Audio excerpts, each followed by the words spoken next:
Spiritual energy has been back for 100 years, which means powerful men are everywhere, and monsters are too. Our protagonist only wants to live like a normal guy with a high-paying job and a rich, happy life. Instead, he dies and gets a chance to be reborn through a system. The problem is that this system wants him to do evil things to earn points. So now, whether he likes it or not, he has no choice but to become the strongest of them all. As thunder rumbles through the rain, several men wearing monster masks take a group of students hostage and demand spiritual resources from the Spiritual Association. Since the association still has not replied, a student named Ahao decides to take matters into his own hands. But Lin Luan stops him and says those guys are monsters. Even so, another group of students rushes at the attackers. The one standing in front releases his monstrous power, instantly throwing the students into panic. His companion tries to stop him, but the man slams one student into the ground and kills him on the spot. Blood splashes everywhere, and the students immediately lose control and start running in all directions. As the bad guys get ready to shut the doors and drag the hostages back, Lin Luan tells Ahao that now is their chance to escape.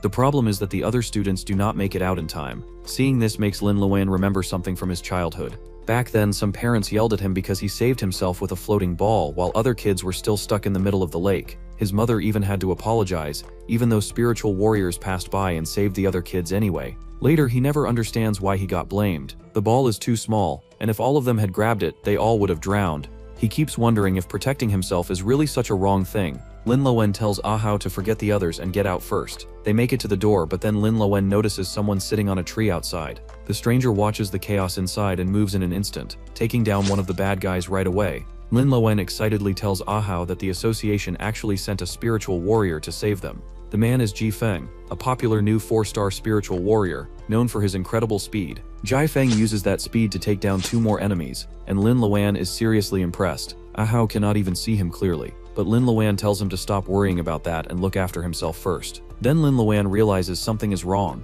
Ji Feng has already sheathed his sword. There are 4 monsters in total, and he only dealt with 3, which means the last one is still hiding in the crowd. Lin Luan tries to call out to him, but Ji Feng cannot hear him. He immediately worries that if Ji Feng gets caught off guard, everyone will be in danger all over again. Lin Luan looks at the open way out in front of him, then at Ji Feng, and decides he should save himself first. But the accusing voices from his childhood start ringing in his head again, like they really picked the worst possible moment. Ji Feng casually reports that everything has been taken care of, but right then the last monster suddenly appears above him. Lin Luan rushes in and pushes him away just in time. At that moment, he remembers telling his mother that he is not being selfish. He swam to the shore as fast as he could and shouted to get the spiritual warrior's attention. He wanted to be a hero. The monster's punch smashes into the ground and the whole building shakes from the impact. Ji Feng gets back up at once and faces the enemy. The monster says he almost had Ji Feng, and that only Lin Luan ruined it, while still gripping Lin Luan by the head. Ji Feng tells him not to hurt Lin Luan, but the monster says he will only let him go if Ji Feng drops his sword.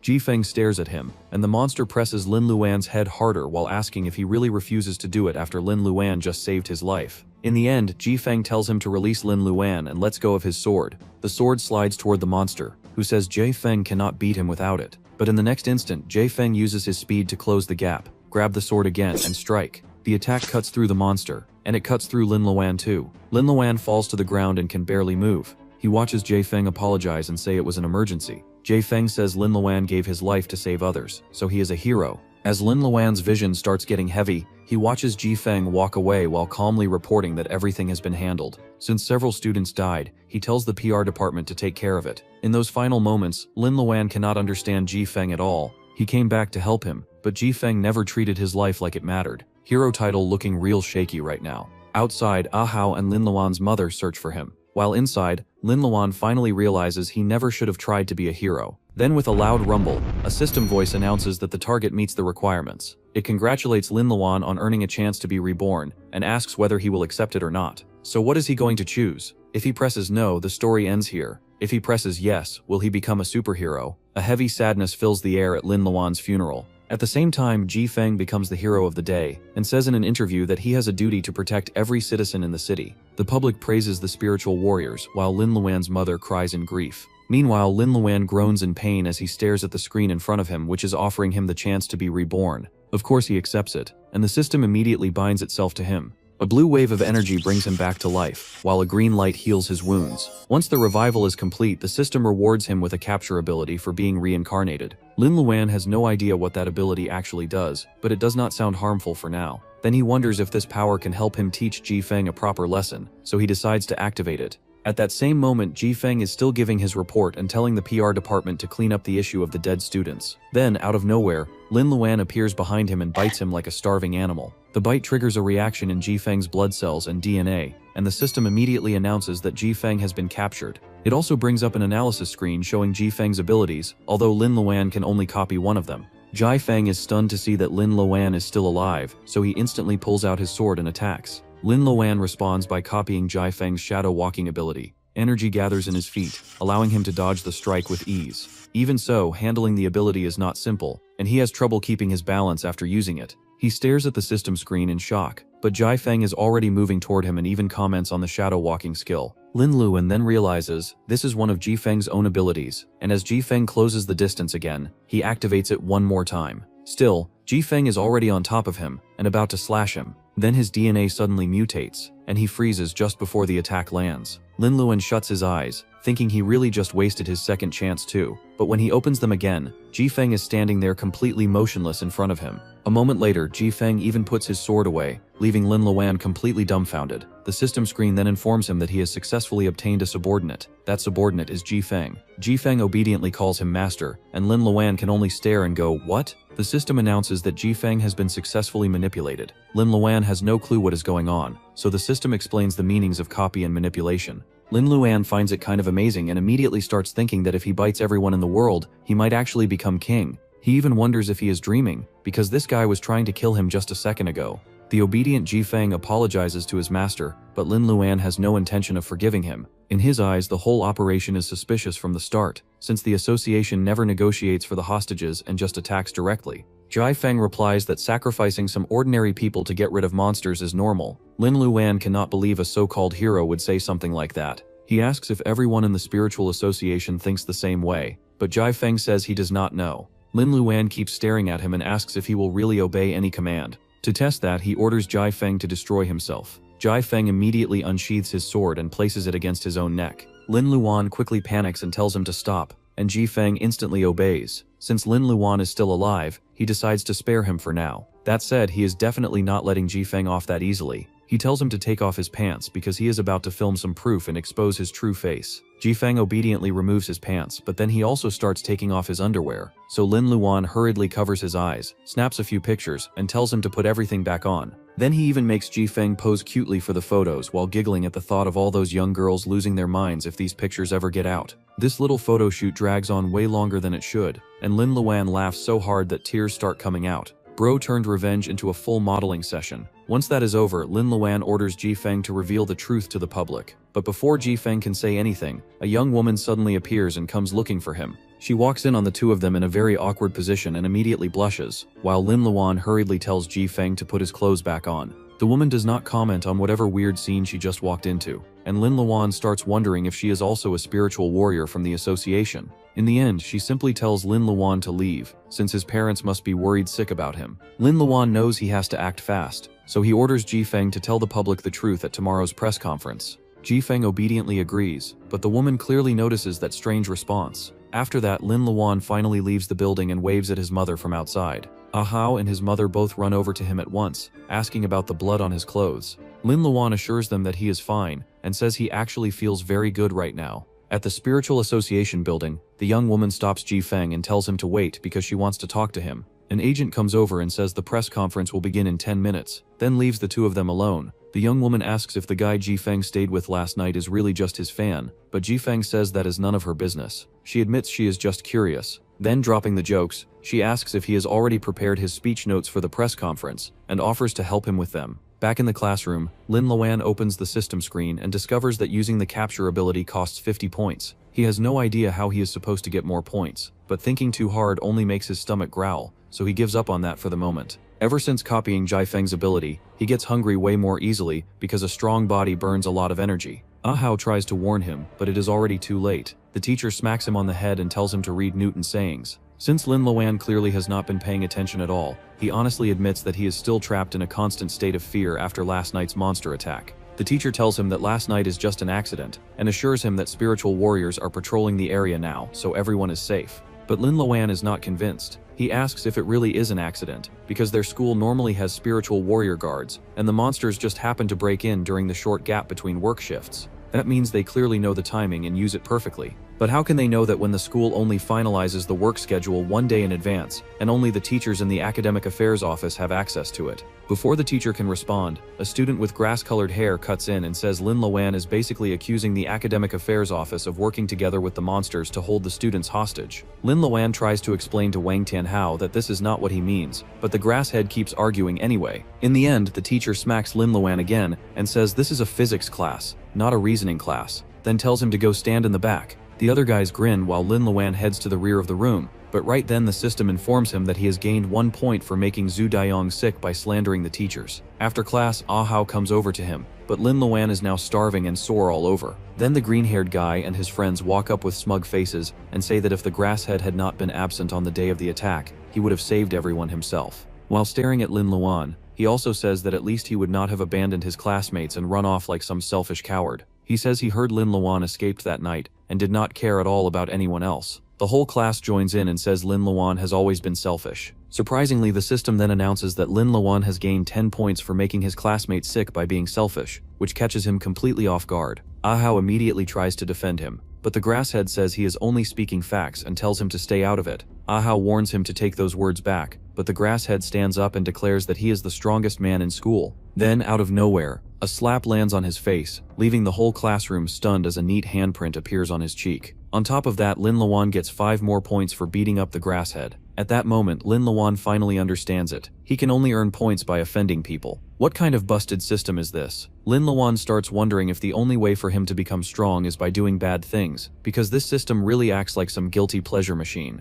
In other stories, people with cheat abilities get stronger by showing off, spending money, or dropping funny lines, but his system apparently wants him to become a villain. While he is still lost in thought, he suddenly feels a chill and realizes a giant grasshead is right in front of his face. Lin Luan quickly tries to explain himself, but Wang Tianhao is not interested in listening and goes straight for an attack. Lin Luan uses shadow walking to dodge and tells him that he did not mean to hit him, but the grasshead only gets more offended because now he thinks Lin Luan is trying to avoid taking a punch, so he immediately reveals his family's ultimate skill, Thunder Cracking Palm. Even his own friends start telling him to calm down, because Lin Luan has already slipped away without anyone even noticing. Man really pulls out the family secret technique over one slap. That ego is on life support. Later on, Lin Luan messages Ah Hao and tells him he is at the buffet restaurant behind the school. As expected, Ah Hao finds him there, stuffing himself with food. He cannot understand how Lin Luan is still in the mood to eat while the grasshead is hunting him down. Lin Luan defends himself by saying he is starving right now and never meant to hit the guy in the first place. Of course, only Lin Luan knows that he did it on purpose to test the system.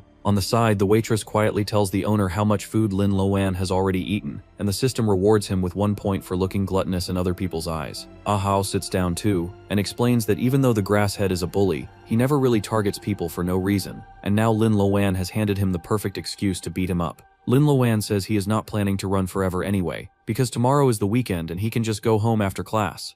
But Ah Hao reminds him that Wang Tianhao's family is rich and loaded with spiritual potions. Sooner or later, he is definitely going to become a spiritual warrior, and Lin Lan cannot avoid him forever. That leads Ah Hao to his brilliant idea, which is for Lin Lan to study powers too and become a spiritual warrior himself. Lin Lan refuses right away, but Ah Hao keeps trying to persuade him, saying he is already strong, and if the problem is spiritual potions, Ah Hao's family can help pay for them. Lin Lan quickly cuts him off and tells him not to bring money into this, which is pretty funny considering Ah Hao is literally paying for the meal in front of him. Lin Lan points out that even a low-grade gene potion costs thousands, so there is no way he can let Ah Hao's father spend that kind of money on him. The truth, though, is that he just wants to look after himself first. Ah Hao gives up trying to convince him, and then Lin Luan suddenly remembers the press conference and asks the owner for the TV remote. The owner refuses, so Lin Luan threatens to order 2 more roast chickens if he does not hand it over, which earns him another point for making the owner sick. After that, he finally gets the remote and switches on the press conference covering the monster attack. Lin Luan waits to see what Ji Feng is going to say about what happened. The anchor welcomes Ji Feng as cameras flash, but the person who steps out is the same young woman from before. She tells the public that Ji Feng cannot attend because he suffered many serious injuries while trying to protect the students, and just now his wounds reopened, so he had to be rushed to the hospital for emergency treatment. The public is shocked by the news, and so are Ah Hao and Lin Luan, especially since they both know what really happened at the scene. Then Lin Luan's system suddenly informs him that his subordinate Ji Feng is dead. He is stunned when he sees that message, because at the very same moment, the young woman is still telling the press that Ji Feng may not appear in public again for the time being. Lin Luan immediately realizes she is lying, and his best guess is simple. Ji Feng gets eliminated because he is about to reveal the truth about the spiritual association. Lin Luan paces around his room and tells himself that his face is safe. That night, it is dark, and it is covered in blood. On top of that, he never gives the woman his name, so there is no way she can identify him. He keeps reassuring himself that even if she does find him one day, he can just deny everything. Still, he knows the biting ability is way too dangerous. If anyone from the spiritual association finds out about it, he will probably get quietly taken out, just like Ji Feng. From now on, he has to be careful. As if that is not enough already, it is Monday, which means he also has to deal with the greenhead again. Thinking about all that makes him feel like life is pure suffering, so he goes looking for food, but in the process he startles his mother. She panics the moment she sees him and hurriedly says she will make him something to eat right now. Lin Luan notices she is acting strangely, but before he can ask about it, someone knocks on the door. He goes to answer it and finds a woman asking how much money his mother invested. Lin Luan has no idea what she is talking about. It turns out that San Chenggong, the boss of a pharmaceutical company, runs away after collecting millions from investors. The high-grade spiritual crystals he promises them all turn out to be low-quality junk. In other words, the whole thing is a scam, and now people are protesting. Lin Luan watches the news with the two women, and the neighbor reveals that his mother puts in $15,000, which is his late father's pension. Lin Luan immediately tries to comfort his crying mother, but the auntie starts slapping herself and blaming herself for telling her about spiritual potions in the first place. She tells Lin Luan not to blame his mother, because when he is the last one to come out of the hostage incident, she is terrified for him. She only wants to buy potions for her son so that at least next time he can run faster. Hearing that catches Lin Luan completely off guard. The auntie keeps comforting his mother and says maybe they can still get the money back because the protests are growing bigger. Lin Luan quietly watches the news, then suddenly decides to head out. His mother immediately worries and asks where he is going, so he says he is just going to play basketball with Ahao. Then he leaves the house without another word, silent but determined. At the protest site, Lin Luan uses shadow walking to slip into the building. Once inside, he starts looking around, hoping to find some clue that can lead him to the scammer's location. He searches the place carefully, but there is not even a single business card left behind. Before he can dig any deeper, the leader of the protest group suddenly appears and asks how he gets inside. Lin Luan recognizes him and quickly says he sneaks in through the back because the door is open, and that he only wants to help by finding clues the fraudsters might leave behind. The man seems to accept that answer, but the system quietly informs Lin Luan that he has gained 1 point for making Lu Ben sick. The system announces that Lin Luan has gained 1 point for making Lu Ben sick. Lin Luan ends up saying the man's name out loud, which makes Lu Ben ask if he knows him. Lin Luan then questions why Lu Ben would feel sick just because he says he wants to help investigate the fraud. So instead, he asks Lu Ben how he gets inside. Lu Ben answers that he also comes in through the back door to search for clues.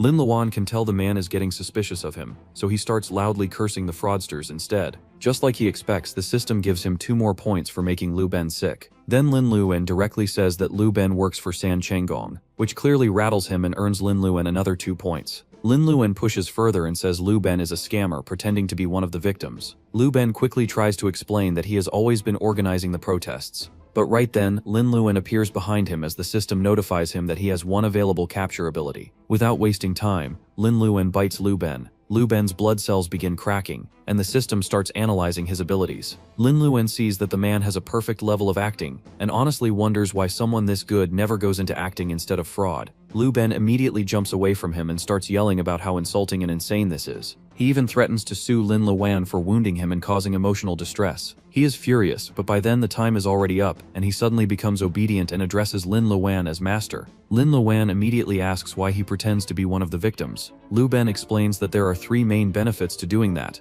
First, he can stay updated on the progress of the protest right away. Second, by leading the protest, he can control the crowd's emotions and stop things from getting too serious. Third, once everyone trusts him, it becomes much easier to scam them again later. Lin Luan curses him and says he should honestly write a book at this point. Lu Ben immediately offers to do it now, but Lin Luan cuts him off and orders him to take him to San Chenggong instead. At Yaoqi Hotel, inside a VIP room, San Chenggong proudly shows off a spiritual crystal, but refuses to let the woman with him touch it, saying it is not good for her, and that this crystal is the reason he gets rich. The woman mocks him and says he is stingy even for a fraud, then asks if he is not worried that people will eventually find him. But the ugly man calmly says people never remember anything for long. Give it half a month and everyone will forget him. Then he can come back out and start over again. On top of that, he has 6 bodyguards with him, so he is convinced those poor people cannot even touch a single hair on his head. Liu Ben takes Lin Luan to the room where the bodyguards are standing. As Lin Luan walks forward, the men surround him, but Liu Ben tells them to relax and goes ahead to San Chenggong. Lin Luan stares at the man while remembering his mother's face as she cries at home. Then he steps forward, making San Chenggong glance at him in surprise. San Chenggong reminds Liu Ben that he tells him not to bring poor relatives here. He even brings up the woman who comes the other day to buy crystals for her son, and begs for a cheaper price. The moment Lin Luan hears that, his anger explodes. He punches San Chenggong so hard that the man's face somehow manages to look even uglier than before. Lin Luan keeps beating the fraudster, while the woman beside San Chenggong starts screaming, which draws the attention of the guards outside. But Liu Ben quickly peeks out, and tells them everything is fine, and that they are just playing around, so the guards do not need to come in unless they are called. With that handled, Lin Luan keeps beating the life out of the scammer for cheating so many people, and the system generously rewards him with points for every punch. Outside the room, the bodyguards start feeling a little awkward as they keep hearing screams from inside. This whole setup is shady enough to deserve its own award. Eventually, San Chenggong gives up and begs for mercy, so Lin Luan asks where all the money from the scam goes.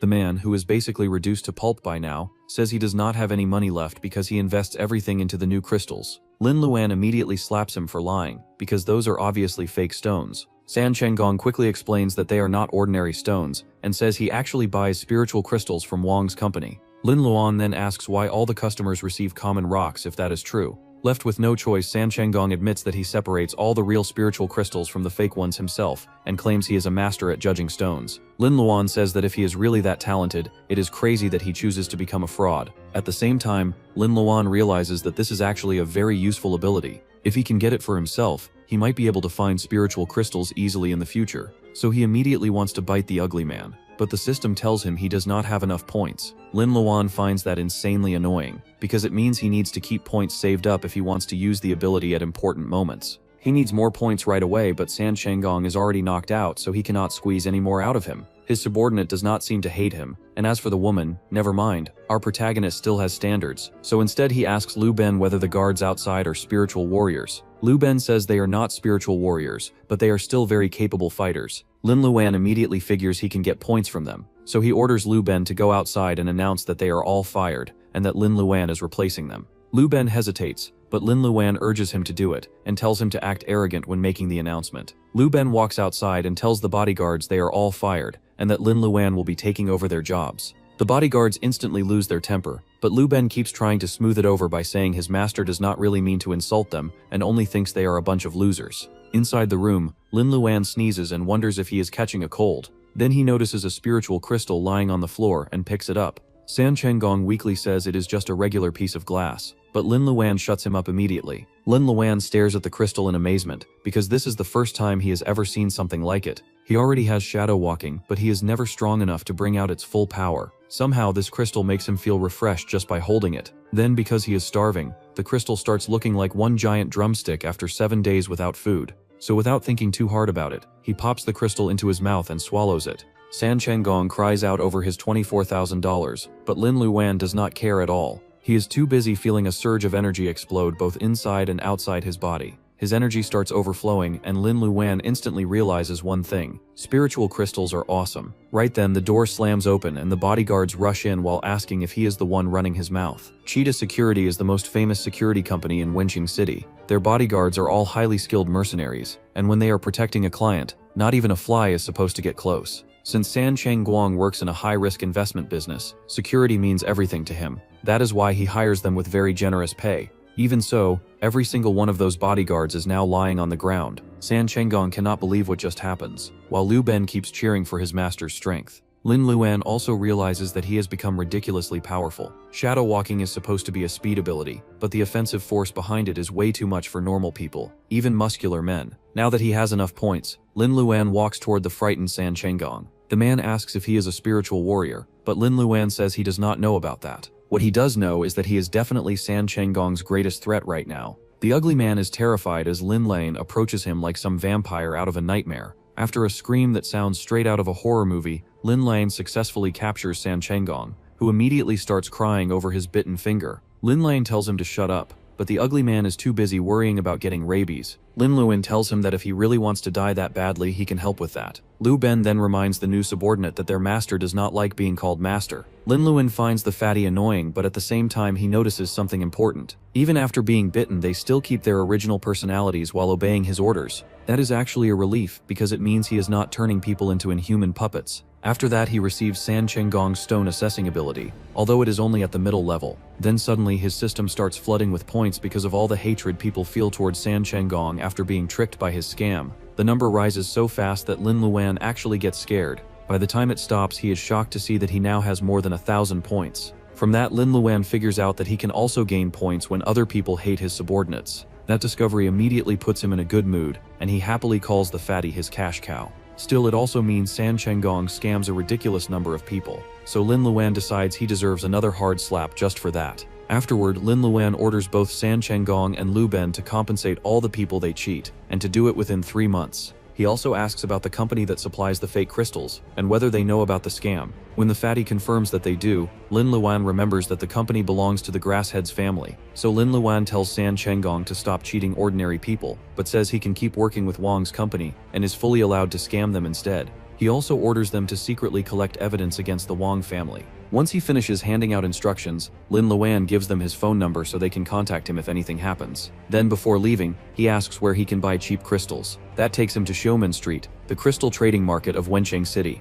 The fatty tells him that many independent sellers are set up there, and that there is always some chance of finding real crystals among the stones. Lin Luan strolls through the market at a relaxed pace while looking at the different stalls and goods. At one point, he picks up a tile, examines it, and casually tells the vendor that it is just an ordinary ceramic tile, probably dug straight out of the floor of his own house. Then, out of nowhere, a man bumps into Lin Luan and knocks him into the street stall. Lin Luan yells after him, but the guy ignores him completely because he is too busy talking on the phone. Then Lin Luan notices another person, a girl who is also on the phone and talking about some suspect. She crashes into him too. Thankfully, she does not run off right away and remains standing in front of him while holding her head. So is the heroine finally here. Lin Luan holds his nose and asks the girl why she crashes into him, but she only apologizes quickly and runs after the man from the first collision. The next thing he knows, that man transforms into a monster and starts causing chaos as he tries to escape. After the impact, the girl helps the people around her. Lin Luan notices that the monster has an ability that lets him grow into a giant, and that immediately reminds him of the school incident. He still does not know how those monsters learn the exact timing of the spiritual warrior's shift changes.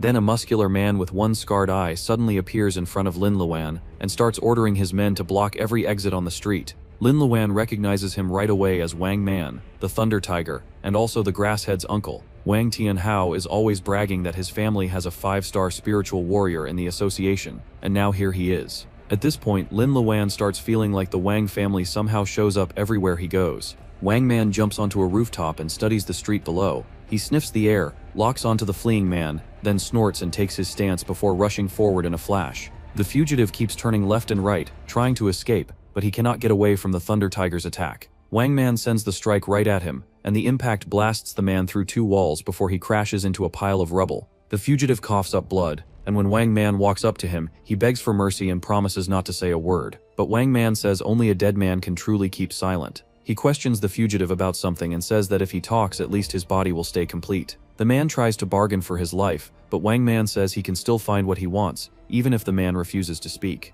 As a final desperate move, the fugitive turns into a monster and attacks. Wang Man is completely unimpressed. He gathers thunder in his hand and blows the man's body apart. Lin Luan witnesses the whole brutal scene, but then Wang Man turns around and looks straight toward him. Wang Man realizes someone is hiding nearby and starts walking toward Lin Luan. Lin Luan immediately understands how bad this is, because there is no way he can defeat him. The only possible way out would be to bite Wang Man. But then the system tells him that Wang Man's vitality is far beyond his own, which means he would need 10,000 points to activate capture on him. Lin Luan is stunned by that number, and before he can process it, Wang Man is already right next to him. Luckily, a loud bang goes off behind Wang Man and distracts him for a second. Lin Luan uses that tiny opening to run. Even so, Wang Man spots him when he turns the corner and starts chasing him, while telling his men that the monster has an accomplice. Lin Luan runs for his life and hides from the men searching all over the area. He dashes into an alley, only to realize it is blocked. The others are closing in, and the Thunder Tiger himself is coming too. Lin Luan starts thinking this is really the end for him.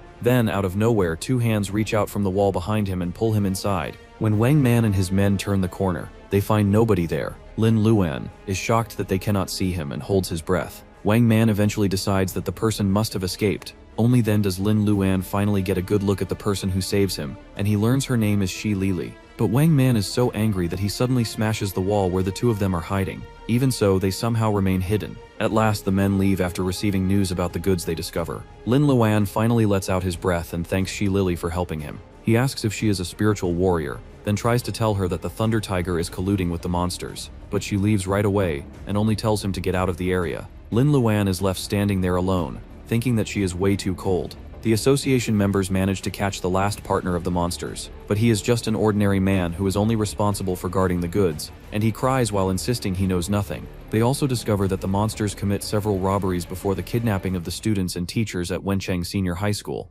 To avoid detection, they hide the crystals among regular minerals. Wang Man simply listens to the report without much reaction. Then Shi Lili gives her own report, but Wang Man immediately scolds her for arriving late and asks whether this is really how the supervision department does its job. Outside the warehouse, a crowd gathers to look at the recovered crystals. Lin Luan is among them, and he notices Wang Man ordering Shi Lili to bring stone assessing masters from the supervision department, while saying that he himself will stay behind and guard the crystals. Thinking back on everything that happens earlier, Lin Luan quickly notices something suspicious. Shan Lili and Wang Man do not even belong to the same department, so sending her away now would leave him alone with the crystals. Their tension keeps building, so Lin Luan decides to step in. He activates his master-level acting and middle-level stone assessing, then calls out to Shan Lili and pretends they know each other. Both Wang Man and Shi Lili are surprised, but Lin Luan keeps the act going and says he comes because she asks him to assess the crystals. He also pretends to be a huge fan of the Thunder Tiger, and introduces himself as Shi Lili's stone assessing friend.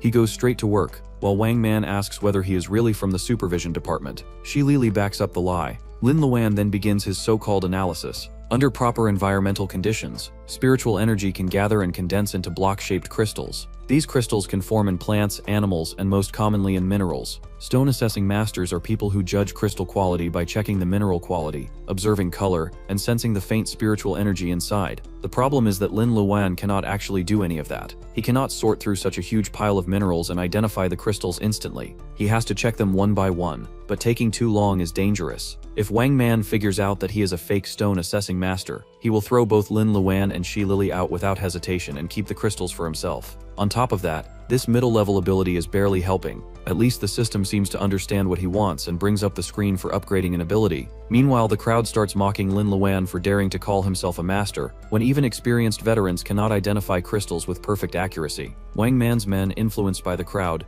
tell Lin Luan to stop wasting everyone's time. Shi Lili starts getting worried too, but Lin Luan remains completely calm and says nothing. Wang Man can tell something is off, so he starts walking toward him. That is when Lin Luan suddenly tells everyone to shut up. Then he asks them if they can hear the beautiful song he sings. The crowd is completely confused when Lin Luan starts talking about singing and assumes he cannot actually do anything. Wang Man is getting annoyed too, but Lin Luan is too busy admiring his master-level stone assessing ability. His 5 senses have become incredibly sharp, and he can now feel the waves of spiritual energy moving through the air. Wang Man finally loses patience and yells at him, but Lin Luan yells right back and says Wang Man's powerful superpower is affecting his judgment. Wang Man then holds his breath while Lin Luan keeps digging through the minerals and eventually finds an A-level crystal. By the time the sky turns orange, Lin Luan finishes his report and identifies 32 crystals in total. He marks all of them, but says they will have to move the crystals themselves because he is not a spiritual warrior. Wang Man is clearly unhappy to hear that, while Shi Lili is already writing everything down.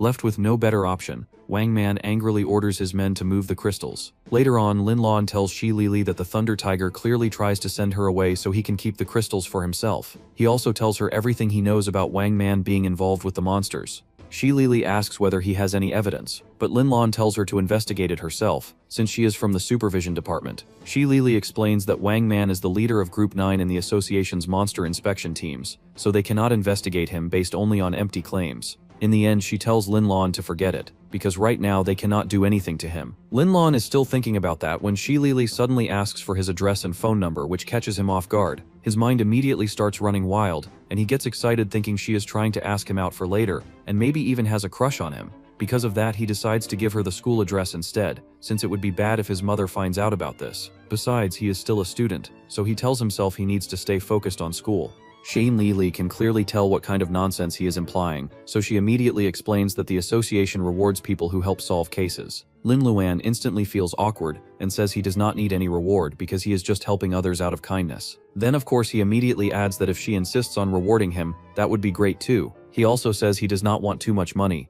and only wants her permission to let him bite her because her invisibility ability is actually very useful. Xin Lili makes a face the moment she hears that, and Lin Luan quickly realizes he messes up. He hurriedly tries to explain that he does not mean it like that, and that any body part would work. That somehow makes it even worse, and the system rewards him with 1 point for making Xin Lili sick. After that, she leaves him there looking completely defeated. Later, Xin Lili reports that all the crystals are secured thanks to a young man. The person she is reporting to finds it very interesting that a high school student turns out to be so good at stone assessing. On the way to school, Lin Luan calls his subordinate Liu Ben and asks about the evidence against Wang Man. His theory is simple: the monsters kidnap students for money, and the Thunder Tiger obviously knows those monsters. That means Wang's company also has to know them. On top of that, it cannot be a coincidence that Wang Tianhao asks for leave on the exact day the hostage incident happens. After laying out his thoughts, Lin Luan tells Liu Ben to get everything ready because they are going to do something cool today. Once he gets to the classroom, Lin Luan notices that the grass head has not arrived yet,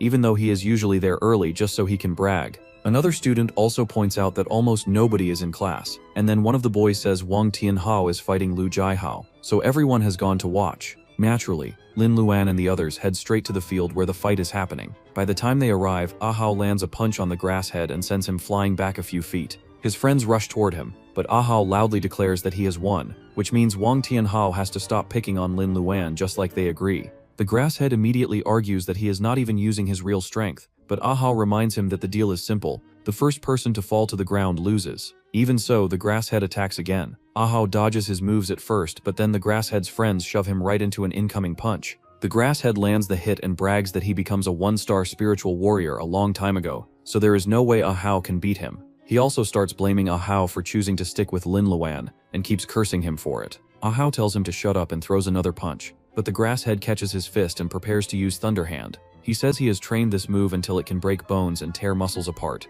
Injuries from a move like that cannot be healed until someone's ability awakens, so in his mind, Akao's path to becoming a spiritual warrior ends right here. But before the strike lands, Lin Luan suddenly appears like a flash of lightning and kicks the grass head straight in the face, stamping the sole of his shoe right onto it. Everyone around them is shocked by this version of Lin Luan. He then asks Akao what kind of mental state he is in to think he can beat the grass head alone. Aha says he is tired of both of them avoiding the grass head every single day after class, so he wants to settle this once and for all. Lin Luan looks at him for a moment then agrees. Meanwhile, the grass head's friends move toward them to help, while the grass head himself turns red with fury and glares at the two of them like he is about to explode. The students immediately start making noise over the fact that Lin Luan kicks the grass head flying with a single move. To them, it is unbelievably humiliating that the grass head gets sent away by someone they all think is just an ordinary guy, so they start hooting at him. Lin Luan and Ahao bump fists as they face the red-faced grass head charging back at them. Even the grass head's friends say they are going to help him, so Ahao asks Lin Luan to teach him the kick he just uses.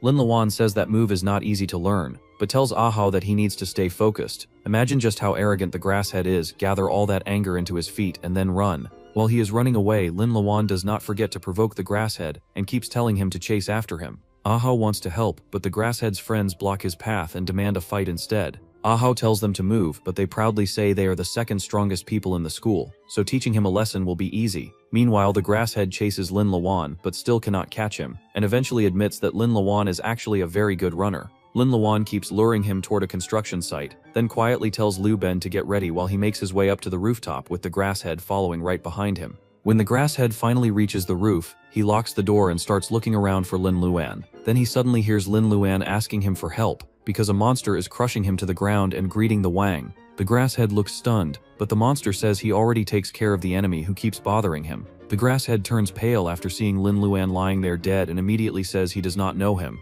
The monster says his memory must be terrible if he can forget his own partner that fast. When the grass head still insists he does not know him, the monster cracks his fists and says he has been waiting here for days. He says he has nothing left now because his boss is taken out by Ji Feng and their base is destroyed by the inspection groups. Since he cannot get in touch with the grass head's father, he has no choice but to come directly to him. The monster then demands that the grass head help kidnap those students again, just like before. He even says he does not want to make too much noise this time, so he only plans to abduct a few rich kids. The grass head is already scared enough, but when the monster threatens to kidnap him instead, he lets out a scream and quickly agrees to help. The monster asks whether he is sure he can handle it properly, and the arrogant grasshead starts bragging right away. He says he can steal the schedule as many times as he wants because he has the key to the academic affairs office. What he does not realize is that everything is being recorded while he confesses that he secretly copies the key because he thinks it might be useful one day. The monster praises him, and the grasshead says he is going to steal the schedule right now. The monster agrees, but inside his own head the grasshead is laughing and thinking that the moment he gets out, he will ask his elder uncle to get rid of the monster too.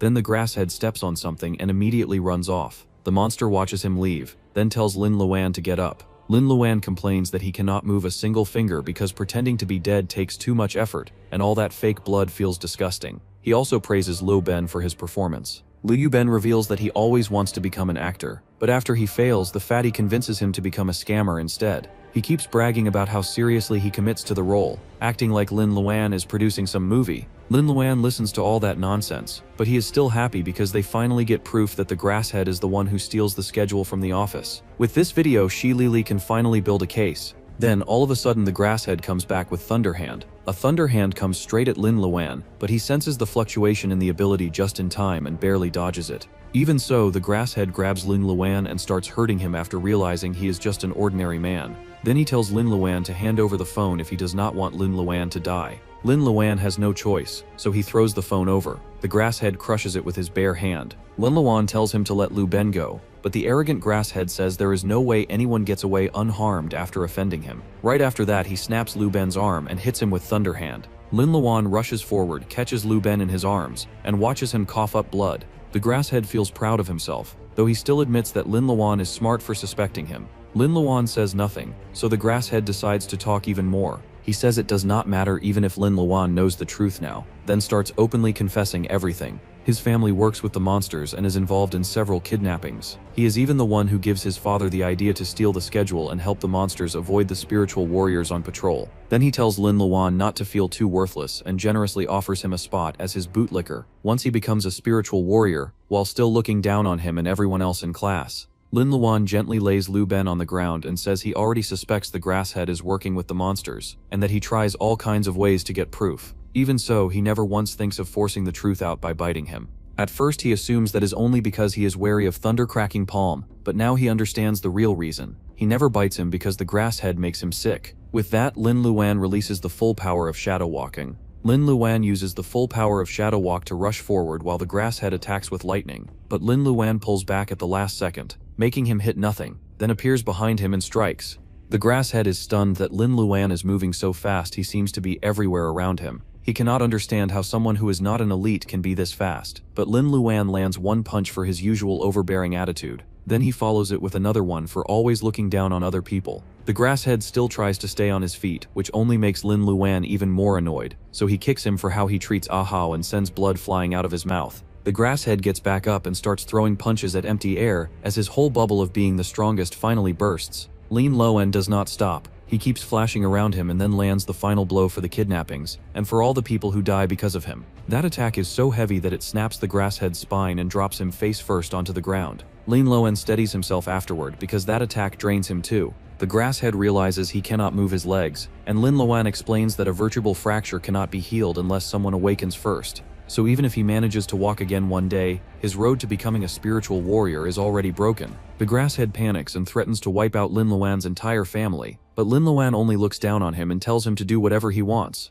He already records everything, so now the whole Wang family and their group are in trouble. Right after that, he sends the evidence to Shi Lili. At the same time, Ahao also beats the bullies into a pulp, which leaves the whole school impressed. Even so, he is still worried about Lin Luan. 2 weeks later, Lin Luan hears from Shi Lili that the Wang group is finished, all thanks to the evidence he gathers. The grasshead is sent to juvenile detention, and with his lower body crippled, he can no longer train. Still, Wang Man has no direct connection to the group's activities, so he will not be punished. Lin Luan argues that Wang Man still takes someone's life, but Shi Lili explains that Wang Man eliminates an assailant, which is not considered beyond the scope of his duty. She also assures Lin Luan that Wang Man will not come after him for exposing the Wang family. That finally lets Lin Luan breathe easier. Shi Lili then tells him that they will keep all of his information confidential and give him a reward equal to the value of his contribution. With that, the case is officially closed. Later, Shi Lili reports back to her teacher, who finds Lin Luan very interesting.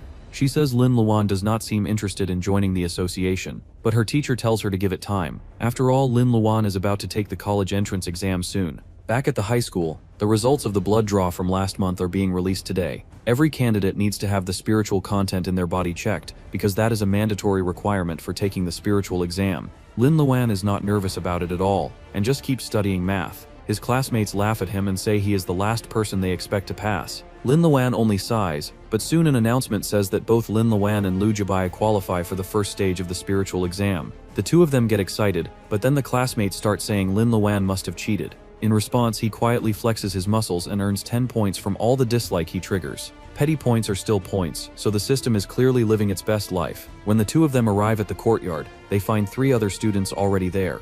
That means 5 people qualify this year. For a third-tier school, that is actually a lot, especially when last year only 1 or 2 make it. Ahao explains that the students chosen this year are all well-rounded, including the simple-minded Chen Daoji, the genius Ruan Lushi, and the inventor Lin Se. The group congratulates one another and introduces themselves after passing the exam. Then they start wondering where the teacher is. At that moment, the gate opens and a black cat walks in, followed by a man dressed like a ninja. He looks at this year's fresh sprouts and decides they should be strangled in the cradle, then orders his cat Wu Wu to attack. Lin Lu senses the spiritual energy immediately, and realizes that the cat is a spirit beast. The cat launches its attack, so Lin Luan quickly pulls out his phone, thinking this is another real assailant. But the ninja instantly appears in front of him and tells him that reporting is not allowed. Then he uses a round stone to release his weapon, which turns out to be a giant calligraphy brush, and starts attacking Lin Luan directly. Lin Luan is in a terrible spot, so he tries to activate copy, but the system tells him he would need 10,000 points because the opponent's vitality is far beyond his own.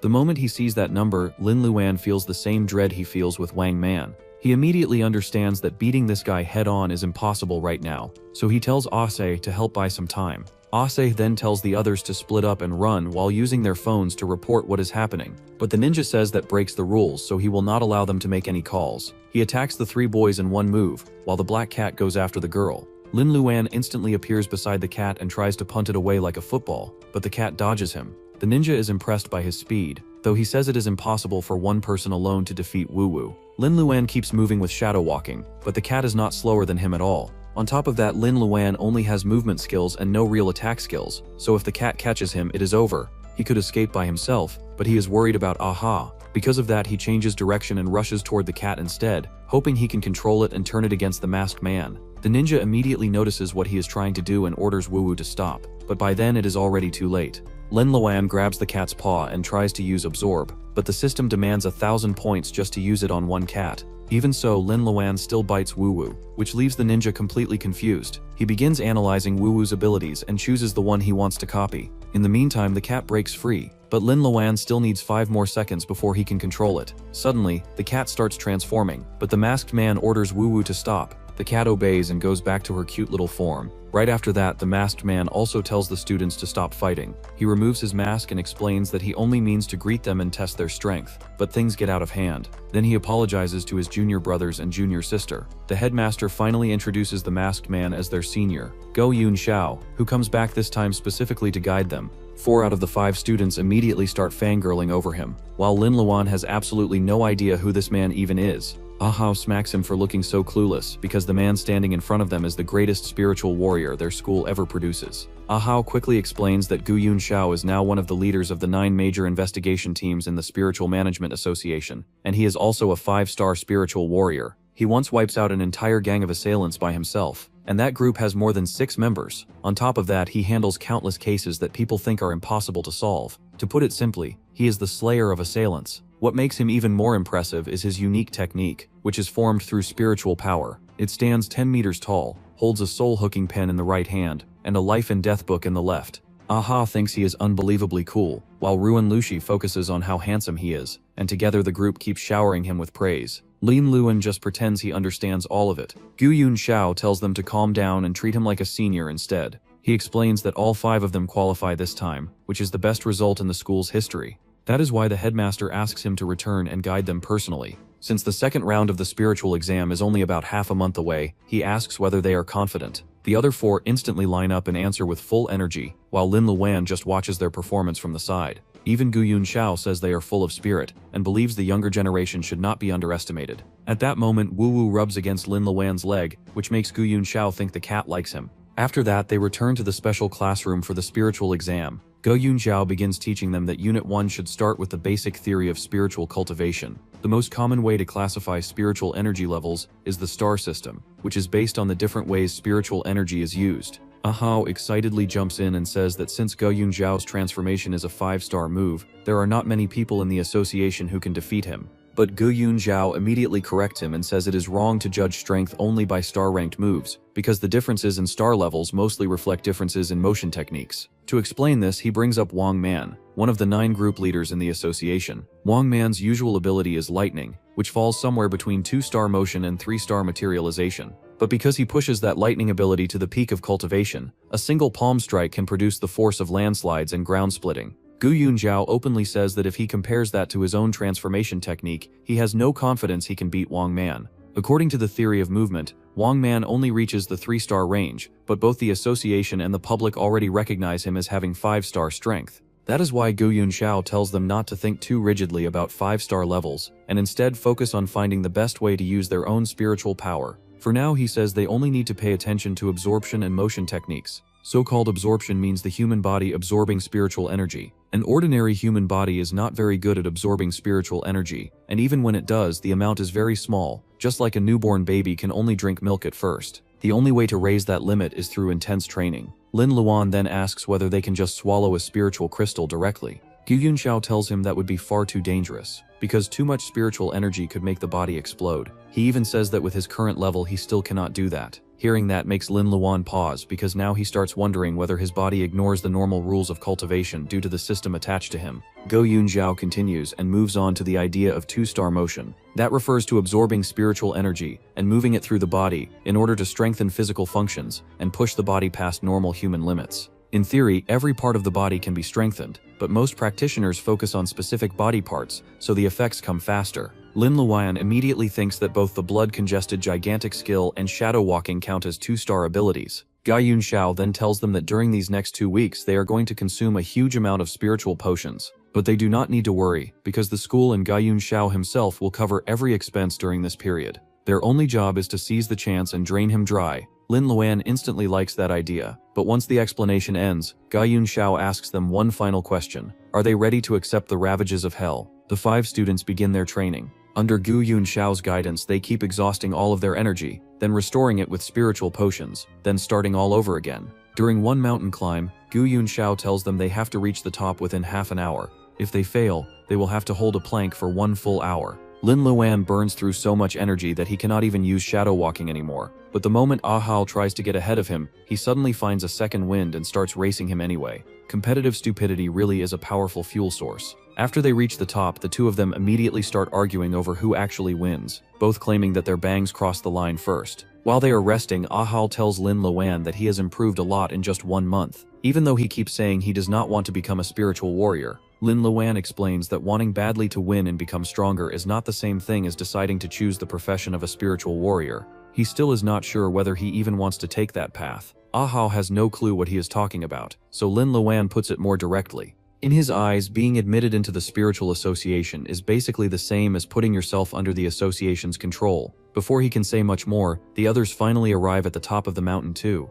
But Gu Yunxiao says they are 3 minutes late, according to the rules, which means they all have to do 1 hour of planks. The exhausted group is miserable, but Gu Yunxiao also tells Ahao and Lin Luan to join them in support. The 2 of them immediately argue that their senior probably plans to make them do planks even if they arrive on time. Gu Yunxiao replies that this much suffering is necessary if they want to join the association. At that point, Lin Luan suddenly asks whether the association is really good when it comes to justice. Gu Yunxiao is surprised by the question at first, but then he answers honestly. He says the association is obviously not perfect, and that is exactly why they have to work harder to get into it. Every bright place has darkness somewhere inside it, and even the spiritual association, which is praised by everyone in this era, still has dark places that have not yet been illuminated. Gu Yunxiao then tells them that from the time he joins the association at 17, his dream has always been to make it a little brighter. His juniors all feel like that answer fits him perfectly, but Go Hyunja tells them not to praise him too much. The students say they want to become spiritual warriors just like him,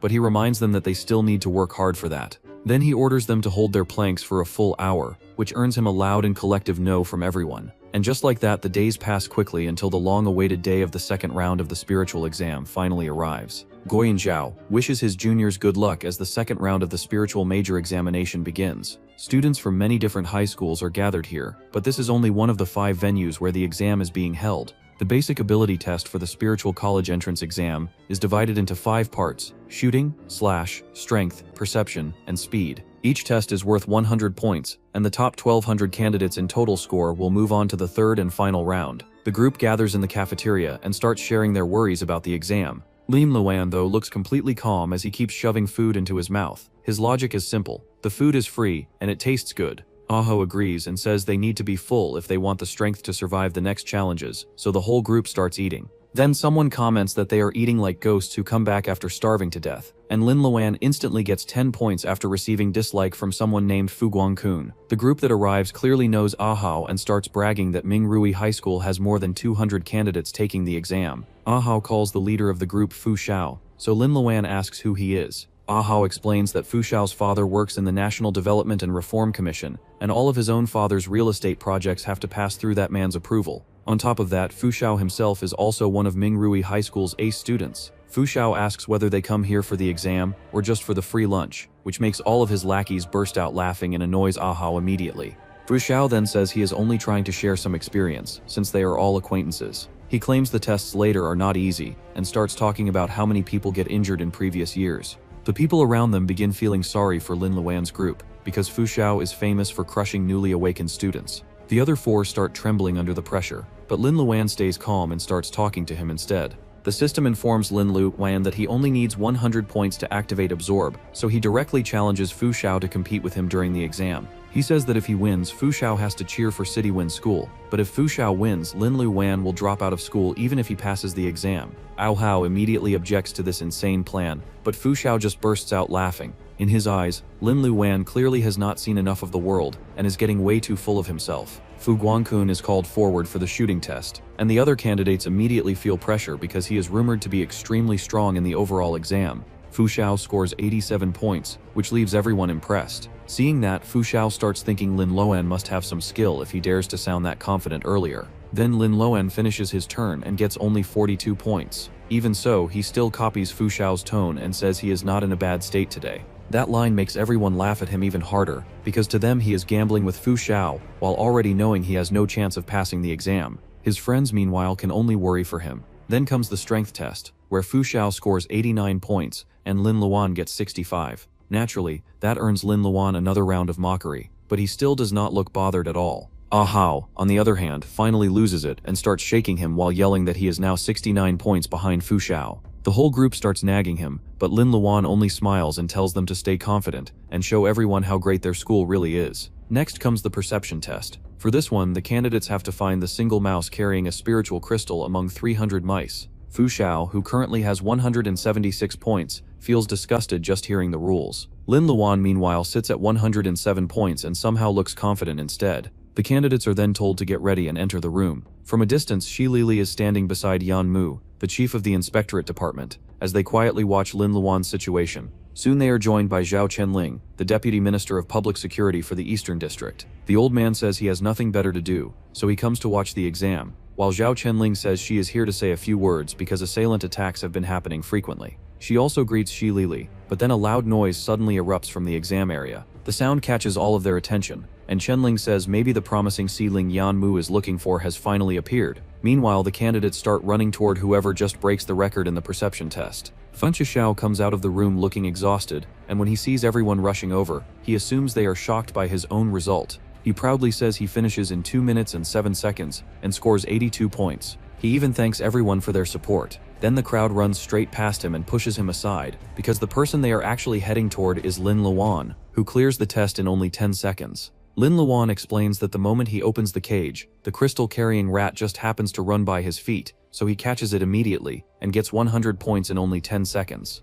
Everyone accepts that as pure luck, but Lin Luan and his friends still start celebrating the round win anyway. Fu Xiao immediately reminds them that he is still ahead in total score. Lin Luan and his friends keep chatting as they walk out of the arena, but Zhao Chenling is standing in front of them and staring straight at him. Even when she tries to speak to Lin Luan, he pays her no attention at all because he is too busy talking with his friends. Seeing no reaction from him, Chenling starts wondering if she gets the wrong person. The truth is that Lin Luan is using his master-level acting to avoid being recognized. The next event is the 400-meter speed test. Fu Xiao keeps trash-talking Lin Luan before the race starts, but Lin Luan says that people at his school always claim he cannot do anything except run. Then the race begins, and almost immediately it ends, with Lin Luan scoring a full 100 after finishing in 38 seconds, while Fu Xiao only gets 75. Lin Luan's group erupts in cheers, but Fu Xiao still insists that his total score is higher. The final event is the slash test, where every candidate gets 5 minutes to hunt as many Yishen bats as possible. Fu Xiao smugly says there is no way Lin Luan can beat him in this one, because even he can only score around 75 points in such a difficult test. Lin Luan is still 22 points behind overall, so he would need to score more than 97 points to beat Fu Xiao. The moment the timer starts, Lin Luan gets to work. But even if he cuts down every bat he sees, there is a limit to how many he can hit in only 5 minutes. Then he remembers Go Yunxiao's lesson on spiritual motion, and also remembers that bats are sensitive to fluctuations. So he drops his sword and releases spiritual motion, which causes all the bats to gather in one place. Fu Xiao yells at him and says he is doing something dangerous just for the sake of winning, but Lin Luan stays silent and keeps focusing. Fu Xiao tells him to stop releasing spiritual power unless he wants to die. The second the bats get close enough, Lin Luan uses the transform ability he copies from Wu Wu, and starts slashing. Fu Xiao is left stunned as bats start dropping from the air like rain. In the end, Lin Luan scores 99 points in the slash test, and finishes with a total of 406 points. Fu Xiao, still in shock, gets only 68 points in the final test, and ends with 398 in total. Frau Xiao loses, and because of the bet, he has to do a cheer dance for City Wen School. Yeah, nobody sees the outfit coming. Lin Luan's team starts cheering wildly, and he tells his friends that the training under their senior really works, so they need to stay confident in their own exams too. These are the final results. Ah Hao scores 404 points, Chen Daoji scores 341, Lin Sei scores 334, Ruan Lushi scores 352. All 5 qualified students from City Wen School advance to the final round of the spiritual major examination. The group celebrates passing the second round by treating themselves to a big meal. Ruan Lushi gets emotional over the fact that he actually makes it through, but Gu Yunxiao tells them they need to believe in their own strength. Since the final exam is only 3 days away, he says they can relax for tonight. He even announces that dinner is on him, which immediately earns him the title of Mighty Senior. During the meal, Ah Hao gets a call from his father, so he steps away for a moment. Whatever he hears on the phone clearly shocks him. Around the same time, the news reports that assailant incidents have been happening frequently in the Eastern District, and citizens are warned to stay careful. Later at the hotel reserved for candidates, Lin Luan's group talks about how the final exam site will be held on the outskirts of City Wen at Juishi Park, so everyone needs to do their best. Lin Luan walks into the room and asks where Ah Hao is, but the others tell him he goes home and will probably come back later. Even so, Lin Luan starts worrying because none of his calls are going through. While the other candidates keep talking about resting before the final exam, Lin Luan suddenly runs out past all of them. Thinking about Ah Hao and his dream of becoming a spiritual warrior, he rushes to Ah Hao's house, only to find the lights off. Lin Luan goes inside and discovers a dried-up corpse belonging to the housekeeper. He immediately calls Gu Yunxiao and tells him that Ah Hao and his family are missing, while the housekeeper is already dead. Gai Yunxiao tells Lin Liwan to leave the place at once and says he will call someone to check it out. He also explains that he cannot come personally because he is responsible for Group 6's security work for tomorrow's final test. Lin Liwan decides to wait for someone from the association to arrive, but in the very next moment somebody is already there. An angry man enters the house and says the problem is dead. Then someone orders him to dispose of the dried corpse, so he grabs it by the head and snaps his fingers, setting it on fire. Lang Luan watches the whole thing from his hiding place. After that, the man gets into his car, reports that the task is complete, and drives off to rejoin his companion. Lang Luan immediately chases after the vehicle, hoping it will lead him to Aha. Lang Luan follows the car, and it takes him to a building he recognizes as one of Aha's father's properties. The man enters the building, which is full of people. Inside, the assailant Lu Qing praises him for his hard work, but the assailants Zhao Shuiyu and Zhao Shujin accuse him of stopping on the way just to grab something to eat. After a little bickering, the group decides it is time to move out. Ahao's father Lu Qinming begs them to release his son, but Lu Qing assures him that nobody will get hurt as long as he cooperates. The problem is that they cannot find the key to the cage, so Zhao Shuyu transforms and tears the door apart with brute force. In the end, they only take Lu Tianming, while Ahao is left behind. Lu Qing orders his men to stay and make sure everything is under control. Shujin says she wants to go with them too, but Shuyu stops her and says she is best at handling hostages. Shujin complains that it is boring, so Shuyu tells her she can have some fun on her own. After they leave, The moment the others are gone, Shujin starts enjoying herself as the one in charge. She orders the men to drag Ahihao out, then tells him that neither he nor his father is going to survive. She adds that his father will definitely cooperate if it means protecting his son. Then, just to make the whole thing more entertaining for herself, she decides to give Ahihao a little hope. She unties his hands and tells him to run like a lost dog and go call the police. As she begins counting, Aha runs for his life while Shujin enjoys the show, and the other men laugh at him. As he runs, memories of his father flood his mind and he becomes even more determined to save him. But then he trips over one of the assailants' feet and crashes to the ground, which only makes everyone laugh harder at how pathetic he looks. One of them says the scene still lacks flavor and raises his leg to kick Aha. Then, before he even realizes what happens, his leg is gone. Everyone there is left stunned. Lin Luan steps onto the scene and warns them not to touch his friend. Aha immediately asks Lin Luan why he comes here, so Lin Luan quickly explains everything that happens up to this point. Aha gets angry and says Lin Luan should have called the police instead of getting involved on his own. But Lin Luan tells him he would be dead before the police ever arrived. Shujin watches the emotional reunion and comments that the move Lin Luan just uses is destructive, but his spiritual power is clearly unstable, which means he has only awakened not long ago. Aha agrees that the assailants are too strong and too numerous. Lin Luan agrees too and says there is no way they can win by normal means. Then, completely out of nowhere, he knocks Aha unconscious, which leaves Shujin confused. Lin Luan says he already knows that if he chooses to become a spiritual warrior, he is going to run into all kinds of trouble. One of the assailants says he has gone crazy and punches him in the face, but Lin Luan keeps talking and says he still has to save Lu Tianming too. The system then tells him he only needs 50 more points to activate Absorb, so Lin Luan looks at them and tells them to all come at him together because he is in a hurry. The assailants are more than happy to teach him a lesson, so they charge him all at once. Lin Luan charges too and starts biting them like a wild beast. The crowd closes in around him, which makes Shujin nervous because she still wants a turn to play with him before he dies. Then all of a sudden the men stop moving, and Lin Luan steps out from the middle of the crowd. Shujin tells her men to move aside. At the same time, Lin Luan checks with the system and sees that using Absorb on her would require 1,000 points. Shujin assumes the others stop because they are giving her the chance to deal with this prey herself. But Lin Luan just looks at everyone and tells them to attack. Lin Luan orders everyone to attack, and the men immediately rush at Shujin from every direction. Lin Luan watches with completely dead eyes as the whole scene turns into a mess of one wild woman and a bunch of grown men. But Shujin quickly transforms, breaks free from the crowd, and starts throwing the men away. Then she lunges at Lin Luan and demands to know what he does to her subordinates. Before she can reach him, one of the assailants blocks her path, and the others follow up by using their own abilities to attack her too. Watching all this, Lin Luan starts thinking that in the future dangerous spiritual people are going to become normal for him, whether they are assailants or rotten people inside the association. There is definitely going to be a day when he does not have enough points to activate Absorb, so he knows he needs real combat experience. With that in mind, he orders his subordinates to move aside because he wants to fight Shujin himself. Shujin has no idea why these people are listening to him, but she is still convinced she is stronger than Lin Luan. Lin Luan meanwhile clearly wants to prove otherwise. So instead of starting with some heroic clash, he throws a ball at her, and the cat instincts instantly make her chase after it. Then he follows up with a laser attack, and she falls for that too.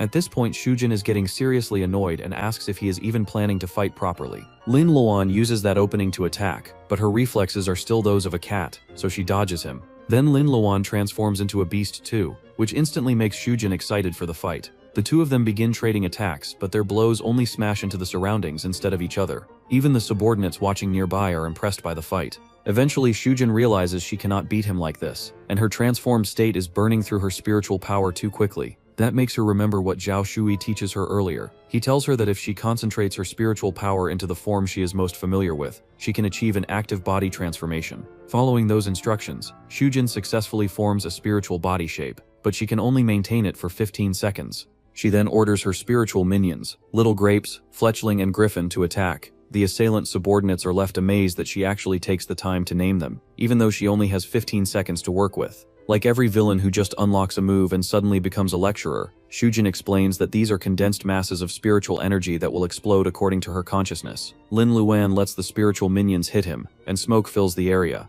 Thinking it is over, Shujin walks toward the cloud to finish him off. Then Lin Luan comes straight out of the smoke and punches her in the face. Shujin crashes to the ground after the punch, but she still asks how he avoids the attack from the spiritual minions. Lin Luan explains that the minions do hit him, but he copies one assailant's skin hardening and defensive abilities to block the damage. Not only that, he has actually copied more than 20 skills by now. Shujin argues that skills at those levels still should not be enough to stop the Shadow Cats. Lin Luan then explains that the skills he acquires can also be leveled up. Shujin has no idea what he is talking about, but Lin Luan does not really care whether she understands or not. He has already noticed that the move she uses earlier drains too much of her spiritual power, so now she has nothing left to keep fighting back. At that point, Shujin is so intimidated by him that she starts remembering something Zhao Shuyu tells her before. He says that if they never want to be bullied again, they have to become the strongest and trample everyone else under their feet. But now, with Lin Luan standing in front of her, Shujin starts begging for mercy instead. She cries and says that she and her sister still have an agreement that is not finished yet, and that her sister will be sad if she leaves her behind. Lin Luan asks who says anything about eliminating her. He only wants this bad kid to behave herself. Then he absorbs Shujin and copies her advanced Shadow Cat skill, but the side effect is immediate and embarrassing, because Shujin suddenly starts licking him like a cat,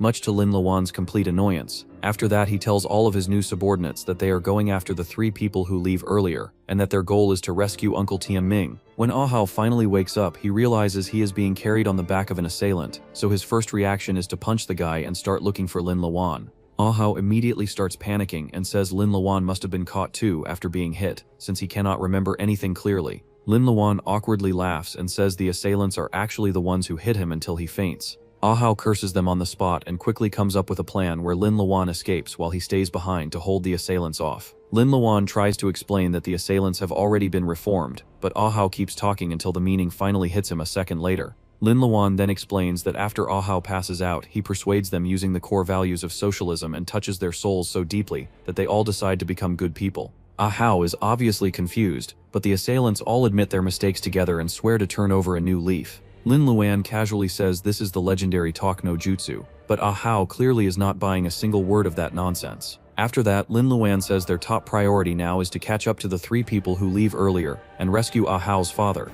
As they move through the wide underground passage, Ahao looks around and asks the assailants where they even come from.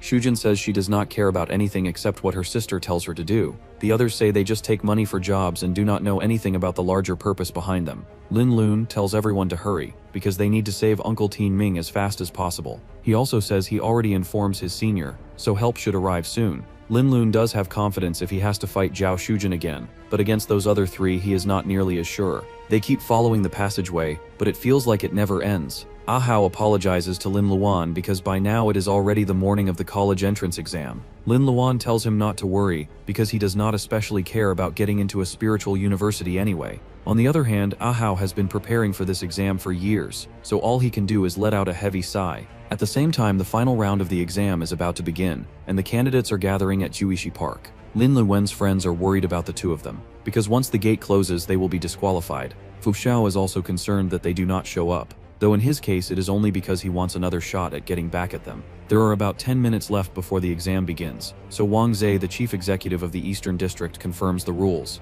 As long as the candidates report to the central tower of Shuqi Park within 4 hours, they can be judged as qualified. The heads of monitoring, security, and the podium all confirm they are ready, and with that the exam officially begins and the gates open. Even while Lin Luan's friends are still worried about him and Ahao, the other candidates are already fired up and rushing into the exam. Yanmu also notices that the unusual kid is not there, along with Shi Lili. Meanwhile, Lin Luan tells Ahao that this is not the time to think about the exam, because time is running out and saving Uncle Tianming matters more right now. Then he orders the assailants to go back to the surface, split up and find crowded places where they can do something that will make people hate them, because he needs points. Ahao has no idea what kind of nonsense plan this is, but Lin Luan tells him he will explain once all of this is over. Now that he has subordinates with higher combat power, tracking the enemy should become much easier. But before moving, he says they need to discuss a battle plan first. While they are still talking, Lin Luan notices someone approaching them. The newcomer immediately reminds the subordinates that he already tells them not to cause trouble and not to follow him. Shujin is surprised to see the red puppet, and he is equally surprised to see all of them here when they are supposed to be watching the hostages. Shujin tells him to get lost because she is about to go play with her sister, but the red puppet warns her that she might die there. At least one thing is fortunate here. The red puppet does not discover Lin Luan. Shujin then asks the red puppet where they are going, and he says they are headed to dig up a huge treasure.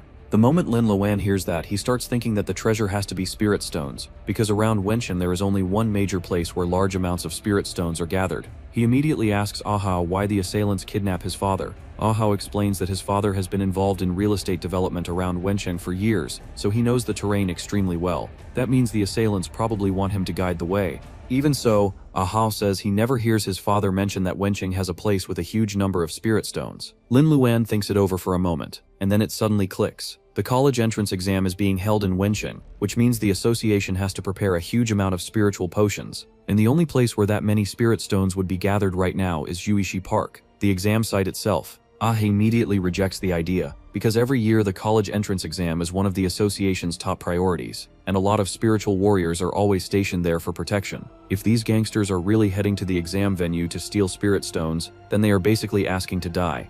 This year, the security work is being handled by Gu Yunshao's investigation team. At that same moment, Gu Yunshao is reporting that there are no abnormalities. Then suddenly, several hooded men appear out of nowhere and launch an attack on the investigation team, causing an explosion. Right after that, the assailants reach the administration building and report that Captain Gu and his team are all gone. After hearing the explosion, the security forces around the venue immediately contact the central tower, but an assailant forces the management to answer the call and report that there are villains here who must not be allowed to escape. The district chief picks up the phone himself and tells the security team that nothing unusual is happening. One of the assailants comments that the district chief chooses his own safety over the college entrance exam. In that same room, Yan Mu quietly tells the hidden Shi Li to leave. The district chief then questions the assailants, so their leader asks whether he still remembers the fall of Chaocheng City 8 years ago. The assailants remind everyone that before that event, the Spiritual Association is only a non-governmental organization in the Eastern District, not yet the ruling power it later becomes. Chaocheng, once a famous slum area in the Eastern District, is wiped out 8 years ago by a group called Misty Mist. It is occupied by a mysterious organization and then destroyed completely, with none of the residents surviving. Back then, the old Spiritual Association is not yet an official organization, so they do not go there, and that leads to the city's fall. The assailants continue, saying that public opinion is stirred up by that disaster and pushes the association into receiving official recognition. That same year, the district chief rises from being a small board member in the association to becoming the head of the Eastern District. Then the leader is informed that Lu Qing has arrived, so they begin the operation. Lu Tianming begs Lu Qing to let his son go now that he has already led them to Shuishi Park as promised, and Lu Qing assures him that he will. Soon the red puppet returns with the other assailants. The moment Ah Hao sees his father, he calls out, but Lin Luan immediately tells him not to act recklessly, because they cannot expose themselves yet. Shujin then gets smacked on the head by Shu Yu, who reminds her that she clearly tells her not to come down here. But Lu Qing says it is fine if they come, because after such a long trip he needs to replenish some energy anyway. Then right in front of everyone, he grabs one of the assailants by the mouth with his palm and sucks him dry. Everyone is horrified by that, but Lu Qing only says he is still hungry. Then he notices Tianming, and remembers that he promises to send him away after the task is done. He stretches out his monstrous hand toward him, but Ah Hao jumps in and slaps the hand away. The force sends Ah Hao flying, and both the red puppet and Shu Yu immediately become alert. Ah Hao reaches his father, while Lin Luan orders everyone to attack. Lin Luan's subordinates immediately surround Lu Qing, Shu Yu, and the red puppet. Ah Hao supports his father, while Lin Luan tells the two of them to get out first. At first, Lu Qing is confused by the sight of his own men attacking him, but then he realizes it is a rebellion and drains them all dry in one sweep. Shujin protests, but Shu Yu holds her back because she has no idea why she is acting like this. As Lin Luan and the others move away from the chaos, he says the target really is the college entrance exam venue, so they need to warn the central tower immediately. Back at the central tower, the district chief assumes the assailants are after spiritual potions and tells them the location, but the assailant leader sounds offended that they are being mistaken for common thieves. He reveals that their real goal is all of the students at Shuishi Park. The students are thrown into panic when they see a huge wave of bats and rats rushing toward them. They run for their lives because there is no way they can win against that many spiritual beasts. Shu Yu transforms into a beast as well and uses the bats and rats to surround all the students near the central tower, while outside security is still being told that nothing is wrong inside. Shu Lili tries to contact them, but the signal is blocked. Lin Luan's friends run with the others, but Roan Lushi trips and falls. The beasts are just about to reach her when Fu Xiao suddenly steps in and cuts them down. Roan is surprised to see him, but he tells her they need to help each other. The four of them try their best to fight back, but there are simply too many beasts to handle. Luckily for them, the shadow cat Little Grape rushes in and explodes near the beasts. The shadow cats save them, and Fu Xiao immediately realizes that Lin Luan and Ah Tao are here. But the beasts are still pouring in, so Lin Luan tells everyone to run now. He tells them to use the underground passageway, since the assailants should have already left it by this point. Fu Xiao still worries about the exam, which makes Lin Luan snap at him. Ah Hao notices that Lin Luan does not plan on escaping with them, but Lin Luan only answers with a simple of course. Elsewhere, another student keeps fighting the beasts and tells the others not to panic. But the red puppet comments that every group always has one or two people like that. the ones who take the lead, and that the easiest way to deal with everyone else is to remove those people first. Once that happens, the rest fall apart like loose sand. Bro really turns crowd control into a lecture. All candidates are ordered to head to the central tower, but fortunately Shi Lili reaches the main gate in time and tells security that the assailants have already taken control of the central tower. People quickly begin gathering around it. At that point, Lu Qing informs his leader that the siege is complete.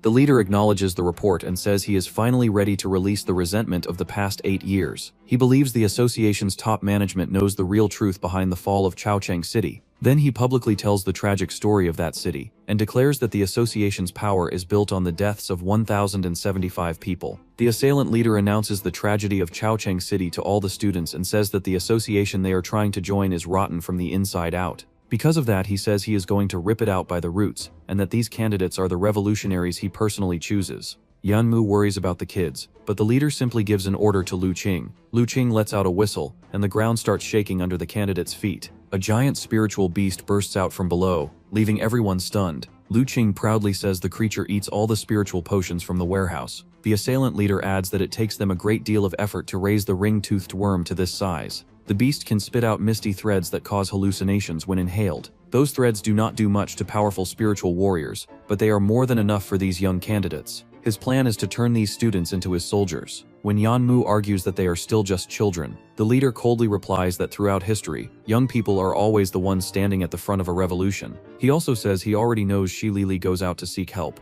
but according to his calculations, that help will arrive far too late. Then Lu Qing gives the order, and the beast starts releasing its mist, which only affects the exam candidates. But after a moment, the beast suddenly stops. Lu Qing orders it to continue, but even the students can tell something is wrong. The beast looks like it is in pain, and then a voice starts coming from inside it saying the whole situation feels disgusting. Lu Qing is stunned that the beast can somehow talk, but the voice inside decides it has had enough, and suddenly cuts its way out with Wu Wu's sharp claws. 1 hour earlier, Lin Luan is hurrying the group through the underground passageway. Then halfway through he notices something and suddenly makes an excuse that he needs to go take care of something. Right after that he runs off. Ahao believes he must have a reason, so he tells the others to keep moving and get out first. Lin Luan hides himself carefully while watching everyone outside being surrounded. At the moment he is very low on points, so the only thing he can do is rely on his subordinates to hurry up and earn more for him. From the looks of it, they are trying their hardest to make people hate them as much as possible. Then Lin Luan senses a fluctuation in spiritual aura thanks to his master-level perception. A moment later, the ring-toothed worm pokes its way out from underground, scaring the life out of him. At first it does not look too dangerous, but then it sprays its saliva all over him and opens its huge mouth to attack. Lin Luan barely dodges, but the beast disappears underground again and starts drilling through the earth. Just when he is about to get swallowed, he quickly puts on his safety mask. Inside the beast, he gets pressed up against its organs, and he has no clue how long that mask is going to hold. He first thinks about using Wu Wu's sharp claws to break free right away, but then another idea hits him. He can use this disgusting monster as a ride straight into the enemy camp. The only problem is that he has to endure the awful environment inside it. Still, he can hear everyone's voices outside, so he chooses the timing and uses sharp claws to slash the beast from the inside. Lin Luan cuts his way out of the beast, and the creature drops limply to the ground. Everyone is left shocked by what they are seeing, both the students and the assailants, but Lin Luan is too busy trying to shake off how absolutely disgusting that whole experience is. The assailant leader immediately orders the others to catch him, but Lu Qing is occupied with healing his Miss Hella, so Shu Yu transforms and goes after the smelly boy instead. Before she can do anything, Shujin blocks her and says she is not allowed to touch Lin Luan. The red puppet gets frustrated and says nobody is trying to catch this little trick-or-treat brat, which clearly means they all want him to get away. The assailant leader asks Lu Qing about Miss Bold of Law and Pos. Hella's condition, but Lu Qing says he needs 10 minutes, which leaves the leader visibly troubled, so he orders the others to hold back the outer ring security team and buy more time. Through the cameras, Yanmu watches Lin Luan and feels relieved that he makes it in time. Meanwhile, Lin Luan is being chased by the red puppet and decides the situation is not actually that bad if he is the only one after him. Then he suddenly hears someone speaking directly inside his head. Yanmu introduces himself as Shi Lili's teacher. Lin Lun greets him, and immediately assumes that Shi Lili's teacher must be a decent person. Yanmu tells him through telepathy that the outer ring security team will arrive in 15 minutes, and asks him to hold the assailants back until then. Lin Lun is fully confident that he can handle that job. The red puppet gets frustrated by how fast Lin Lun is, so he snaps his fingers and traps him in a ring of fire. His plan works, and he explains that his flames are ignited by spiritual energy, so they burn however he wants them to. Lin Luan apologizes and says he is just a student who has not even grown fully yet, but the red puppet clearly has no patience for someone with a slick mouth. He launches a flowing fire attack, and Lin Luan blocks it by using Iron Block and the Protective Mask ability, but the force still sends him flying backward. The red puppet is a little impressed that a student can use abilities like that, but Lin Luan already knows those skills are nowhere near enough to handle a monster like him. Worse, he still does not have enough points to bite him. The red puppet attacks again, but Lin Luan uses that chance to summon the Shadow Cat and trigger an explosion while slipping away from the flames. The red puppet notices that this trick belongs to Zhao Shujin, but he does not dwell on it for long. At the same time, he gets an order to finish Lin Luan faster, which only irritates him more. He quickly looks around and spots Lin Luan up on a tree, so he sends fire right at him, but it turns out to be another Shadow Cat. The real Lin Luan appears behind him and slashes him with Wu Wu's claws. Even so, the red puppet stays completely fine and just punches Lin Luan away. Yan Mu then tells Lin Luan that it is still too early for him to defeat someone like the red puppet, and that the important thing right now is to stall for time. Lin Luan says he has not forgotten that, but he still really wants to deal with this guy. He needs 1,200 points to activate Absorb, which he still does not have. As Lin Luan keeps dodging attack after attack, he suddenly realizes something important. The points needed to activate the biting ability are determined by the vitality of the target. So if the opponent's vitality drops during the fight, the required points will drop too. Yan Mu still thinks Lin Luan is too inexperienced to actually beat someone like this. Meanwhile, Lu Qing announces that the ceremony can resume now that Ms. Helody is fully healed. Shi Lili and the security team are still fighting a group of hooded assailants outside. At the same time, the candidates are panicking because the ring-toothed beast has already healed again. Lu Qing assures the creature that he will protect it, so it should take less than 5 minutes to fully control the students. Yan Mu watches Lin Luan getting thrown around and says it is already too late. Lu Qing orders the beast to begin, but then it suddenly starts trembling. He notices that something is wrong inside the beast, but by then it is already too late. Lin Luan gives the order, and the Shadow Cat explodes inside the creature again, injuring it for a second time and making Lu Qing complain that he literally just finishes healing it. Yan Mu is impressed that Lin Luan thinks that far ahead and actually pulls the plan off. Zhao Chenling finds the whole thing pretty amusing. The assailant leader, on the other hand, is not amused at all. The red puppet throws another punch at Lin Luan and says he has wasted all his energy for nothing. But while catching his breath, Lin Luan notices the system screen telling him that he now has enough points to activate Absorb. So he immediately charges himself with the full power of Shadow Walk and rushes straight at the red puppet, aiming to bite him. But before he can reach him, an even faster black figure appears and blocks his path, then sends him flying back. The red puppet is unhappy because he already says he can handle this himself, but the leader ignores him and walks toward Lin Luan instead. Then he asks Lin Luan whether he understands the terrible things he has done, and that is when Lin Luan drops the bomb. He tells Gu Yunxiao to stop. The whole situation takes a wild turn when Lin Luan calls the assailant leader Gu Yunxiao. The leader is visibly shaken, but Lin Luan keeps going, and says he has not told anyone else this because they would never be able to accept it. The leader denies it and says he has no idea what Lin Luan is talking about. Lin Luan admits that he also does not want to believe it at first, but no matter how much he resists it, every clue points toward the one person he least wants to suspect. First, Gu Yunxiao personally comes back to train them, even though someone of his status has no reason to bother. That only makes sense if he wants to prepare a stepping stone for what is about to happen, especially when the exam is being held in Wen City.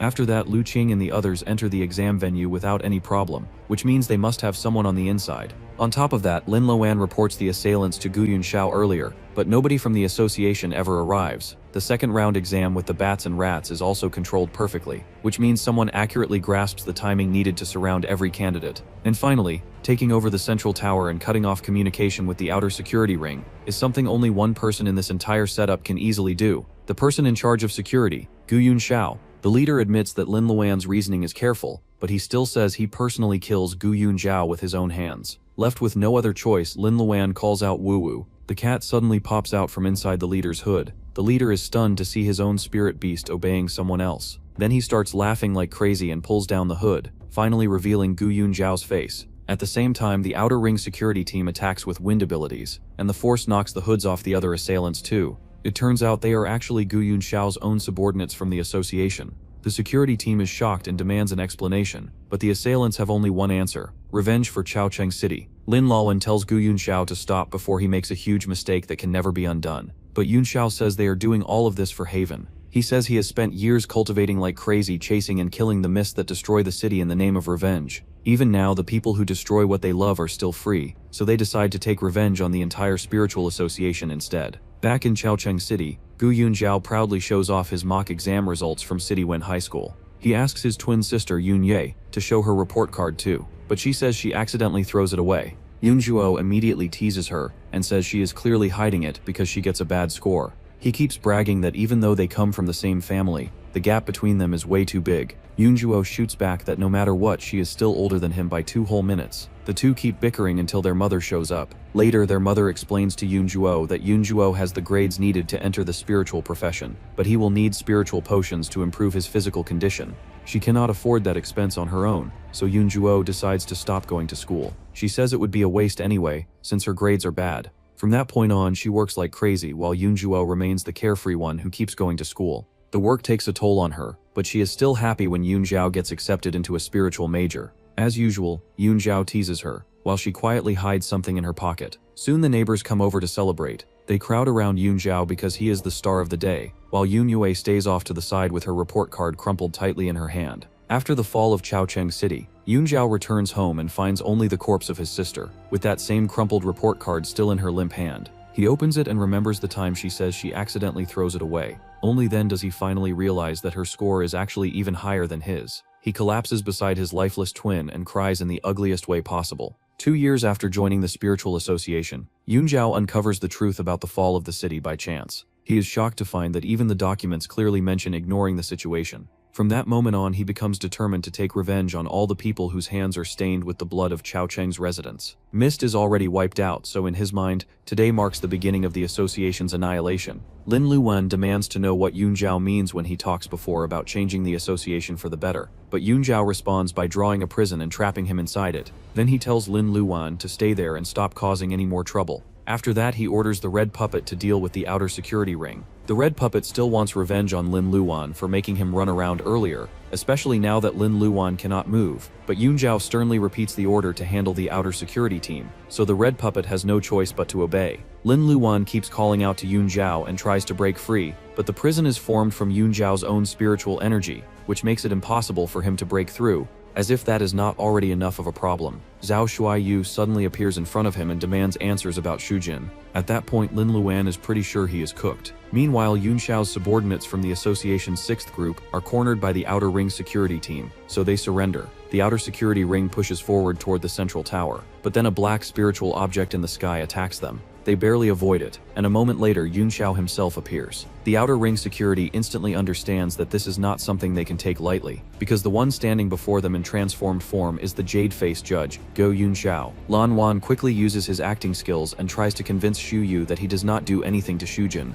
but Xu Yu already knows how slick his mouth is, and transforms to attack him anyway. However, Shujin suddenly stops her and says she is not allowed to touch him, because if anything happens to him she will not survive either, since she is already his girl. That absolutely does not help Lan's situation at all, and if anything it makes it worse. Xu Yu immediately lunges at him to finish him off. At the same time, Yunxiao traps the outer security ring with his drawings, though he deliberately keeps them alive so they can witness what he calls the new beginning of change. Then he contacts Lu Qing, who reports that Ms. Hella has fully recovered, so they can begin. The candidates breathe in the mist and fall into hallucinations, while Yanmu and Zhao Chenling can only watch it happen. Yanmu hates the fact that he is not a combat type in moments like this, though he can still easily tell that the Chenling beside him is only a clone. Thanks to the information sharing among her clones, the others can already be calling for reinforcements. Chenling confirms that she already requests support, but assailant activity has been happening in many places recently, so a lot of teams are redeployed elsewhere. The only unit that can reach them immediately is the Red Armor, but they are still unsure whether bringing them in is a good idea. Since Yun Chao already has all the candidates under control, he orders the evacuation to begin.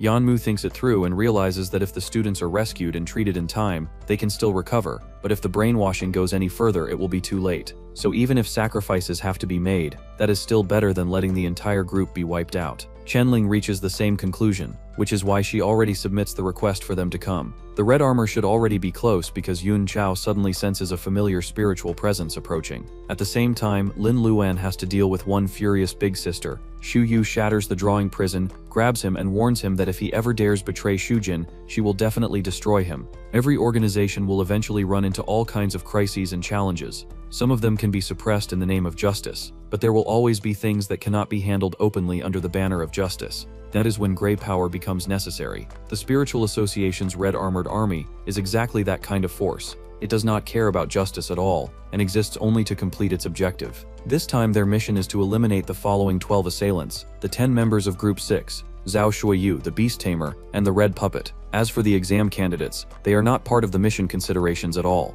Yun Xiao is surprised when he sees the red armor hovering above him. Even his own subordinates panic and start suggesting that they fight back. But Yun Xiao creates a ridge in front of them and explains that their real purpose is to take the candidates away and cultivate their strength so they can one day fight against the organization. He tells his people to leave the same way they come in because he believes he alone is enough to hold the red armor here. The red armor asks Yun Xiao whether this is really his final choice. Before he can answer, the red puppet charges in recklessly, only to get grabbed by his own superior and slammed back to the ground. The red armor coldly says that if he rushes forward so impulsively, he would already be dead by now, because this fight is far beyond his level. But Yun Xiao laughs, transforms, and says this battle is also beyond the power of the red armor. His giant transformed form can be seen from far away. When Lin Luan spots it, he contacts Yan Mu and asks whether Yun Xiao is a good person or a bad one. Yan Mu says that is a difficult question, because everyone has their own way, and he is not qualified to judge Yun Xiao's choice for him. Instead, he decides to tell Lin Luan a story, so Lin Luan can judge it himself. Yan Mu begins with the story of a young man who has both talent and a strong sense of justice. Anyone who sees him believes he will become a hero in the future. The only flaw in his life is where he is born, because that place is a poor district with no protection. Yun Xiao attacks the red armor, but they dodge every strike with ease. Their leader praises him and says he truly is worthy of the title Jade-Face Judge. Even so, at a time like this, Yun Xiao is still using attacks with wide range but low lethality, and in their eyes, that is his weakness. The leader orders the others to form up and use immortal locks to bind him. The team follows the order, and just when they are about to tear him apart, Yun Xiao still manages to move his hands and strike them so hard that the binding strings snap loose. But the leader immediately tells the others that Yun Xiao's transformation is about to weaken for a moment, and he orders another squad to attack with the Lotus Hammer. Yun Xiao has no time to dodge, so he takes the attack head-on. Even then, what relieves him most is the thought that the candidates should already be escaping by now. Shi Lili notices that even while fighting the Red Armor army, Yun Xiao still is not truly fighting to kill. At the same time, Lin Lan is rushing toward his senior after learning the real reason behind the fall of Chaocheng City. As Yun Xiao's strength starts dropping, the Red Armor army seizes the chance to attack again, but Group 6 throws themselves forward to protect their captain. Yun Xiao orders them to leave, because their revolution would mean nothing without their leadership. Still, his subordinates insist that they have already sworn to protect him. The Red Armor army does not take them seriously at all, because they know Group 6 is already drained after fighting the Outer Ring security team. Yun Xiao originally orders his people to spare the guards, since his real enemy is the upper level of the spiritual association, but Group 6 is slaughtered without mercy right in front of him. That trauma makes something inside him snap, and he releases an even stronger wave of energy. Driven by fury, he transforms again and prepares to strike back. Then Lu Qing suddenly appears behind him. Yun Xiao is confused because he already tells Lu Qing to leave with the others. But instead, acting on the Red Armor's orders, Lu Qing extends his monstrous hand and drives it through Yun Xiao's body. Yun Xiao still cannot believe what just happens, while Lu Qing casually apologizes and pulls his hand back out. Lin Luan arrives at that exact moment and watches his senior collapse. Lu Qing pierces Yun Xiao with his monstrous hand, then quickly jumps back and lets the Red Armor army surround him. He calmly admits that he waits until Yun Xiao has already used up most of his power before making his move, because with Yun Xiao's current spiritual energy, recovering from an injury like this will not be easy. The Red Armor army wonders whether this is some kind of internal conflict, but Lu Qing pulls out a Red Armor badge and reveals who he really is. He introduces himself as Lu Qing from the Spiritual Association's Red Armored Army Secret Spy Department. He explains that 2 years ago the association places him near Go Yun Xiao. A figure like Yun Xiao is too dangerous to be allowed to grow stronger unchecked, so the association prepares insurance in advance. About 2 years earlier, they begin to suspect that Yun Xiao and all of Group 6 have already turned traitor, but at that time there is still no solid evidence. On top of that, Group 6 is too capable to just throw away, so the association keeps using them while quietly watching them. Yun Xiao charges toward Lu Qing, but Lu Qing says that Yun Xiao and his people have already caused more than enough trouble for the association. Then he orders the Red Armored Army to eliminate him. The Red Armored Army attacks, but Yun Xiao is not someone who gives up that easily. While standing at the side, Lu Qing even thanks him for helping cultivate both him and Miss Hella, saying he deserves a full 100 points for that. The man really chooses the worst possible time to get smug. Lun Zhao continues fighting the Red Armored Army, but Lu Qing says this is actually the perfect time to explain the next step. He is going to take away the group of candidates, and afterward the public will be told that Yun Zhao and his people are the ones who kidnapped them. Hearing that, Yun Zhao explodes with rage. He releases a violent wave of energy that blows the army back and then rushes straight at Lu Qing, but Lu Qing is excited instead of scared. He throws a punch and says that in Yun Xiao's current condition he cannot transform properly, which means he is no longer a match for him. The attack sends Yun Xiao flying backward, and he crashes into the trees while coughing up blood. Right then, Lin Luan finally arrives at the scene, and he is not alone, because Shujin and Wu Wu are right behind him. Lin Luan rushes to his badly wounded senior, unable to understand how someone so powerful can end up like this. Then he notices Lu Qing standing together with the Red Armored Army and ordering them to finish Yun Zhao off. Yun Zhao coughs up blood, which immediately makes Lin Luan panic over his condition. Even little Wu Wu looks worried. Lying there, Yun Zhao starts wondering if he is the reason everyone dies, both now and in the past. All of his comrades are already gone, and that makes him realize he is nothing but a fool. He hates that truth more than anything. Lin Luan can feel that pain, and he shares the same disgusting feeling toward the association, even if he still does not fully agree with everything Yun Zhao does. He remembers his senior saying so brightly that he would keep working to change this imperfect world. As the Red Armored Army closes in, Lin Luan promises Yun Zhao that he will finish what his senior cannot, and keep walking the same road for him. Then the system informs him that he only needs 50 points to absorb Yun Zhao's ability now that his vitality has dropped so low. Lin Luan immediately bites him and orders Shujin to do everything she can to treat Yun Zhao. The Red Armored Army realizes that Lin Luan overhears the conversation earlier, which means they now have to eliminate him too. Lin Luan copies the perfect transformation judge ability and activates it at once, determined to turn the association upside down. The Red Armored Army is caught off guard, and then in the next instant, everything explodes. Lu Qing notices the disturbance and is shocked to see the transformation judge appear. Lu Qing stares in disbelief at the transformation judge that belongs to Yun Zhao, then immediately orders the remaining Red Armored Army members to attack. Lin Luan charges straight at them and says he is not kind enough to show them the same mercy his senior does. He raises his weapon and brings it crashing down, destroying everything around him. Lu Qing is still trying to process what he is seeing, so he freezes for a second, and Lin Luan slams him so hard that he goes rolling away like a football. Lin Luan keeps beating him until he is almost reduced to mush, but then one of the Red Armored Army members rushes in to save him. Lu Qing responds by grabbing that man and using him as food to heal himself. At the same time, he finally realizes that it is Lin Luan controlling this transformation, not Yun Zhao. Lin Luan punches him in the face again, but this time Lu Qing catches him. Lu Qing says that Lin Luan's strength is still below Yun Zhao's, which means his own strength is greater right now. Then he starts laughing like a madman and tries to absorb Lin Luan with his monstrous hand. But Lin Luan uses the Sharp Claw transformation instead and slices through that sinful hand.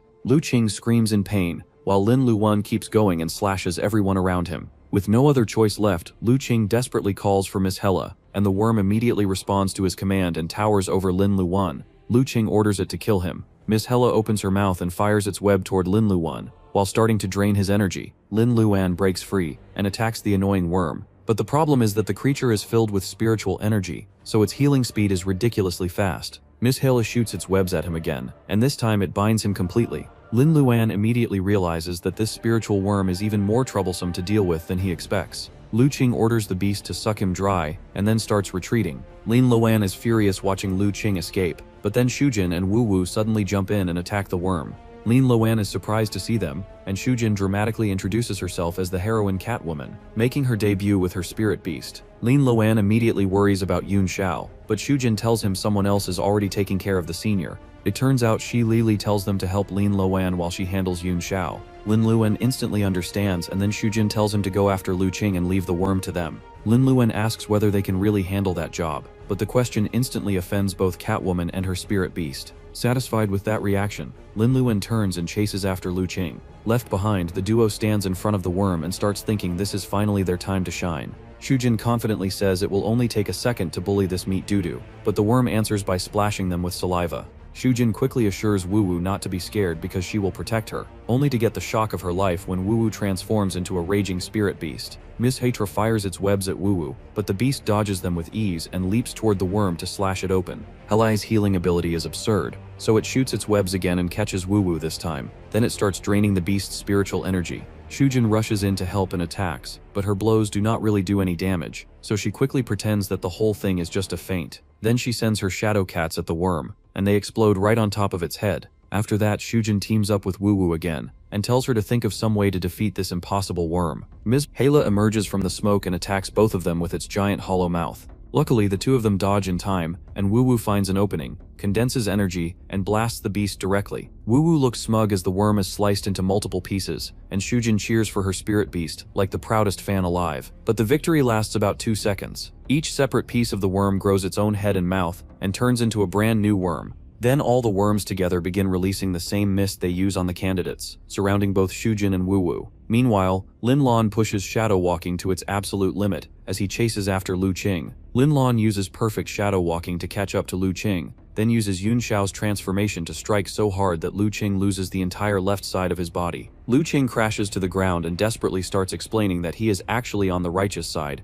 that he is only working undercover against Yun Xiao's operation. As he keeps healing himself, he tells Lin Lan to go deal with Yun Xiao instead, but then a shadow cat appears right beside his face and explodes on the spot. Lu Qing curses Lin Lan for being an idiot, but Lin Lan says Lu Qing has no right to judge Yun Xiao. Yun Xiao loses his whole family, so the fact that he manages to stay sane for all these years is already incredible. Lin Luan keeps blowing Lu Qing up while saying that the association may not be a direct assailant, but it is still no better than one. Yun Xiao takes those students hostage only to show them the true face of the association. He never truly wants to hurt them, he is simply too kind. Unlike these people, Lin Luan gets more and more pissed off at their selfish plans, and even at Lu Qing's squinting eyes, so he takes all of it out on him. Lu Qing has no idea what his eyes ever do to deserve this level of abuse. Lin Luan proudly says he is going to beat him until he is half dead first, and then he will think about what to do next. Lu Qing, however, says he cannot be defeated as long as he still has spiritual energy, then suddenly yells for them to come out. At that moment, huge groups of brainwashed candidates step forward and surround Lin Luan. Lu Qing starts laughing and says it would be such a noble act if Lin Luan now destroys all of them himself.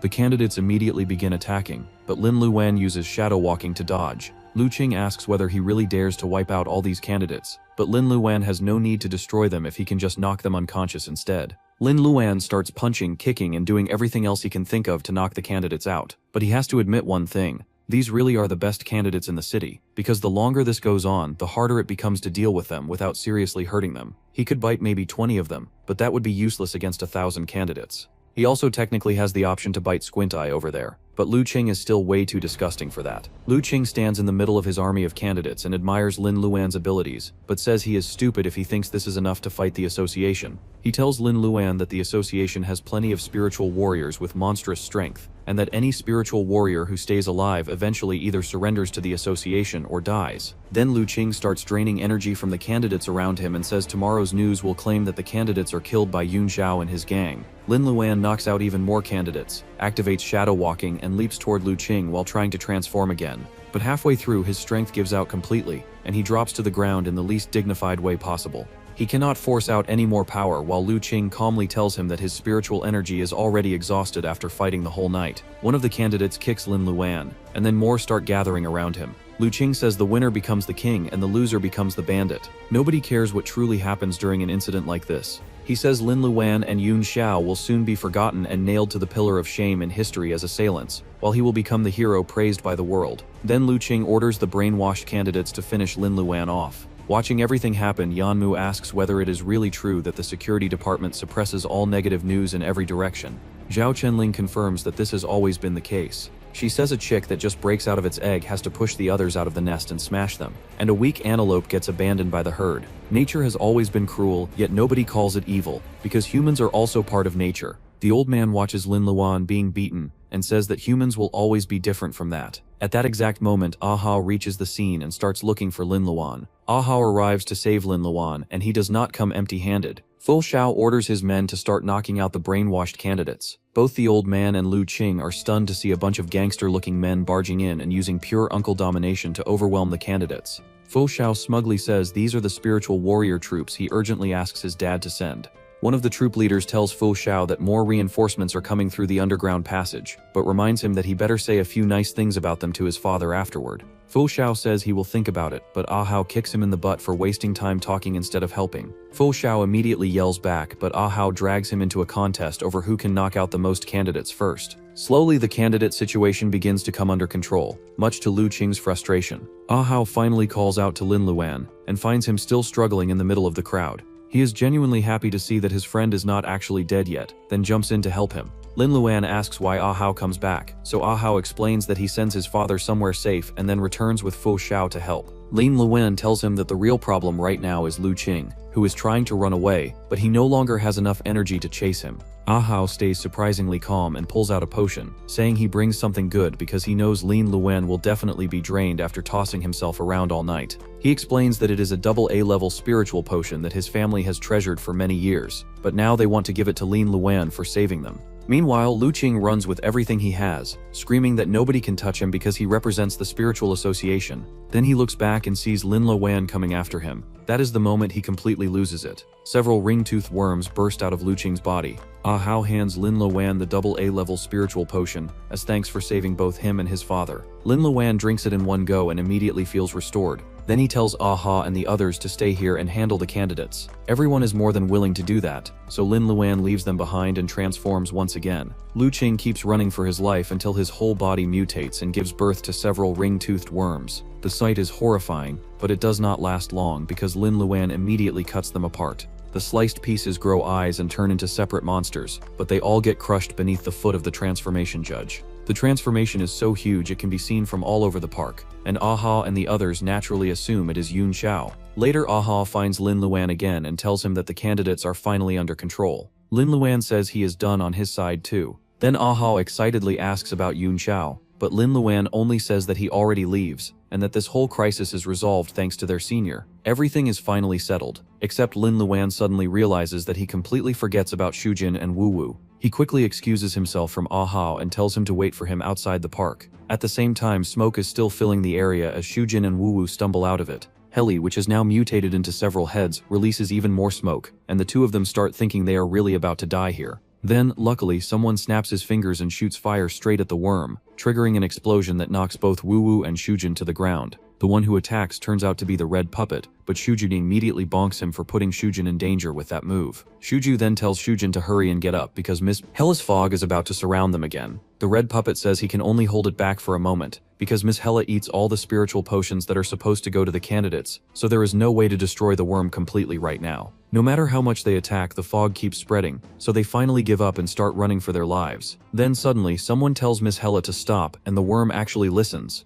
The four of them are sure they are about to die, but when they push through the fog, they are shocked to find Miss Hella standing right in front of them without attacking at all. At the same time, the system screen shows that Lin Luan has already absorbed the worm and turned it into a subordinate. Miss Hella then shrinks back into a smaller form, and Lin Luan grabs it while saying that it is a good thing he saves his last points to bite Miss Hella. Shujin immediately gets excited and throws herself right at Lin Luan's face, even starting to kiss him, but Lin Luan awkwardly reminds her that her extremely angry sister is standing right there watching everything. After that, Lin Luan finds Qielisi and asks about Yun Xiao. She tells him that Yun Xiao is still alive, but he loses a lot of blood and needs professional treatment right away. Lin Luan says they want to take their senior away now because they cannot let Ahao and the others see him like this. But the red puppet immediately gets agitated and says Shiliu is also from the association, which means she should be eliminated too. Shiliu glares at him and says not everyone in the association is the same as the Red Armored Army and Lu Qing. Besides Gu Yunxiao, there are also people inside the association who are secretly working hard to change it in their own way.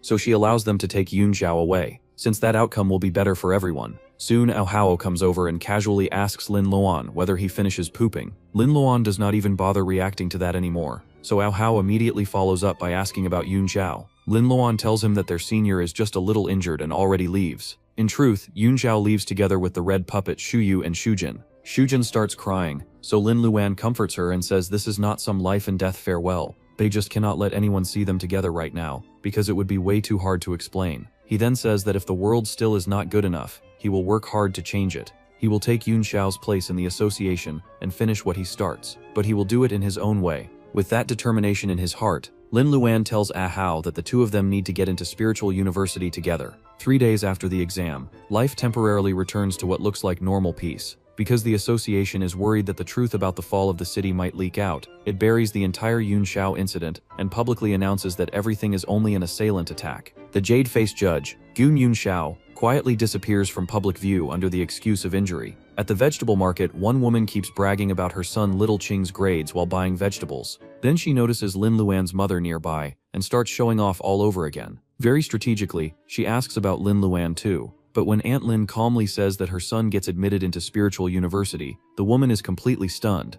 Aunt Lin, meanwhile, has no interest in dragging it out and just says she wants 4 ham hocks. That flex lands way harder than anything the auntie says. All day. Later that evening, someone knocks on the door. When Aunt Lin opens it, she is shocked to find San Cheng Gong and Liu Ben standing there. They quickly explain that they are not here to scam her this time. In fact, they come to celebrate Lin Luan's admission, because they are now sworn brothers. Right behind them are some assailant buddies and Shujin, who openly introduces herself as Lin Luan's girlfriend. Fu Xiao also shows up with Ai Hao and the others, though he still cannot resist complaining that the place is shabby. Lin Luan is happy to see everyone gathered around, but Ai Hao clearly has some concerns about Shujin. He asks why all the people Lin Luan invites seem to be bad guys. Lin Luan has absolutely no defense for that, so he just shrugs and moves on. And just like that, the party carries on without any real problems. The real problems, however, are starting to grow inside the association. Zhao Chenling sits in front of a man hidden in the dark. He asks her whether it is really true that Gu Yunzhao defeats Lu Qing and then gives up on kidnapping the students. Chenling confirms it, but then the man stares at her and brings up a very active high school student who also appears at the scene. Even then, Chenling stays perfectly calm and says she does not notice him at all. At Huaxia Spiritual College, the entrance ceremony for the freshmen is about to begin, and Fu Xiao, A Hao, and Lin Luan all arrive at the scene. Fu Xiao, being exactly who he is, immediately starts bragging that he has spoken in front of hundreds of thousands of people without even trembling, so he can definitely cover for these countryside boys. Then they notice a crowd nearby and head over to see what is going on. It turns out that the students from the Southern District and the Western District are arguing over who is the strongest this year. Fu Xiao looks down on them and says they are a bunch of hillbillies for fighting over something like that. But Lin Luan sees the real opportunity here. Points. So right when the argument reaches its hottest moment, Lin Luan suddenly laughs loudly and calls them frogs at the bottom of a well, which instantly draws the attention of both groups. Ah Hao panics, but Lin Luan keeps going and says they are basing everything on trash standards anyway. Then he proudly declares that the Eastern District is the strongest this year. Both Fu Xiao and Ah Hao immediately start yelling at him, while the students from the other districts remind them that the Eastern District gets hypnotized during the exam and does not even finish it. According to them, the association only pities them and lets them pass. That shower of disdain earns Lin Luan a nice amount of points, but it still is not enough, so he throws in his final move. He presents the ace of the Eastern District, a man who can beat 100,000 people in seconds, a genius, handsome, fierce, Fu Xiao. Fu Xiao immediately starts sweating like crazy, while A Hao catches on and starts cheering for Fu Xiao too. The other students are obviously not happy about this, and decide they want to test his strength personally. At that exact moment, Lin Luan grabs the still stunned Fu Xiao and starts running. Lin Luan is thrilled that he gets his points, but while escaping, he suddenly crashes into someone and falls flat on the ground. The person he runs into is Wang Man, and Wang Man recognizes him immediately as the one who leaves his idiot nephew crippled for life. Luckily, before he can do anything, the headmaster of the spiritual university calls out to him and tells him not to scare the new students. The headmaster appears and tells Wang Man that he cannot allow his students to be threatened inside the school. Wang Man unexpectedly turns very restrained in front of him, but still warns Lin Luan not to let him catch sight of him outside the campus. Then the dean hurriedly shows up and tries to smooth things over, since Wang Man is the special guest from the association invited to attend the opening ceremony. After that, the dean tells all the students to change into their uniforms and head to the ceremony hall. The students soon take their assigned seats.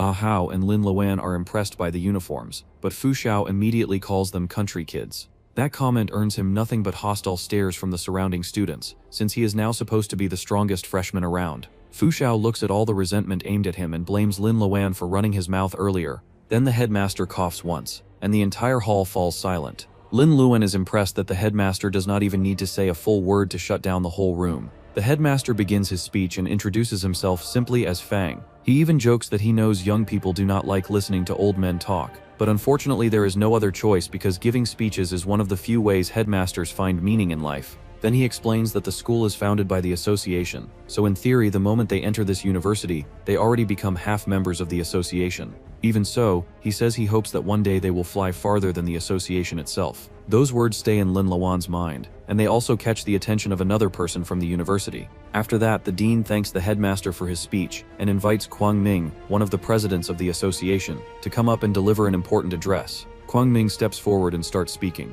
The moment Lin Luan sees him, he is completely stunned. Kwang Ming introduces himself as one of the association's presidents, and casually says that his hobby is playing games. Ah Hao turns to Fi Hao and asks whether he knows anything about him, but Fi Hao says there is no way he could know that much, since Kwang Ming is one of the presidents. All he knows is that Kwang Ming is one of the association's 5 presidents. Kwang Ming continues and announces the first piece of good news. The association recently discovers a new mine, and mining work will begin very soon. The students are already impressed, but then he follows it up with a second announcement. This time, the association decides to let new students take part in the mining operation.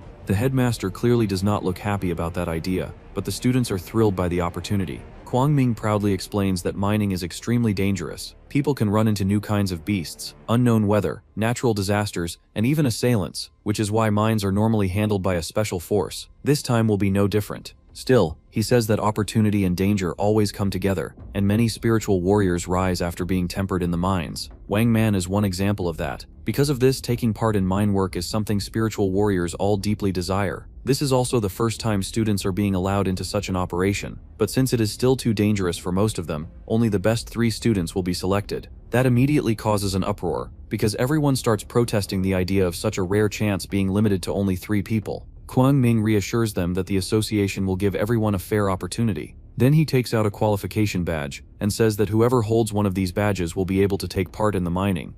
3 badges are already hidden in the pockets of 3 students' uniforms. The whole hall instantly turns into chaos as students start searching their uniforms. But Kwang Ming says this is still not the final result. The real qualifiers will be the ones still holding those badges after 3 days. Ahao is shocked that the man is openly forcing classmates to fight each other, while Lin Luan starts wondering whether this is the kind of game Kwang Ming likes to play. The students around them explode into noise and begin thinking of ways to steal the badges for themselves. Then Kwang Ming decides to make things even worse by announcing who the current badge holders are. He asks the dean to turn on the screencast, takes the remote himself, and reveals the first name, Ye Dao, a junior martial arts student, 3-time full scholarship winner, and the 23rd martial arts champion of Spiritual University. The second badge holder is Yang Ganyi, a 3rd-year weapon student, member of the Lingbo gun development team, and a weapon specialist. The students immediately start saying that these people are monsters. Kwang Ming smiles and says the association is fair, so the 3rd badge holder is a freshman. That freshman is the Eastern District's own calm and quick-witted student who gathers the idle spiritual warriors in time and plays a key role in stopping the assailants. Fu Guangkun.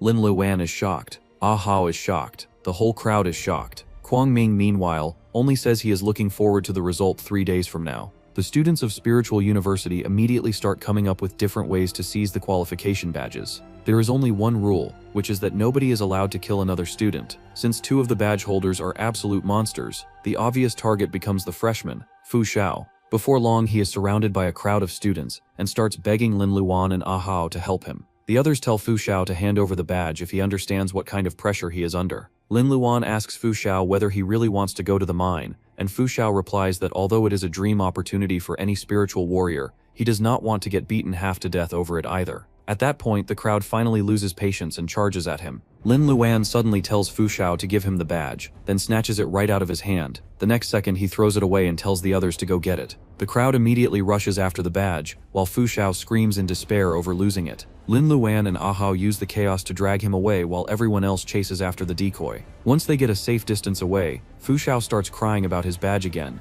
and blames Lin Luan for everything. Lin Luan says Fu Xiao should be thanking him, because he just saves his life. Fu Xiao still keeps threatening him, to the point that both Lin Luan and Ahao start feeling like he is seriously losing it. Finally fed up with the whining, Lin Luan pulls out the real badge and reveals that the one he throws is just an ordinary card. Fu Xiao snatches it back and practically starts admiring it, like some precious treasure, but Lin Luan warns him that this is only a temporary escape. The others are going to realize very soon that the one they chase is fake. At that moment, Wu Wu calls out to Lin Luan, so he tells Fu Xiao and Ahao to quickly go find a place to hide first. Soon after, 2 assailants run up to Lin Luan excitedly and even call him Big Brother. Lin Luan still cannot get used to the feeling of being some gang leader. The 2 ask him how school life is going, but Lin Luan says he can handle school just fine, and immediately asks the thing he actually cares about. How is Yun Xiao doing? Lin Luan asks the assailants about Yun Xiao, and they tell him that the senior is awake now, though his recovery is still going to take time. They also explain that the association is secretly investigating Captain Gu's whereabouts, which means he cannot come out and meet Lin Luan in person. Hearing that, Lin Luan decides they need to uncover the truth behind the fall of the city as quickly as possible and expose it to the public if they want to help Yun Xiao. He asks whether Yun Xiao leaves behind any clues about what really happens in the city. The 2 tell him that back then the city is taken hostage by a group called Mist, which appears out of nowhere one day. Most of Mist dies during the siege, but a few members still manage to escape. In recent years, Yun Xiao's most important role is hunting down those fugitives. The Jade-faced judge truly lives up to his reputation, and almost every escaped member is eventually captured by him. The media claims that Mist takes over the city for spiritual resources, but Yun Xiao believes that if that is really the reason, there is no need to destroy the entire city. so he tortures the captured survivors to force out the real truth. However, not long after the interrogations begin, the captured people start dying one after another for no clear reason. Yunzhao says they are all powerful spiritual warriors, and he has no intention of killing them, so the odds of all of them dying one after another on their own are extremely low. Because of that, he suspects that whoever is behind everything has already threatened them into silence. Even though the interrogations ultimately fail, they still reveal some information. First, the mastermind may have a tattoo shaped like an eye. Second, the mastermind likes to play games. Ling Luan immediately focuses on the part about games, so his subordinates explain further. One of the captured men is tortured until he loses consciousness, and while mumbling, he says that the mastermind calls the whole thing just a game. Even with those two clues, Lin Luan knows it is still hard to identify the person. In the end, he orders the two to go back and pass information to him through Wu Wu from now on. After that, Lin Luan walks calmly through the crowd while looking for Fu Xiao. At the same time, he keeps thinking about the mastermind, and wonders who gains the most from the fall of the city. Quang Ming suddenly comes to mind, so Lin Luan heads straight for the academic administration building to find him. But when he arrives, his perception ability cannot sense any strong spiritual flow, so he starts wondering whether Quang Ming has already leaves the school. Then someone speaks behind him. Lin Luan turns, and Quang Ming is suddenly standing right there, ridiculously close to him. Lin Luan is startled, because he does not sense any spiritual energy from him at all. He instantly tries to activate Absorb, but the system sends up a warning saying it cannot calculate the points needed to capture the target, because it cannot read the opponent's vitality. That sends a chill straight through Lin Luan, because this is the first time the system has ever gives him a response like that.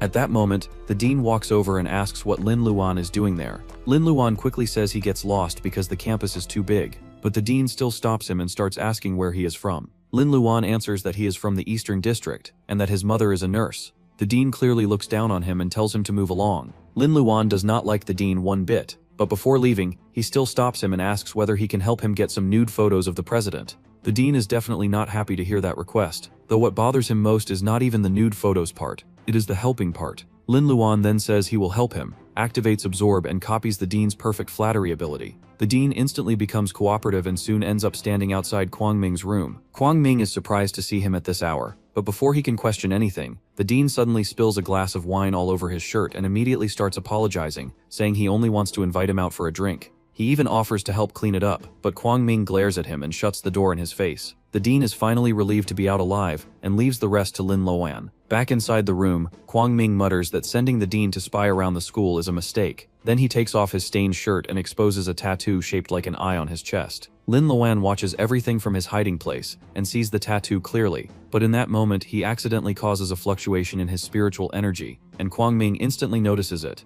Quang Ming comments that even a place like this still has rats, and says it is very unwise for his enemy to choose this path. Still, because he enjoys games, he decides to turn this into one too. He starts counting to 10 and says they are going to play hide and seek. The moment Quang Ming reaches 10, he transforms and says he can already feel Lin Luan's spiritual energy. Lin Luan immediately decides this is now or never, and uses shadow walking to run. Quang Ming gives chase at once. What follows turns into a full mouse and cat game, with Quang Ming hunting him through the building. At one point, Quang Ming stops, convinced he has already caught the mouse, but what he grabs is only a shadow cat. Lin Luan uses that chance to escape the building. He thinks he wins and plans to regroup with the others before deciding how to deal with Quang Ming. Then, without warning, he runs face first into an invisible wall and stumbles back while rubbing his aching face. At the same time, Quang Ming catches the shadow cat and crushes it in his hand, furious that someone actually dares to trick him. Lin Luan then realizes what is happening. A barrier made of Quang Ming's spiritual energy is surrounding the entire building. Earlier he cannot sense any of that energy, but now it is everywhere. Quang Ming calmly says that the mouse is very clever, but no one can escape from his territory. Around the dome, Quang Ming says that since Lin Luan cannot escape from his territory, he leaves him with no other option. Lin Luan cannot reveal his identity right now, so he has no choice but to transform. He summons more shadow cats and sends them at Quang Ming, but they do not affect him in the slightest. Then Lin Luan releases sharp claws and slashes him directly. The attack actually causes damage, but Quang Ming heals at once and says that inside his territory, he is immortal. At this point, Lin Luan is genuinely shaken, because the man barely even feels real. Even so, he pushes shadow walking to the maximum, closes the distance and starts using Miss Hella's absorption power. Kuang Ming is impressed that Lin Luan knows such a rare and sinister trick, but he is not worried at all and simply tells him to absorb as much as he wants. Lin Luan keeps absorbing, yet his own spiritual energy does not rise even a little, so he quickly backs away. Kuang Ming asks whether he finally notices that something is wrong. He is also annoyed that he never knows the school is hiding a generalist like Lin Luan. Then he says it does not even matter why Lin Luan is standing against him, because there is no way Lin Luan can defeat him. Deep down, even Lin Luan has to admit that he is right for the moment, and because no proper villain can resist a speech, Kuang Ming starts explaining his power. Within the range of his territorial barrier, all spiritual energy is under his control. The barrier absorbs every bit of spiritual energy inside that space, and converts it for his own use. In other words, as long as Lin Luan is inside this territory, Kuang Ming is basically immortal, because he can keep using huge amounts of spiritual power without actually losing anything. Now that the explanation is over, it is Kuang Ming's turn to attack. The whole building lights up under Kuang Ming's attack, and from a distance, Headmaster Fang notices it immediately. Just one strike is enough to send Lin Luan rolling all the way to the edge of the barrier. Lin Luan is left gasping for breath and thinking this really might be the end. Kuang Ming slowly walks toward him and says he hears about an extraordinary freshman from the Eastern District exam, so now he wants to see who is really hiding behind that mask. Lin Luan glares at him, but Kuang Ming stares back even harder and coldly tells him again to remove the mask. Right then, the headmaster knocks on the door and says that the school is a place for learning, and he will not allow students to be threatened here. He places a hand on the barrier and starts breaking it, but Kuang Ming, now clearly annoyed, releases more power to restore it. Headmaster Fang looks straight at him and says this is not a place where he can do whatever he wants. Kuang Ming immediately asks whether he is trying to start a war with the association. At the same time, Lin Luan decides to use a move he never plans to reveal today. He transforms into the transformation judge. That finally grabs Kuang Ming's attention, but Lin Luan's real target is not Kuang Ming himself.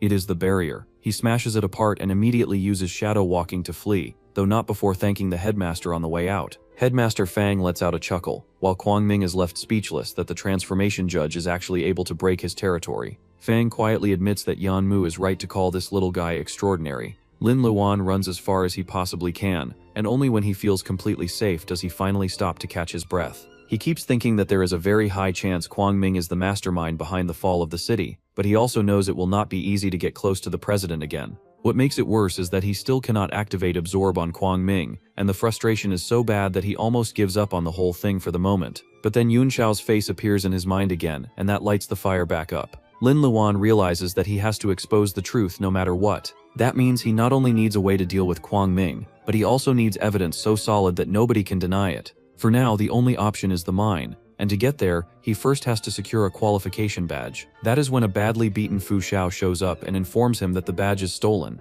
Even worse, it happens within half an hour of being separated from Lin Luan, which is pretty embarrassing considering Fu Xiao is supposedly the strongest freshman here. Fu Xiao explains that it is not one single person who takes the badge from him. It is the entire freshman group from the Southern District. Since the Southern District is run under military-style management, their students are extremely united. They take turns holding the badge, which means outsiders have no way of knowing who actually has it at any moment. In other words, if Lin Luan wants the badge back, he would need to deal with all 500 freshmen from the Southern District. Lin Luan admits that this is definitely a little troublesome. On top of that, it is also important that he does not make too much noise right now. So instead of charging straight in, he comes up with another plan to get the badge back without having to fight all of them personally. Later, Lin Luan approaches Yu Dao, who is sitting in the middle of a hall. Yu Dao assumes he is just another one of the many students coming to steal his badge, so he plainly says that Lin Luan can take it as long as he can beat him. He also asks Lin Luan to announce his name, because he does not duel anonymous nobodies. Lin Luan introduces himself as Su Da Kang from the Southern District. Yu Dao is impressed that a freshman has the guts to challenge him, and starts revealing his abilities as a senior. He explains that even before becoming a spiritual warrior, he is already skilled in many kinds of martial arts. After awakening, all of those movements now carry spiritual energy.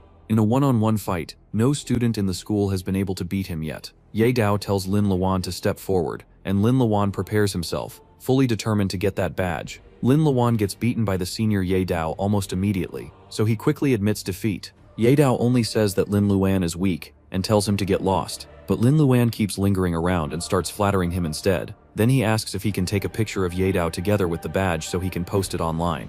Ye Dao looks annoyed, but Lin Luan uses his perfect flattery and says everyone would be impressed to know he is here to challenge the famous Ye Dao. Ye Dao quickly figures out that this junior mostly wants the bragging rights, so he decides to cooperate and strike a pose for the picture. Lin Luan happily takes out his phone, but the moment he does, he blasts Ye Dao with the strongest flashlight setting, making him squint. Then Lin Luan snatches the badge straight out of his hand. As he runs off, he loudly announces that Ye Dao's badge now belongs to Su Dakang from the Southern District. Naturally, Ye Dao immediately loses his temper and chases after the shameless thief, but Lin Luan uses shadow walking to escape cleanly. Ye Dao is furious now and swears that he is going to search the entire school for this so-called Su Dai Chang from the Southern District. When Ye Dao reaches the Southern District dorms, he is shocked to find Yang Chan Yi there as well. It turns out her badge is also stolen, and the one who takes it is the exact same Su Dai Chang, using the exact same dirty trick. So the two of them start hunting for Su Dai Chang together. Meanwhile, the real Su Dai Chang is wondering who currently holds the badge. With 500 people rotating it around, getting to his turn is not easy at all, though he would absolutely love to have that qualification badge. Luckily for him, Lin Luan suddenly tosses the badge in his direction. It rolls across the ground and lands right in front of him. Su Bai Chang is overjoyed at what feels like divine intervention, handing him a badge for free. Then Yang Chang Yi appears in front of him and calmly says that the Hello Kitty badge belongs to her. When Yang Chang Yi asks about the badge, Su Bai Chang immediately calls over the Southern District freshmen to beat them up. Unfortunately for him, he has no idea that the people in front of him are Ye Dao and Yang Chang Yi, so the outcome goes exactly how anyone would expect. After getting thoroughly beaten by the two seniors and threatened until he finally gives in, Su Dakyang pulls out Yang Tian Yi's badge. Then, when Ye Dao asks for his own badge, the Southern District students also hand over the other one in their possession. Watching all of this from his hiding spot, Lin Luan feels relieved that he never chooses to challenge those two seniors directly. On top of that, he still has the last badge, and nobody even suspects him. At the same time, Wang Man receives a call from Kwang Ming, who orders him to keep a close eye on the three selected students and make sure they do not ruin the mining operation. Wang Man thinks 3 bratty students are not enough to cause any real trouble, but Kwang Ming is convinced that the one who attacks him earlier will definitely be among those 3. Later, the students gather in the hall to hear the names of the 3 qualifiers. Ye Dao and Yang Chan Yi are no surprise at all, since both of them are already monsters. The only question is the 3rd qualifier. Some people say it is Su Daochang, but the real Su Daochang immediately denies it and says someone is impersonating him and he wants to see who has the guts to do that. Then the dean happily announces that the 3rd qualifier and the true dark horse is Lin Luan. The whole crowd is confused because most of them have never even heard his name before. Ye Dao and Yang Qin Yi, meanwhile, instantly recognize him as the guy who tricks them. The crowd starts questioning him, but Lin Luan calmly says he is just lucky. He explains that he is taking a walk yesterday, when suddenly something drops out of the sky. When he looks closer, it turns out to be a qualification badge. That answer only makes the whole crowd even more furious, and they tell him that if he is going to lie, he should at least prepare a better script first. Even Fu Xiao is stunned, because the badge Lin Luan is holding is originally his. The crowd starts chanting that Lin Luan is a cheater, which is actually great news for Lin Luan because it earns him points. Fu Xiao shouts that the badge belongs to him, but Ahaofo quickly shuts him up. Then Fu Xiao complains that Lin Luan steals his badge, only for Ahao to ask whether he really thinks Lin Luan gets the badge through luck and cheating alone. Ahao says that while everyone else is just messing around, Lin Luan has already become stronger than any of them can imagine. Everyone keeps calling Lin Luan a cheater, but the more they yell, the more system points he gains. Before long, the number rises past 10,000. Then the dean steps in and cuts everyone off, saying that luck is also a kind of skill, and that if anyone keeps making noise, he will have them expelled. Even after that, the students are still convinced some kind of favoritism is involved, especially with how hard the dean seems to be protecting Lin Luan. The most furious people there are Ye Dao and Yang Canyi, since both of them get played by Lin Luan personally. Lin Luan explains that he never breaks any rules. Since there is no rule saying a badge has to be stolen by force, he simply uses his brain a little. Ye Dao admits that this is technically true but still warns Lin Luan to give up now because weak people only go to the mine to die miserably. Later, outside the hall, Ahao tells Lin Luan that this trip is going to last half a month and will be full of danger, so he has to be careful.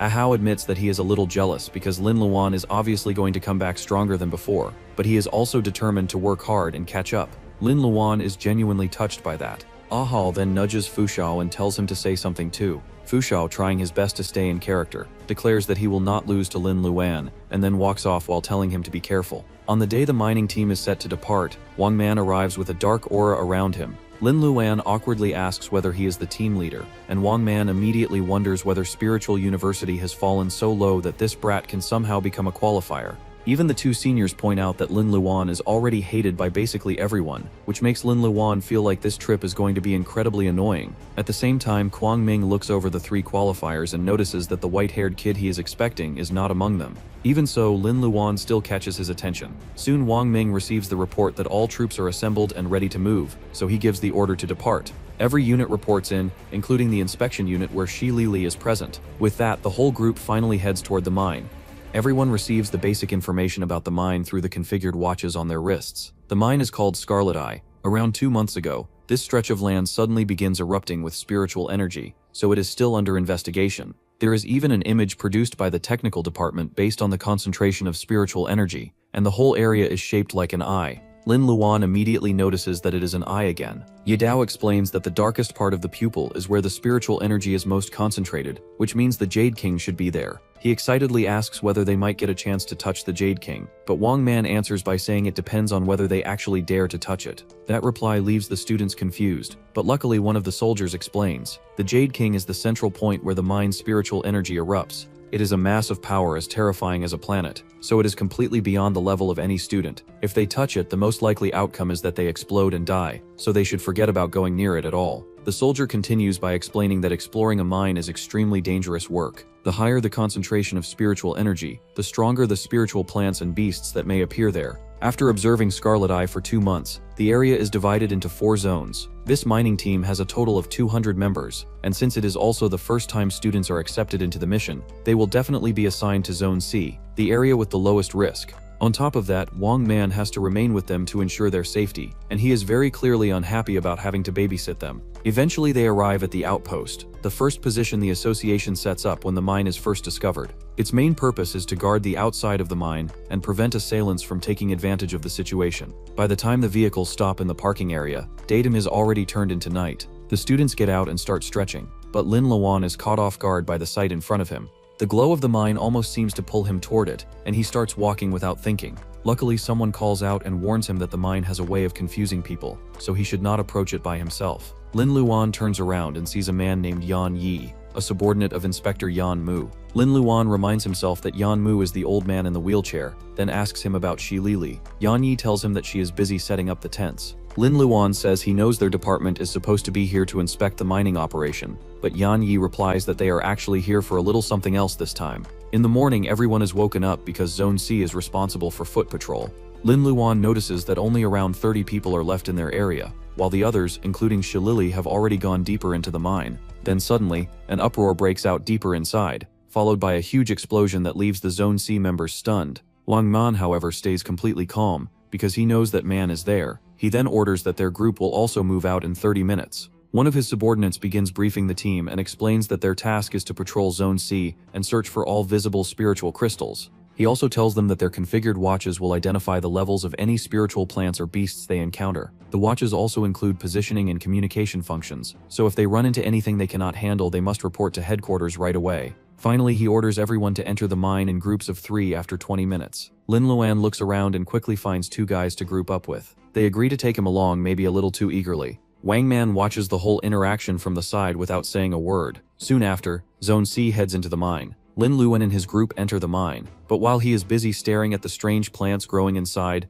the other 2 quietly ditch him. Lin Luan calls out to them, but in the process he accidentally triggers a spiritual plant with claw-like thorns. He quickly checks his watch and sees that it is only a D-level threat, so he cuts it down without much trouble. The plant drops to the ground and releases spiritual energy. Lin Luan thinks that if he finds the plant's main body, he could probably collect a decent crystal from it, but for the moment he still wants to find his teammates. Instead, the one who steps out is Wang Man. Wang Man says he finally gets the chance to settle things with Lin Luan, and this time nobody is going to stop him. Wang Man steps forward, ready to settle the old score with Lin Luan. Lin Luan immediately argues that there is no reason for this to turn into some life and death grudge between them. He reminds Wang Man that his idiot nephew is the one who attacks first. Wang Man already knows exactly what kind of person his nephew is, but in his eyes family is still family, so he says he has to act for him anyway. Then Wang Man strikes with lightning. Lin Luan dodges in time and the attack slams into the surrounding plants instead. Lin Luan knows perfectly well that if even one of Wang Man's real punches lands on him, he is done for, so he immediately starts running for his life.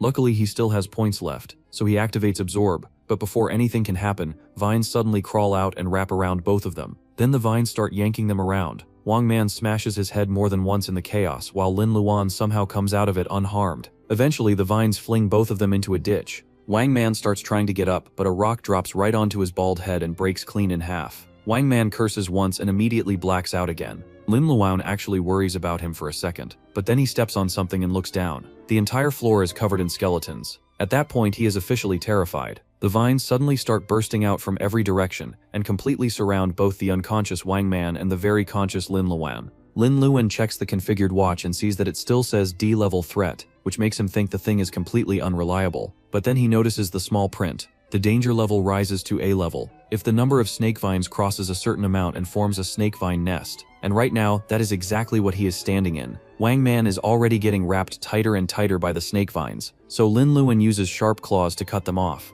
Then he hauls Wang Man up onto himself and says it is definitely not safe to stay here any longer. But now the hole itself is starting to close. Lin Luan uses all his strength to throw Wang Man upward. Wang Man gets caught in a tree, tumbles off it, crashes to the ground, and still stays unconscious through all of it. Honestly, at that point his skull deserves its own badge. The vines lunge toward Lin Luan next, but he dodges every one of them while wondering if biting a plant would even work. The system informs him that he needs 1,000 points to activate Absorb, so Lin Luan grabs one of the incoming vines and bites it hard. He waits to see if it becomes obedient, but instead the vine slaps him across the face so hard that he drops straight to the ground. Lin Luan realizes that biting one branch is not enough to control the whole thing, just like biting someone's hair would not let him control an actual person. That means there has to be a core. He immediately activates his perception ability and starts searching for the densest point of spiritual energy. Once he finally finds the core, he summons his shadow cats and tells them to blow that place apart for him. Following Lin Luan's orders, the shadow cats blow up one specific area.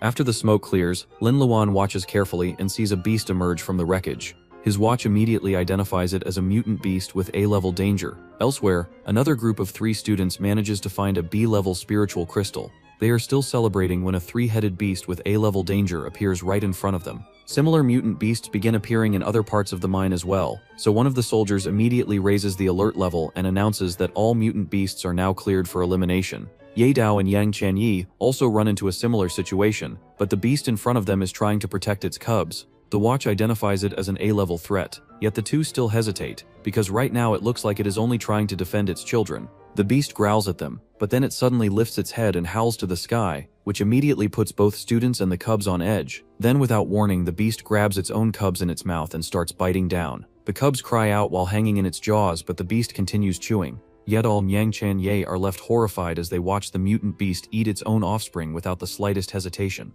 After witnessing that horrifying scene, Ye Dao and Yang Chanyi finally understand that this mutant beast has to be eliminated, and the battle begins. Meanwhile, the president's group arrives in front of the pink smoke. He is accompanied by 4 subordinates, but he tells them to stay behind and make sure nobody follows him. Back with Ye Dao, the mutant beast bares its fangs and rushes him, but he uses his special ability to blast it backward and send it flying several feet away. Even so, the mutant is tough, so the fight is clearly not ending anytime soon. The same is true across the mine. Other mutant beasts are just as strong, and are giving the other students an equally hard time, making it obvious that this entire mine is turning into one brutal battlefield. Somewhere deeper in the woods, Lin Luan bites the mutant tree and turns it into subordinate number 25. Even he is a little speechless at the kind of nonsense this system keeps letting him do. For now though, he decides to use his new ride to go check out the mine. Ye Dao uses his dragon formation ability once again to trap the mutant beast, and then signals Yang Chanyi to follow up. She leaps into the air and fires on his cue. When the smoke clears, the mutant beast is finally dead, but neither of them celebrates, because they both know one thing now.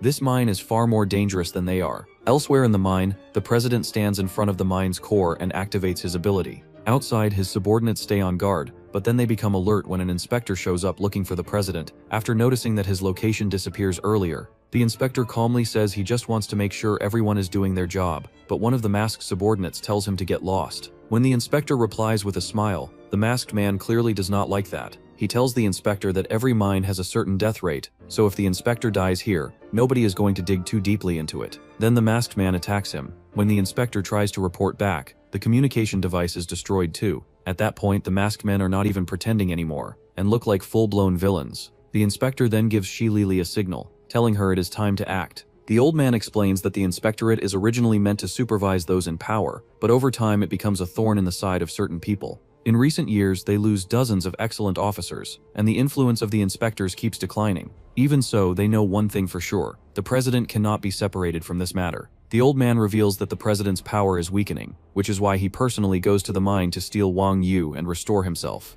That means this is a once-in-a-lifetime chance to eliminate him. Lily immediately says she wants to join the mission, but the old man thinks it is too dangerous for her. Lily, however, has no intention of backing down, especially since she holds a personal grudge against that man. So she makes up her mind to kill him with her own hands and rushes toward the mine's core. At the core, the president begins absorbing its power with his special ability. He laughs wildly the whole time like a full-blown villain who finally gets his favorite toy back. But then the process suddenly stops because a sharp burst of spiritual energy pierces straight through his chest. The president instantly jumps away and searches for the attacker, but Lily is hidden. He can tell that whoever strikes him can turn transparent, and also knows how to condense spiritual energy. Lily remembers her parents and attacks again, then again with even greater speed than before. For the moment, the president has nowhere to run. The president falls, and Lily thinks it is finally over. Elsewhere, the inspector gives up resisting and begs the enemy to spare his life because he believes Lily has probably already finishes her task by now. Lily is just about to leave when she senses something wrong and turns back. The president is slowly standing up again. He starts analyzing the situation and says that since his attacker knows his power is declining, then that person must be someone from inside the association. He tells her she is one step too late because she should have attacked sooner. According to him, he has already restored his strength. Lily cannot believe that because Wang Yu is still active in the area, but the president tells her to show herself, and in exchange he will leave her a complete corpse. Lily immediately realizes she is in deep trouble, and in the very next moment the president has already set up his domain around her. Not far away, the inspector hears the explosion and rushes to help Lily, but the president's subordinates chase him down. In desperation, he uses his special ability and tries to escape, but strings suddenly catch all of his limbs. The minions the president buys are clearly not ordinary spiritual warriors. Inside the domain, Lily does everything she can to avoid the explosions. Even the president praises how good her stealth and concealment are. At the same time, he says it is only a matter of time before she is caught, because she cannot escape his territory, and he can keep attacking forever. Red energy bursts out from the center and starts spreading through the mine. At the same time, Ye Dao and Yang Qianyi have just barely managed to kill the mutant beast they are fighting. Then the red energy reaches it, and the monster rises back up again. The two students are horrified, because they have no strength left to fight it a second time. The beast leaps at them and both are sure they are finished. Then a vine suddenly wraps around the beast's front legs and trips it. Right after that, more vines tie the mutant beast down completely, but the two still cannot relax, because another beast is already approaching them, which makes them think they are definitely doomed now. The mutant beast starts howling, but then Lin Luan's voice tells it not to panic because its rage will calm down soon. And just like that, Lin Luan gets himself subordinate number 26. From the students' side though, it looks insane. They watch two mutant beasts basically do a high five, panic on the spot, and assume the monsters are working together. But instead of attacking them, the two beasts simply turn around and leave. Ye Dao and Yang Qianyi are left standing there, confused but very relieved to still be alive. Meanwhile, Lin Luan is riding his new mutant beast and decides he wants to become the king of all mutant beasts. So he orders his ride to head toward the center of the mine so he can conquer every beast in sight. Dream big, I guess. Elsewhere, soldiers are panicking and running for their lives, but the mutant beasts chasing them suddenly become tame and obedient. At the same time, the inspector is exhausted but still holding on against the president's subordinates. The minions are just about to finish him off when they notice an entire herd of mutant beasts marching toward them. The herd of mutant beasts keeps advancing, and that alone is enough to make the president's subordinates panic. From behind the beasts, Lin Luan gives the order for them to drain the enemy's vitality, and the mutants obey him immediately. The president's men dodge, defend, and counterattack, which keeps them tied up.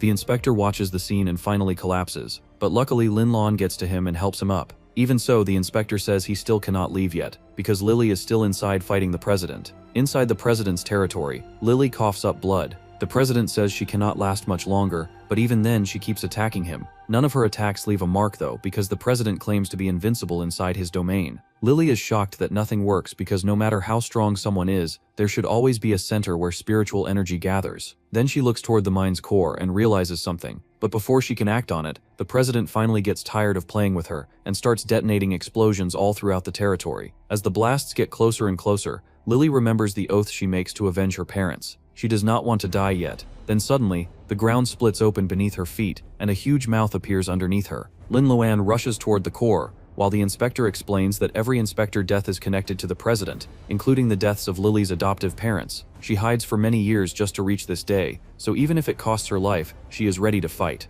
The inspector also tells Lin Luan that if the assassination fails, Lily will be trapped inside the president's domain and will absolutely die. According to him, the president is invincible inside that territory, and no one can break into it, but Lin Luan says he knows one way in, through the ground. The giant worm swallows Lily right in front of the president and then burrows away underground. The president quickly realizes that his territory does not fully cover the ground, so he expands it downward, making it harder for the worm to escape. Lin Luan covers his face as he approaches the territory, while the worm spits Lily back out from the other end. The president is intrigued to discover that such a huge worm is moving beneath the mine, and he starts gathering energy to destroy it. But then his attention shifts, because he notices the masked Lin Luan standing nearby. He recognizes him from their earlier encounter, and when Lin Luan summons the transformation judge, that only gives him even more clues about who this masked enemy really is. The transformation judge that Lin Luan summons keeps striking the president's territory over and over until the attacks finally start affecting him. Lin Luan wants another direct clash with him, so he throws out one last blow and shatters the territory, making the president groan from the impact. Lin Luan immediately rushes over to Lily, shows her his face, and tells her he is here to save her. He helps her up and tells her to leave this place right now, but she refuses. In her eyes, this is the only chance she will ever get to kill the president while he is at his weakest, and finally take her revenge. Lin Luan answers by bonking her on the head and telling her that her life matters more. He assures her that he has already arranged something for the president. The president keeps yelling and cursing at Lin Luan, but for now he just has to wait. Lily then tells Lin Luan that she attacks all of the president's vital points, yet his true self clearly is not located in his body. She explains her theory: the strange shape of the mine, the fact that the president personally comes here, and the fact that Wang Yu is shaped like an eye all point to the same conclusion. Wang Yu must be directly connected to the president somehow. Meanwhile, the president staggers as he loses a huge amount of spiritual energy once his territory breaks. Even so, he still believes that as soon as he merges with Wang Yu again, he will return to being the strongest. Wang Yu starts slithering around him and changing shape,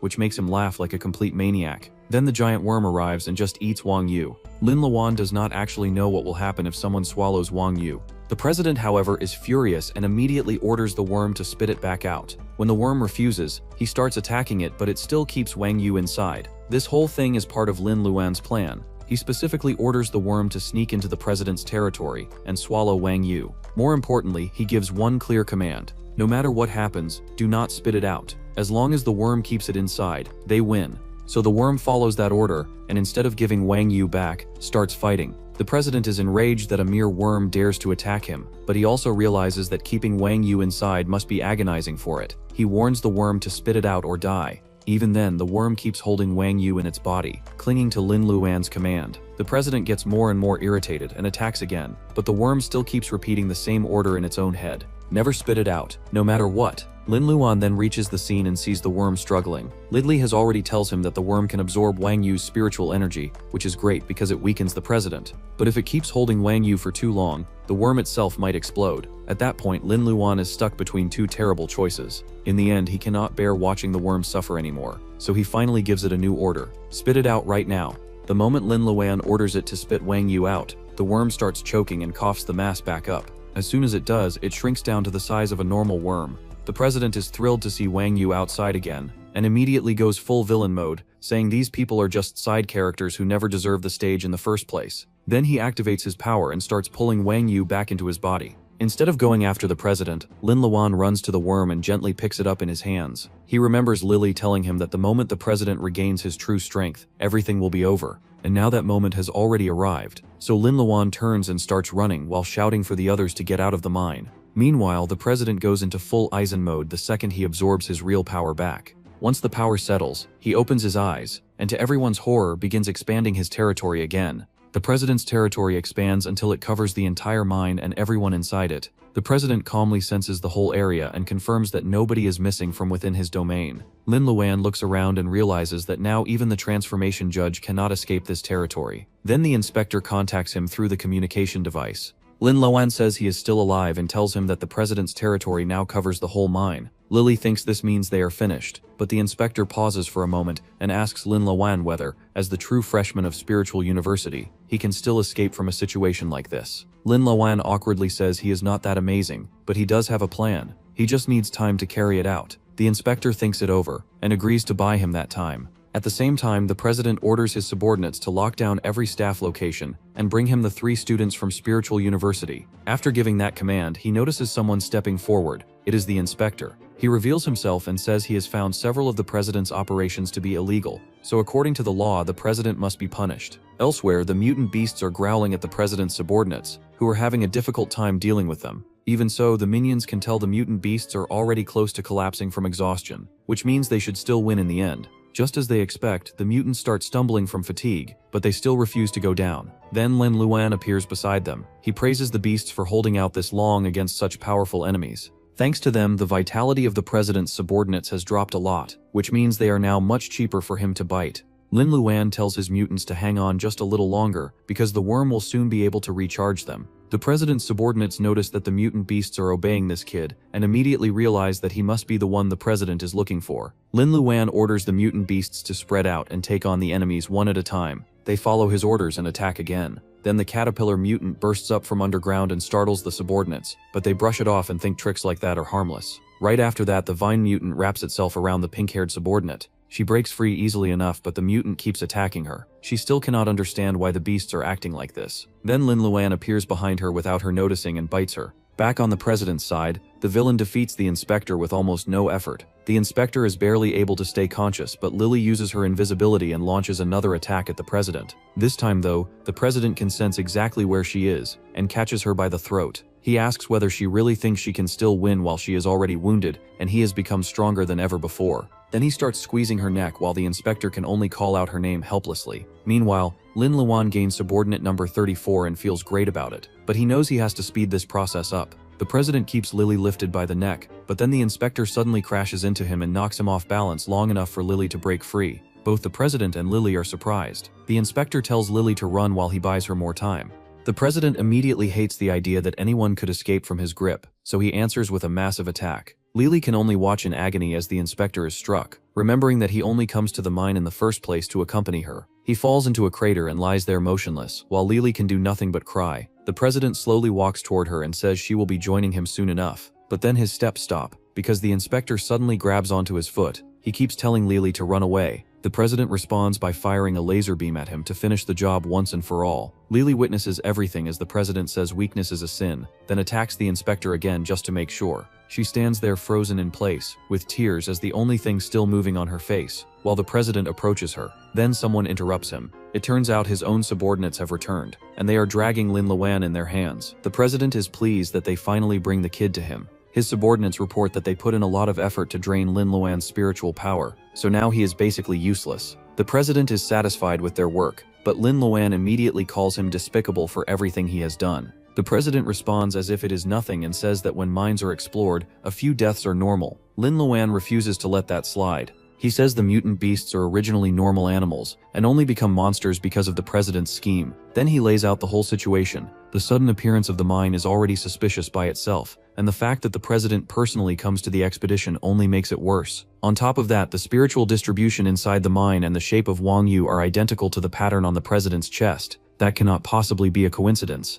Everything here is connected to him. After hearing that, the president steps forward and asks who Lin Luan really is. Lin Luan takes his time answering, which starts making the subordinates nervous. Then he finally says it. He is from Chao City, and he accuses the president of being the mastermind behind the downfall of Chao City. At that point, the president finally understands why Lin Luan keeps refusing to let this go. He says the situation back then is unfortunate, but it is also true that his own rise begins because of that incident. Then, like the villain he is, he starts giving a lecture about spiritual energy. According to him, spiritual energy exists in all living things, and nature is all about balance. When one place gains energy, another place loses it. Creatures without spiritual energy turn into beasts, while those with it become warriors. In the end, it all comes down to one truth. If someone wants more spiritual energy, the only way is to take it from others. Lin Luan can already tell exactly where this disgusting speech is heading, and the president confirms it himself. He says he takes the spiritual energy from all the living things in the city. Those creatures then turn into mutant beasts, and the twisted man even sounds excited while talking about it. Lin Luan is enraged by the revelation,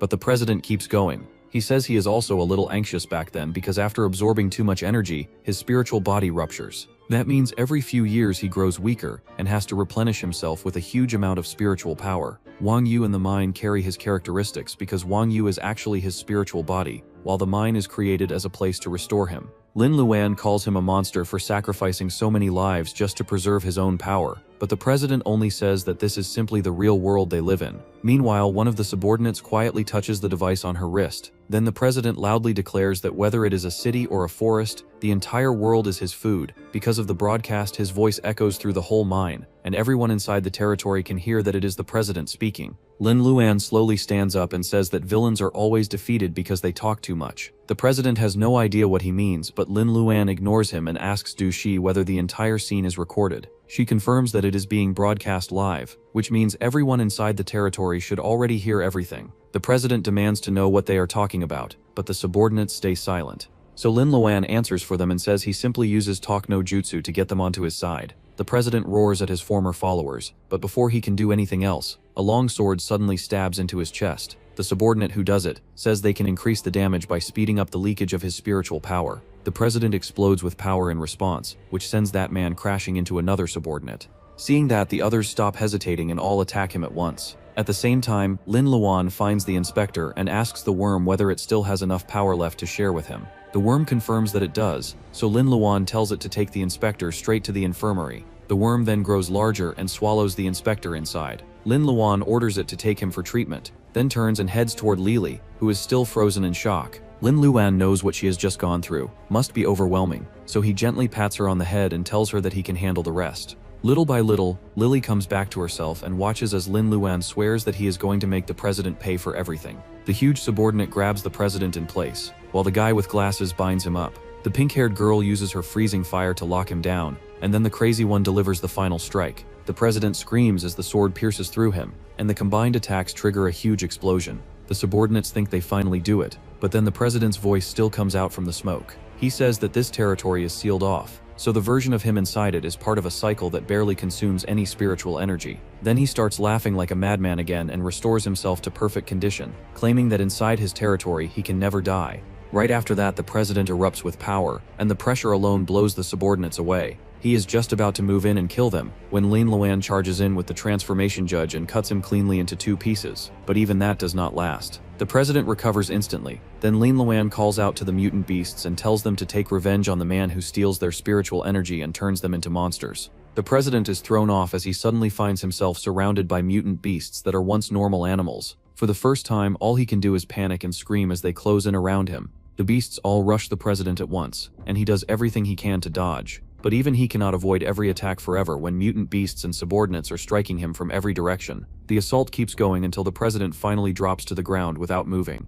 Everyone is exhausted by then, and Lin Luan starts wondering if it is finally over. Then he notices something terrible. The barrier is still there, and the red spiritual energy is still hanging all around them. Just like he fears, the president suddenly starts laughing again, and says that inside his territory, he cannot be defeated no matter how many enemies come at him. Lin Luan is stunned, because at this point the president has clearly gone way beyond anything that should still count as human. But the president does not give him time to think for long. He immediately launches endless random explosions all across the area. The top of the territory starts cracking with violent force, so Lin Luan tells everyone to take cover. But then he sees a massive red aura descending right above him. Before it can hit, Lily rushes in and shields him with her own body, taking the explosions on herself. Lin Luan is horrified when he sees her in pain, so he quickly grabs his communication device and begs the people outside to attack the barrier and save them. His voice reaches everyone outside. Some of the soldiers think he is insane for fighting the president at all, but Lin Luan keeps pleading for help. Lily smiles at him through the pain, which only makes him more terrified.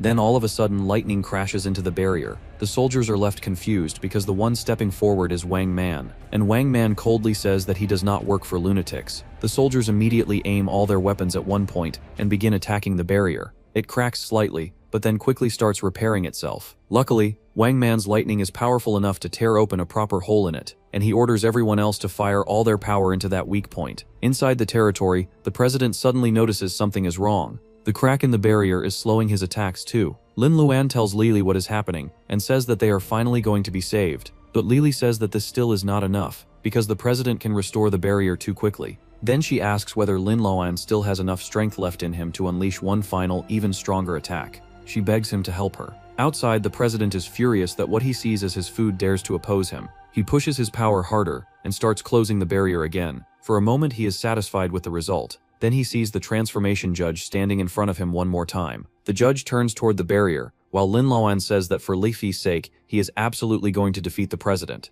The president can do nothing but stare and shout as the transformation judge raises its blade and drives it straight through the barrier. The barrier finally shatters, and all of the spiritual energy trapped inside it bursts outward. The president cannot believe that in the end he loses to a kid. Then his body breaks apart and disintegrates. Lin Luan, meanwhile, is so drained that he does not even have the strength to move and just lies flat on the ground. After a while, he notices someone approaching and immediately tenses up when he realizes it is Wang Man standing right over him. Wang Man says Lin Luan is a seriously troublesome brat, and Lin Luan instantly starts trying to explain that everything is just one big misunderstanding. At that point, the other two students arrive and stand in front of Lin Luan to protect him from the bald man. Wang Man asks whether they are really planning to oppose him, but the two seniors still hold their ground for their junior. Wang Man lets out a snort and says that Lin Luan cannot even stand on his own right now, and he is only about to give him spiritual medicine, so he can at least get back up. After that, Wang Man orders the soldiers to clean the area and treat the wounded. Some of the soldiers ask what they should do about the mutant beasts, but Lin Luan quickly says that the beasts are not going to attack anyone anymore.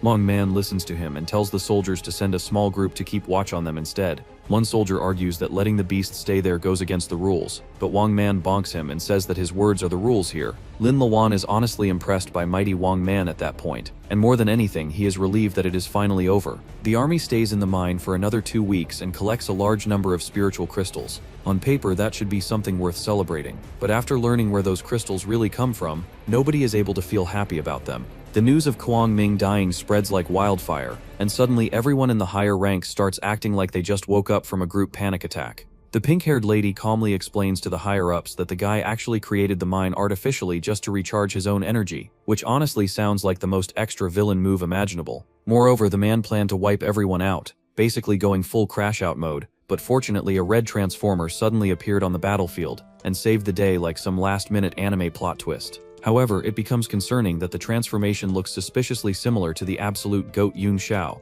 and that comparison alone makes the room feel tense. The lady promises to keep them informed as more information comes in, especially since the mining team is already on their way back and will probably have the full tea. Luan finally gets the chance to sit with the bald man, and the moment that opportunity appears, the guy instantly starts chumming up to the big boss like a student trying to get bonus points from the teacher. However, Wang Man stays rock solid and replies that he only saved him to return a favor, since Luan did not finish him off earlier when he clearly had the chance. The little guy quickly explains that he always had a good impression of him anyway, and honestly it was just because of his stupid nephew that things went sideways between them in the first place. In truth, Wang Man is actually a righteous person, the type who might look scary but low-key has a sweet spot, so Luan admits that he admires him quite a bit. Hearing this, the bald man tries to act tough and maintain that big boss aura, but instead he ends up blushing like a middle schooler who just got complimented for the first time. Embarrassed, he immediately orders Luan to go guard the cargo like he needs to escape the conversation before anyone notices. Luan follows the orders and even receives the classic warning that if anything goes missing, he will be the one responsible for it.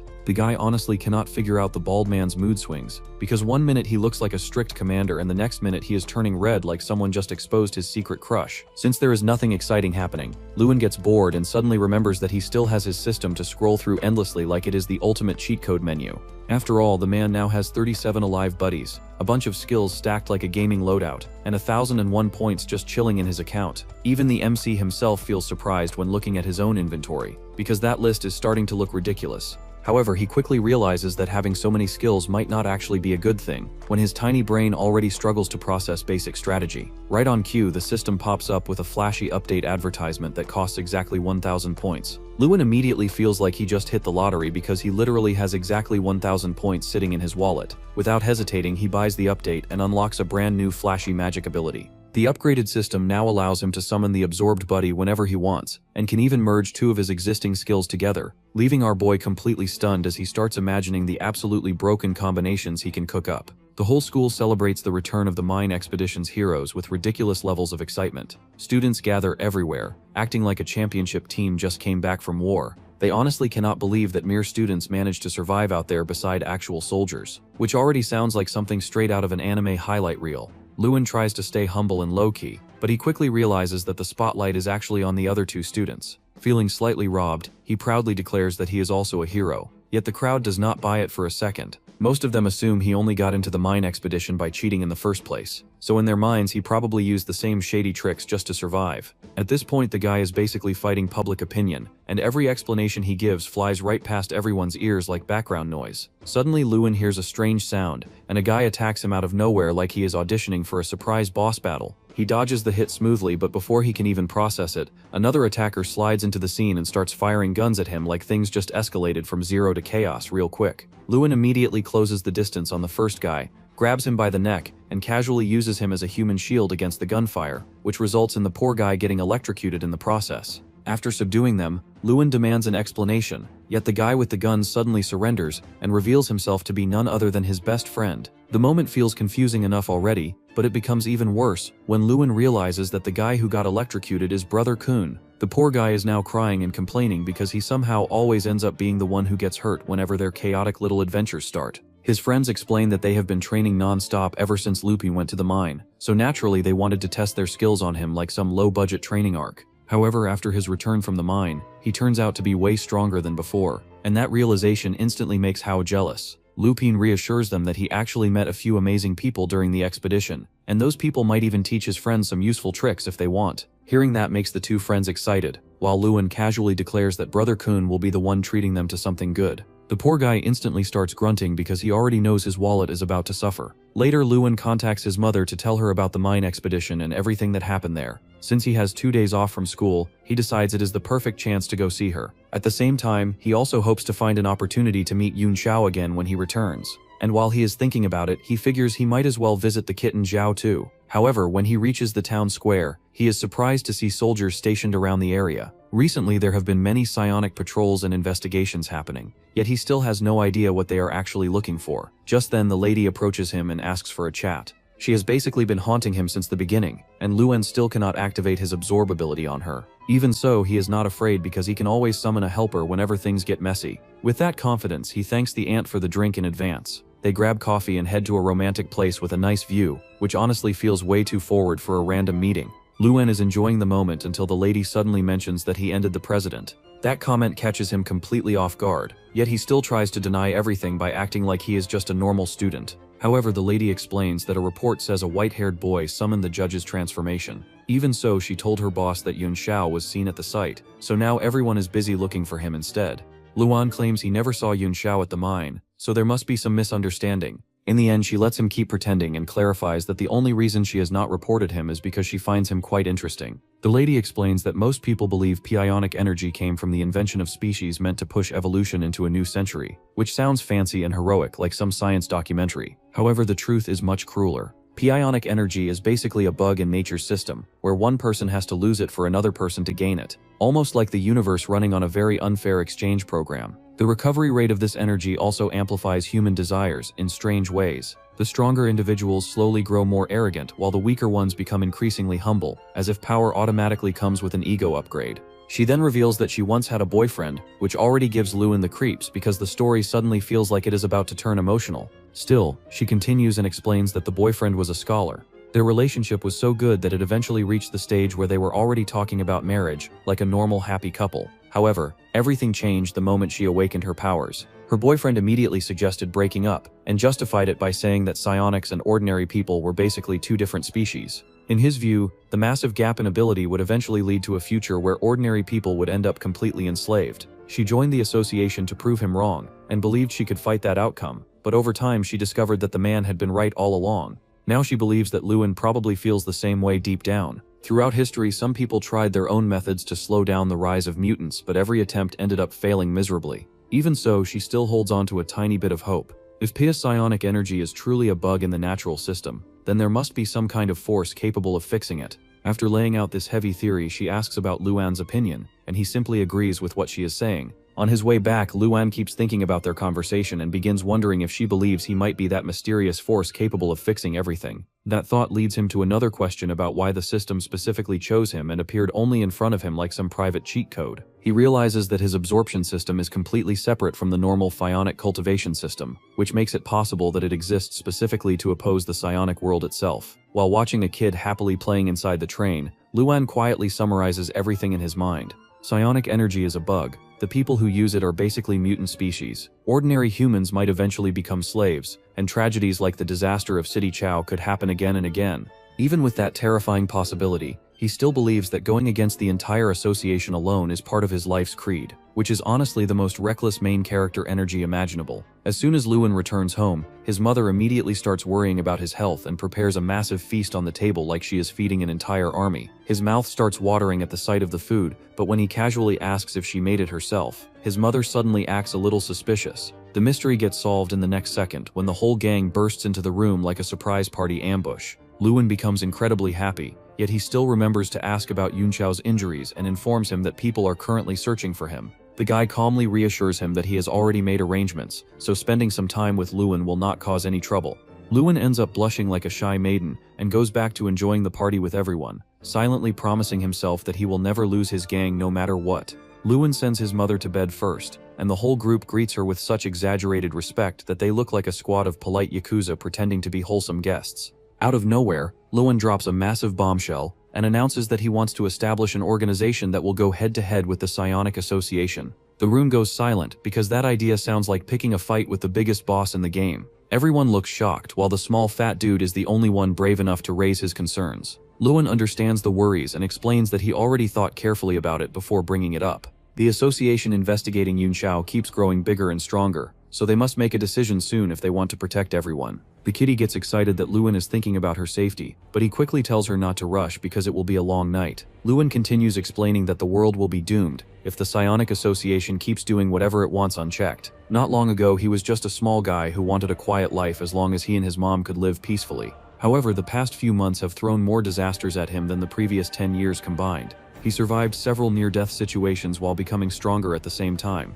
Because of that, he no longer wants to ignore injustice and now wants to do more than what he used to believe he was capable of. The gang becomes completely hyped after hearing his motivational speech. The short guy nervously brings up his concerns again, only to get beaten up by the others for ruining the vibe like a certified party crasher. After what feels like a terrible Botox day of punches, he finally gives up and joins the plan. Yunchao then asks about the actual strategy, so Luan explains that with his skills and all the buddies he has, he can now challenge the association in ways he never could before. He also remembers Yunchao mentioning Pisonics, who are not part of the association. Yunchao explains that those people who refuse to cooperate with the association are usually labeled as assailants. Their exact number is impossible to count because they exist in scattered criminal organizations, and their power levels are extremely uneven. In simple terms, the entire group is a chaotic mess. When Lewin asks about their strength, Yunchao estimates that there should not be many fighters on his level because assailants lack proper resources. Hearing that makes Lewin breathe a sigh of relief, and he confidently declares that their first step is gathering allies, which means they need to conquer all the assailants. After the meeting, the group ends up at Oasis Underworld Boxing, where the commentator is hyping the fight like it is the finals of the UFC, and the crowd is eating it up. The first contestant is a fighter who has stayed undefeated for 90 consecutive matches, although she is clearly not great with names since she proudly calls herself the Big Sankei. Yunchao explains that he discovered this place while working as an investigator. The arena is known as an infamous gathering spot for assailants because the prize money for winning is massive. Since it is also a perfect place to start recruiting fighters, Lewin decides to sit back and watch the action. As the crowd chants loudly for the Big Snake, the second contestant enters the arena with the title Crocodile Turtle Armor. The audience becomes even more excited because both contestants can perform psionic transformations, which instantly raises the hype level of the match. The moment the fight begins, the Big Snake transforms her hands into living snakes and quickly wraps them around the turtle armor fighter. The guy confidently believes his armor is unbreakable, but the pressure from the snake grip slowly starts cracking it like cheap plastic. The turtle armor fighter insists he has not even used his full power yet, and transforms his head into his soul animal form. However, the Big Snake immediately copies the move with her own head transformation, swallows the guy whole, and finishes the fight in one brutal move. Afterward, she returns to her human form and performs her usual signature pose, soaking up praise from the cheering crowd. Lewin feels low-key impressed and quietly asks Yunchao whether they could win against her. Yunchao gives him a few tips about avoiding her attacks and casually asks if he wants to challenge her. Of course, Lewin is interested because the reward money is huge, and on top of that he also wants to collect points, since the audience here is massive. The commentator then asks if anyone else wants to challenge the champion, while the Big Snake stands there looking like she just won a world title belt. Suddenly Yunchao starts roasting the crowd for screaming so loudly, which instantly makes everyone furious. He steps forward even more and calls the whole scene nothing more than entertainment for side characters. The commentator immediately recognizes Yun Xiao, which surprises Luan because apparently people know him even in shady places like this. However, the crowd quickly begins mocking him for serving the association like an errand dog for years and still getting kicked out in the end. Yun Xiao fires back by saying that even a dog is stronger than a pack of rats. The insult makes the crowd hate him even more, which quietly earns Luan a nice stack of points. Luan is honestly happy because Yun Xiao's casual roasting alone is generating rewards, although Yun Xiao himself clearly finds the situation annoying. Eventually, the commentator cuts down the chaos and asks if Yun Xiao wants to challenge the big snake. Yun Xiao casually dismisses the idea, claiming she is not worth his time, and instead suggests letting Luan step in to practice his skills a little.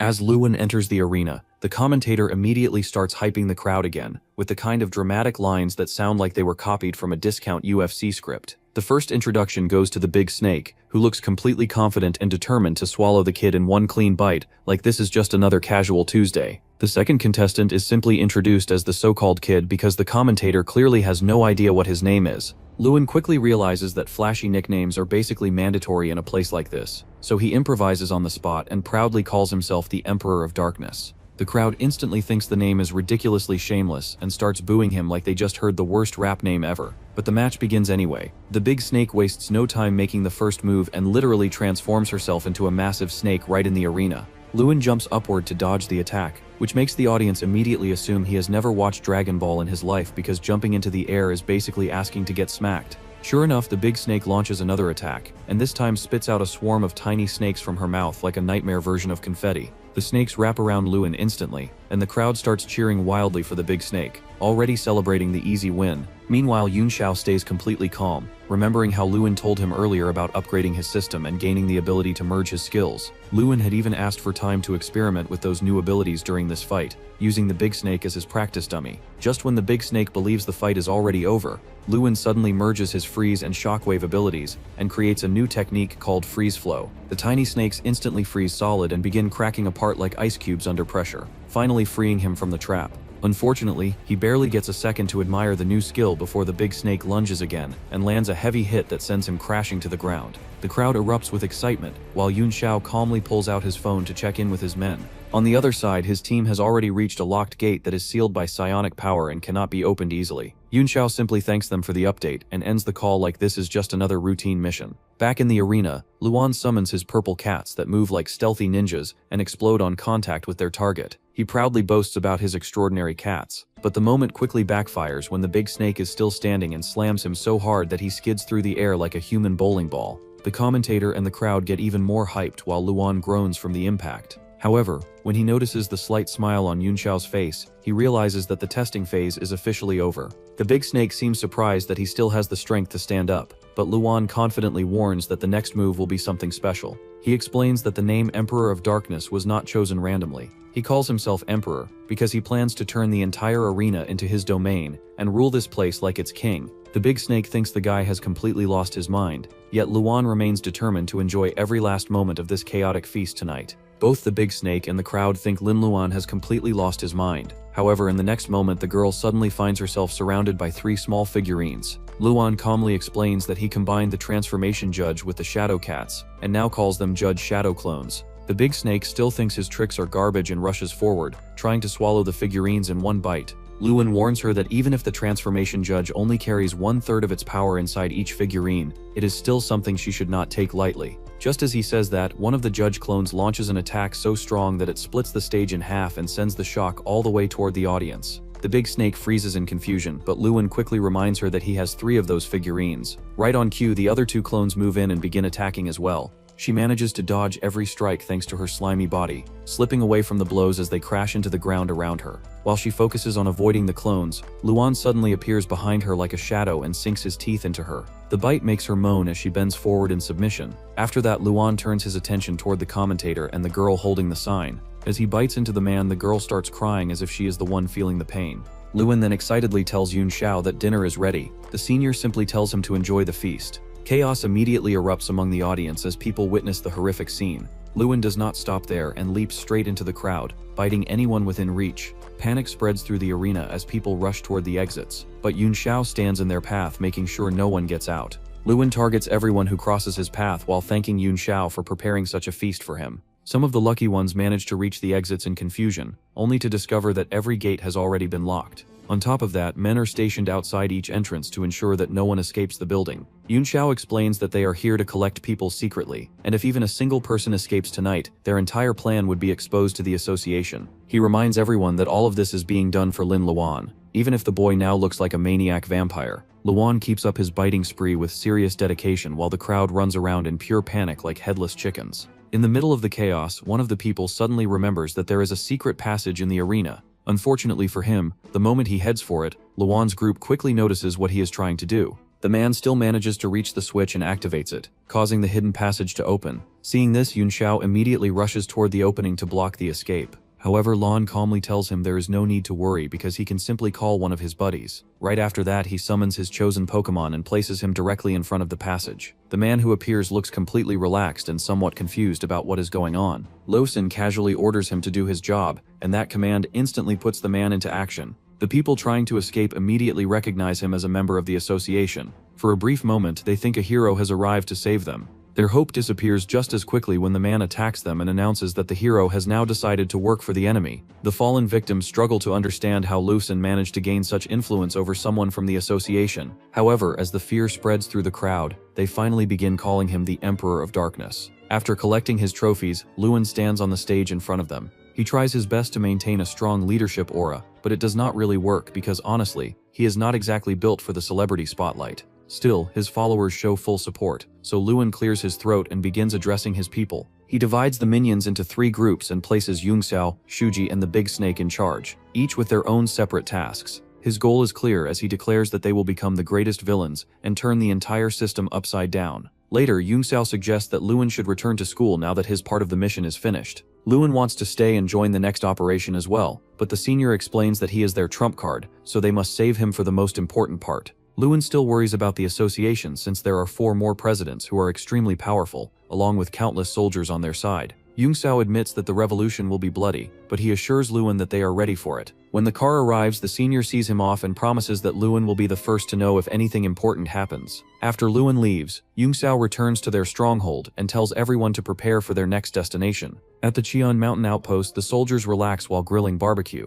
convinced that no one would dare attack territory controlled by the association. Their confidence disappears when they suddenly see Yungxiao standing in front of them along with several beasts. Bro really thought barbecue night was safe, but the revolution clearly did not check their schedule. Soon a report reaches headquarters stating that Qian Mountain has been attacked by unknown assailants, and the outpost has suffered heavy losses. The only information available is that someone called the Emperor of Darkness has gathered these attackers into an organization that continues growing larger every day. The officer also reports that teams have already been dispatched to support the damaged mine, but the situation still looks grim. On top of that, the organization is not even trying to hide its activities, except for the identity of its leader, and they openly refer to themselves as the Revolutionary Army. A huge explosion erupts near the association's building, and soon several more blasts go off around the area. The Big Snake stands proudly after carrying out the attack while the others move through the streets, repeating Lewen's orders to avoid hurting anyone. The chaos spreads across the city, and even the students at the academy hear the explosions. Meanwhile, Lewen acts like he has no idea what is happening. When the president receives the report about the attacks, he cannot tolerate the idea that someone is showing power right outside the association's doorstep. He immediately rushes out of the building and begins observing the surroundings. The Big Snake admits that she actually enjoys playing the role of a villain, but she declares that her task here is complete and orders a withdrawal.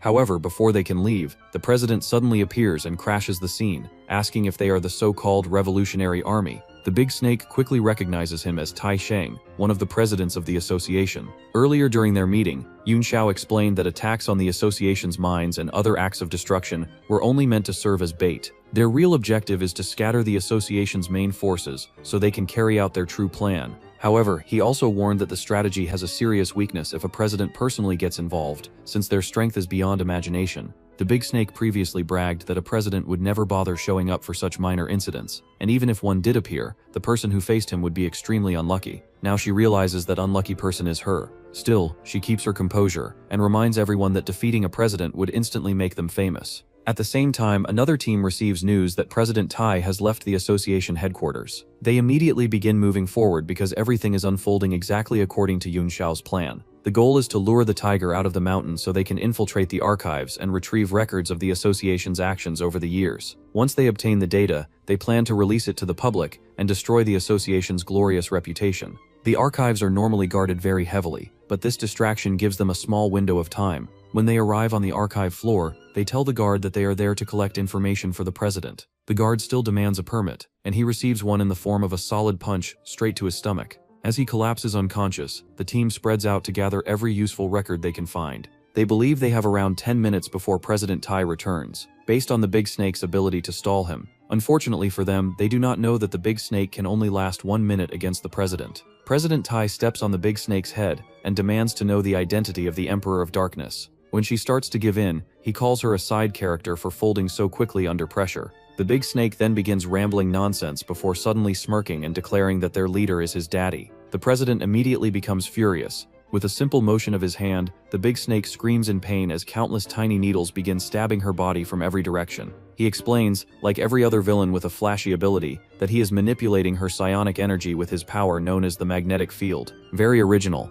The Big Snake cries out while trying to convince herself that the sensation is nothing more than acupuncture and that she enjoys it 7 times a day. The president finds it strange that she can still endure his ability, but he decides not to waste more time. Instead, he orders his men to take her into custody so she can be investigated later. However, as he begins leaving the area, he suddenly senses something strange lingering in the air. Meanwhile, word reaches the Revolutionary Army that the president is heading back toward the building. Unfortunately, the data download still needs 12 more minutes to finish, proving once again that the internet manages to be terrible everywhere. Young Xiao calculates that it will take him 10 minutes to reach the location, so he asks anyone nearby to stall the president until then. Some members are close to the president, but they are too terrified to confront him since the Big Snake did not even last a minute. Just as the president prepares to lift off and fly away, he suddenly notices a truck speeding toward him at full force. The driver loudly chants that he is just a truck driver working the night shift before slamming straight into President Tai. The soldiers panic and rush toward their leader while the driver steps out of the truck and pretends to be shocked that he just hit the president. If this were any other manga, the president would have already been sent to another world after that crash.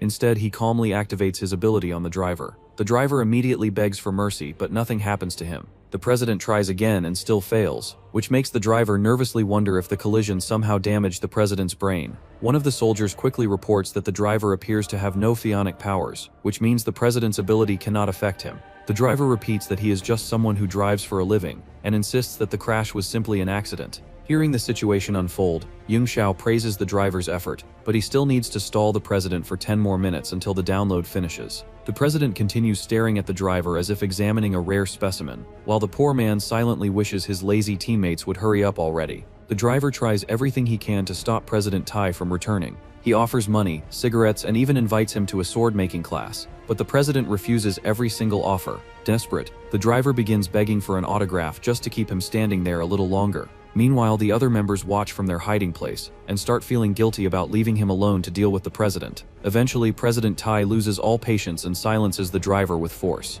Just as he prepares to head back to headquarters, the others finally step out of hiding and declare that he will have to walk over them first. The confrontation lasts less than a second, but the president quickly realizes that they are deliberately trying to stop him from returning.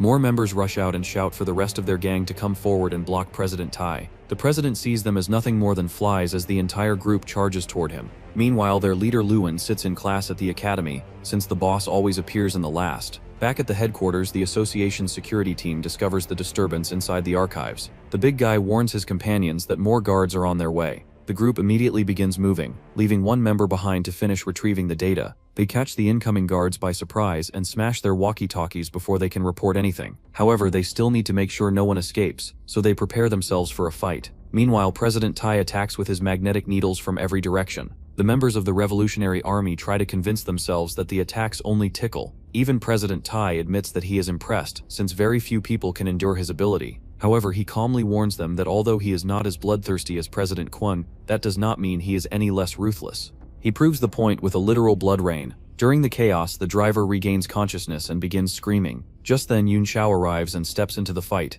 Seeing him appear, President Tai acknowledges that returning to headquarters will take him some time now. Back at the headquarters, the data finally finishes downloading. Unfortunately, the group cannot inform Luen because the signal remains terrible. As they gather to decide their next move, a figure suddenly emerges from the shadows and reveals that the association intentionally left certain loopholes to allow them inside. The newcomer turns out to be President Yan, and he states that he only wants to know the identity of the Emperor of Darkness, even though the man apparently looks like Count Dracula himself. The soldiers move forward to capture Yun Sao, but President Tai stops them and orders them to take the captured offenders back instead. He tells them that he will personally deal with the man standing in front of him. Once they are alone, President Tai assumes that Yun Sao is the Emperor of Darkness, and Yun Sao does not bother correcting him. The president asks about his intentions and wonders if Yun Sao truly believes he can fix the world by becoming the king. In his view, people with psionic energy naturally stand above ordinary humans, just like how wealth and power create higher positions in society. Yun Sao clearly has no interest in listening to the speech and simply calls him a short-sighted person who only focuses on defeating the enemy right in front of him. Yun Sao pulls out his weapon and launches his first attack. President Tai blocks it easily with his magnetic field and reminds him that psionic energy cannot harm him. Yun Sao immediately attacks again, this time using tiny droplets, but Tai disperses them without difficulty. Yun Sao follows up with another strike right away, yet it also gets stopped by the magnetic field. Instead of getting annoyed, the president actually seems impressed. He points out that Yun Sao was never trying to win with those attacks, and was only testing the limits of his ability. When he asks what conclusion Yun Sao reached, Yun Sao calmly answers that the president himself is the terrifying one. Meanwhile, President Yan begins explaining the nature of the presidents to the others. According to him, every president has reached all 7 levels of psionic energy. The reckless Quang Ming possesses the power to become immortal within a certain range. Tai's personality is elegant, so his ability allows him to control magnetic fields. As for Yan himself, he describes his personality as somewhat melancholic, which is why his power manifests as a black marsh. The secretary immediately tells the others to escape while he blocks the attack using forest obstacles. However, the marsh slowly seeps through the barriers and reaches him anyway. At that moment, the big guy lifts a heavy block and throws it into the marsh to slow it down for a moment. The secretary urges everyone to run again, but they refuse to abandon him. Instead, they work together and attempt to slice through the marsh, only for President Yan to calmly remind them that marshes cannot be cut. For their next attempt, the secretary punches holes into the marsh while the big guy throws another boulder toward it. The combined effort manages to hold President Yan back briefly. Taking advantage of that moment, Duxie uses her freezing ability to turn the marsh into solid ice. Once it freezes completely, they shatter the ice into pieces. Exhausted from the fight, the group looks around to see if the danger has finally passed. Unfortunately, they do not realize that the situation is about to become even more disturbing. They finally realize that the marsh has risen above them, and panic spreads as they start screaming. President Yan calmly announces that he will devour everything in this chaotic world. Duxie quickly tries using her freezing ability again, but the marsh reaches her first and begins consuming her. In her final moment of awareness, she throws the drive toward the secretary. The others immediately tell the secretary to run while they stay behind to hold the president back. The large man lifts the secretary and throws him toward the exit. As they face their final moments, they shout one last warning for him to never drop the pen drive. The secretary regains his balance and begins running, but the marsh has already noticed his escape. With no time to hesitate, he rushes toward the elevator and forces the doors open. He fires out a route to help pull himself away, trying to gain distance while the marsh closes in behind him. Just as he is about to reach the next floor, the marsh catches up and grabs him. In that moment, the secretary remembers that protecting the drive is the most important thing. Before the marsh completely devours him, he throws the pen drive through the elevator doors. The drive lands safely on the floor outside. A moment later, the sound of approaching heels echoes through the hallway as someone steps toward it. Yun Cao finds himself completely at the mercy of President Tai, so he moves faster than Flash just to dodge the incoming attacks. There is actually a way to avoid Tai's magnetic fields, but it requires being extremely sensitive to psionic fluctuations. On top of that, the magnetic lines Tai creates become thinner the farther away they extend, which makes them easier to dodge at a distance. The problem is that getting close enough to launch a counterattack becomes almost impossible. To break the stalemate, Yun Cao pulls down part of a nearby building and tries to crush Tai with it. Tai calmly points out that physical attacks like that are useless because he can simply generate a magnetic field to block them. However, Yun Xiao was waiting for that exact moment and immediately launches an attack of his own, which leaves Tai completely shocked. It turns out Tai cannot activate his magnetic field lines while he is already using the field to block something. The short interval while switching between those actions is his only weakness. President Tai quickly retaliates with another attack, and Yun Xiao realizes that the interval is extremely brief, meaning Tai can counter almost immediately after switching. Tai admits that Yun Xiao figured out his weakness surprisingly fast, which bruises his ego a little, so he decides to end the guessing game and unleashes a massive magnetic storm. The men hiding behind nearby buildings cannot understand what Tai is doing. Yunxiao warns them to run as far away as possible, but they ignore the warning. In the next moment, the violent magnetic storm tears through everything in its path and wipes them out instantly. Yunxiao transforms into the judge to resist the storm, but Tai calmly reminds him that he can fold any plysionic transformation like paper. As the storm begins destroying the judge form, Yunxiao suddenly calls for Hela to appear. Tai is caught completely off guard when the worm bursts out behind him. Hela expands so violently that the impact sends Tai spinning through the air like a fidget spinner as he crashes through multiple buildings. Right after the attack lands, Yunxiao tells Hela to withdraw because he knows the strike is not enough to defeat Tai. The president cannot believe that Yunxiao used the transformation judge as nothing more than a feint. Now that he realizes it, Tai activates a transformation of his own and declares that he will not spare Yunxiao once he finds him. A group of dudes mess around on the internet while digging for dirt on the association. During their search, they stumble across a supposedly top-secret video. The smartest one in the group quickly dismisses it as clickbait and claims it probably contains nothing important. To prove his point, he plays the video anyway. Instead of nonsense, the footage turns out to be completely real. The video exposes the incident in Chao City and clearly shows Kwang Ming's crimes.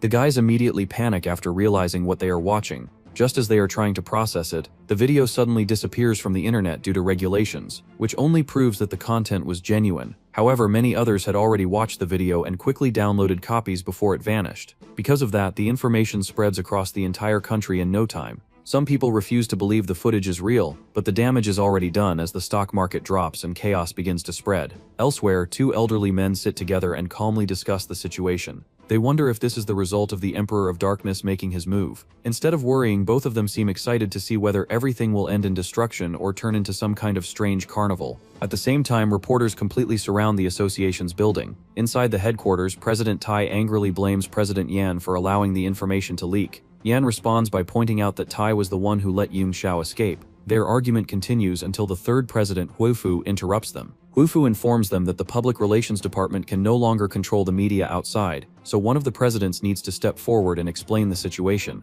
Tai immediately refuses, saying that giving speeches is not his style. Yan then claims he is far too depressed to deal with people that day. Huifu also shows no interest in taking responsibility, so the three of them decide to settle the matter using their old method of odd hands. Unfortunately for her, Huifu loses the draw. With clear annoyance, she steps forward and prepares to face the media waiting outside. President Huifu stands in front of the media with so much confidence that the other two presidents assume she already has a plan to handle the situation. Reporters immediately begin firing aggressive questions about the leaked video Kwang Ming and the events in Chao City. Huifu listens calmly before giving a single answer that shocks everyone. She claims that all of the footage is simply photoshopped. The statement only makes things worse. The reporters become furious and accuse the association of treating them like fools. They continue pressing her about the accusations and demand the truth about the association's crimes. Seeing the situation spiral out of control, one of the officers quickly steps forward and announces that the association will provide a proper explanation after a full investigation. Huafu begins turning away from the crowd as well, but suddenly someone throws a raw egg that lands directly on her head. She freezes in place while the other two presidents quietly curse their luck. More eggs begin flying through the air as the crowd continues throwing them at her. The two presidents whisper to Huafu to stay calm and ignore it. However, Huafu's patience snaps. In a burst of rage, she burns one of the men on the spot. The crowd immediately panics and starts scattering in every direction like headless chickens. Huafu does not stop there and begins setting people on fire one after another. Even the other two presidents start thinking she has completely lost control for going this far. In the middle of her fury, Huafu openly admits that the information spreading online is actually true. She declares that ordinary humans are complete fools. According to her, even after learning the truth, they can do nothing, because they are nothing more than ants compared to the association of psionic energy users. The only thing these powerless humans can do is obey. As her flames spread further, chaos erupts across the city. Watching the destruction unfold, Lowen begins wondering if they might have done something wrong. Yunxiao calmly reassures him that all they did was reveal the truth. The truth itself is not wrong. The real problem is the association, and removing that problem is the only solution. One group of people immediately gives in and chooses to obey the association, while another group refuses to accept slavery and decides to rebel. President Yan confronts the rebellious crowd and releases his marsh. The dark mass spreads across the ground and engulfs them completely. One by one, he devours them and absorbs their psionic energy. After experiencing the surge of power, he finally understands why Kwang Ming relied on this method. The sensation feels so satisfying that he believes it could practically cure his depression. Elsewhere, a man rushes to inform the headmaster that the association has gathered everyone at the academy grounds. However, the moment he enters the office, he freezes in shock when he sees President Huafu already sitting inside. The headmaster calmly tells the man to leave, and the man obeys without hesitation before running away. The headmaster then tells Huafu that he cannot allow his students to become involved in matters beyond their responsibilities. Huafu argues that the students are already adults and should have the right to decide for themselves. Meanwhile, the students gather in the courtyard where President Tai addresses them. He announces that anyone who chooses to obey can immediately join the association. The headmaster believes his students will make the correct choice. As the leader of the school, he feels responsible for setting an example himself. Without hesitation, he launches an attack on Huafu using the 1,000 Buddha hands technique. Huafu attempts to block the attack, but the next strike triggers a violent explosion that consumes her completely. The students hear the explosion coming from the headmaster's office. A moment later, the headmaster himself crashes down onto the courtyard ground, while breathing heavily from the effort. Huafu quickly recovers and points out that the headmaster only absorbs psionic energy from nature and refuses to use artificial crystals because he does not want to break that principle. She admits that he was one of the strongest members of the previous generation, but she declares that his strength is still not enough to defeat the Phoenix. President Tai tells the students that they only need to choose between two options, which he claims is far easier than their exams. To make the message clearer, President Huafu decides to provide some motivation by displaying their defeated headmaster in front of them. In truth, the presidents are also waiting to see what the students decide, because fighting so many talented students at once would not be easy. At that moment, Luan suddenly raises his hand and announces that he will join the association, which shocks his friends. He explains that the best move is simply to follow the current trend and become the heroes of the century. President Tai praises the decision while the headmaster quietly watches him. The other students immediately start cursing Luan for his choice. Instead of reacting negatively, he happily accepts the hatred and treats it like a weapon that will eventually help defeat the enemy. The students who agree to join the association are gathered in a separate area.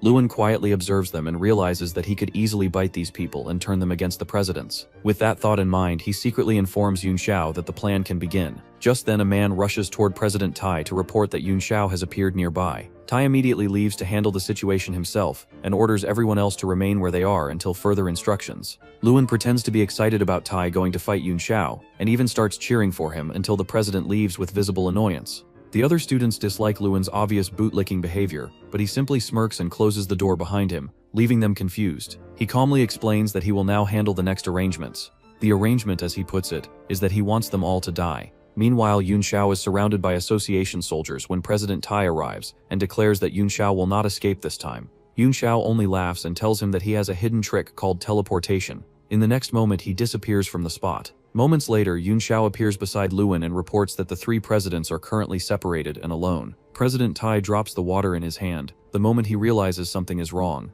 The water has been mixed with psionic poison. Confused, he immediately demands detoxifying crystals, but it quickly becomes clear that something has changed. Every soldier around him has turned against him. One of the men suddenly stabs him in the back and sends him crashing into a wall. Shocked, Tak demands an explanation. The crowd responds that everyone except the three presidents has already joined the revolutionary army. The presidents struggle to understand how all their own hired forces could betray them at the same time as they now find themselves surrounded by the very people they once commanded. Luan had no way to activate his ability on the three presidents, so instead he controlled everyone else and used them to isolate the leaders. The soldiers rush forward and begin attacking the presidents, turning the entire building into complete chaos. When the dust settles, President Tai remains standing.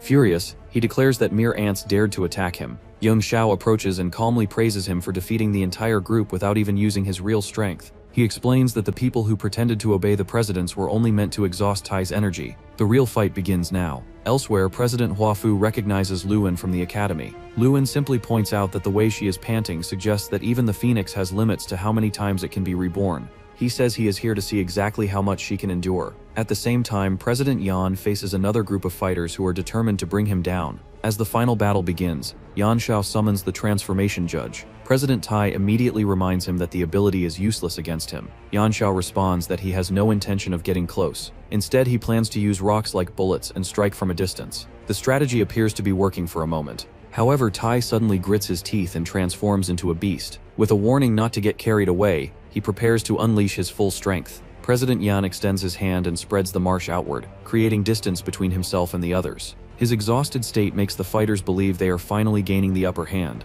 However, the president suddenly laughs at their assumption that having more people automatically means having more power. He reminds them that history has always been decided by only a small number of individuals. As he speaks, Yan merges with the marsh itself. The dark mass expands out of the building and begins moving across the city toward the other two presidents. Luan and Yun Xiao immediately notice the change. At the same time, Tai and Huafu disappear into the marsh, making it clear that the three presidents are about to combine their powers. Yuanxiao and Luan attempt to stop the process, but it is already too late. The three presidents have already merged into a single entity. Since humans refuse to submit as their slaves, the merged presidents decide that the only solution is to eliminate them completely and build a new world where they alone rule. A massive shadow begins spreading across the entire city, shocking everyone who witnesses it. The darkness soon covers the sky and starts draining psionic energy from every person below. People struggle to breathe as their life force is slowly squeezed out of their bodies. Even Yen Xiao becomes affected by the draining power and admits that they may have truly failed this time. Lin Luan watches everything unfold and begins shouting while tears stream down his face. One by one, the psionic energy of the entire city is drained away until silence takes over.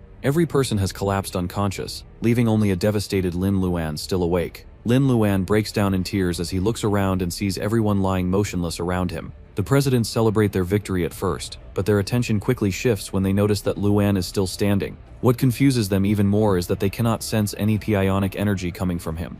At that moment, Luan's system sends him a warning that he is in danger and that emergency measures have already been activated. This makes him realize that his psionic energy has also been drained, but the system is using another method to keep him alive. The presidents continue watching him carefully and soon reach a realization. Luan is the real Emperor of Darkness and the leader of the Revolutionary Army. They begin mocking him for believing he could replace them and accuse him of being responsible for everyone's deaths. Luan looks devastated by their words, but then he remembers the hopes of the people who stood with him, so he corrects the presidents. Everyone who followed him was willing to sacrifice themselves because they refused to kneel before the association. Even if he is the only one left standing, he declares that he will fight until the very end. Luan activates Shadow Walk and dashes away. The presidents laugh at him, saying that he talked big but ended up running. They begin attacking him with a rain of psionic energy. While running through the city, Luan begins to understand the true power of the system. As he moves, he absorbs something from every person around him. After circling the entire city, he suddenly stumbles and falls to the ground. The presidents laugh at him again and claim that he only managed to survive for 10 more minutes. However, Luan slowly stands back up and proudly declares that he finally understands the true nature of the system. If psionic energy recovery created an imbalance in nature that led to the birth of monsters like the association's presidents, then the system must exist to restore that balance. With that realization, Luan gives a command for everyone to rise. In response, waves of people across the city begin standing up. The people suddenly rise like zombies, catching the presidents completely off guard. Luan immediately gives them a command to eat the presidents, and the crowd rushes forward as everyone begins biting and tearing at them. The presidents cannot understand how minds that should already be dead are still listening to Luan. He explains that those people are wronged souls who cannot truly die until they complete their revenge. As the mass of people continues devouring them, the presidents try to fight back. Their pride refuses to accept defeat at the hands of a single kid. However, their resistance quickly proves useless. There are simply too many zombies, and they cannot be destroyed no matter how much force the presidents use. In the middle of the chaos, Luan begins to notice something strange happening around him. With every bite the zombies take, the psionic energy they consume begins flowing toward him. The energy gathers around his body until the system suddenly announces that the reserves have reached a critical level. The system recommends an upgrade that will merge all of his abilities into a single power. Hearing this, Luan realizes there might still be a chance to defeat the monster created by the three presidents. Meanwhile, the presidents notice that their psionic energy is being drained away. At first, they believe they can simply absorb the energy back. Then they see Luan standing there, glowing as brightly as the sun. While his system processes the upgrade, realizing that he is the one absorbing their energy, they immediately rush toward him to stop the process. Luan clenches his teeth because the system still needs time to finish. Just then, Yunxiao suddenly appears in front of him and blocks the attacks with his own body. The presidents grow furious that someone who is already dead is still standing in their way. Before they can break through, Luan's system finally completes the upgrade. He thanks everyone and promises that he will avenge them. In the next moment, he transforms into an entity even greater than the combined presidents. His rage takes physical form as he strikes them with a punch powerful enough to completely obliterate them on the spot. The massive shadow covering the city disappears, and sunlight begins pouring through the sky again.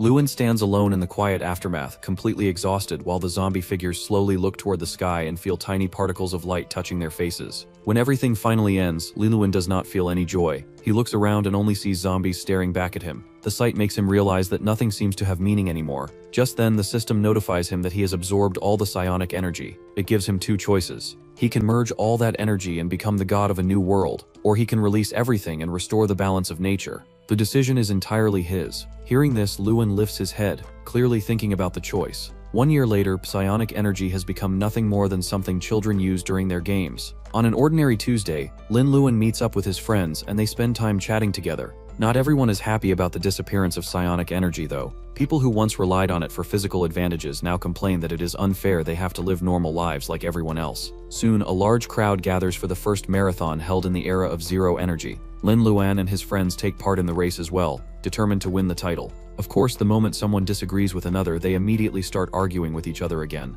Nearby, the two old men watch the festival from their wheelchairs and quietly enjoy the scene. Meanwhile, the powerful figures of the previous era now help maintain the marathon route. Yunchao stands at the starting line as the referee. Once he gives the signal, the race begins, marking the start of prosperity in this new era.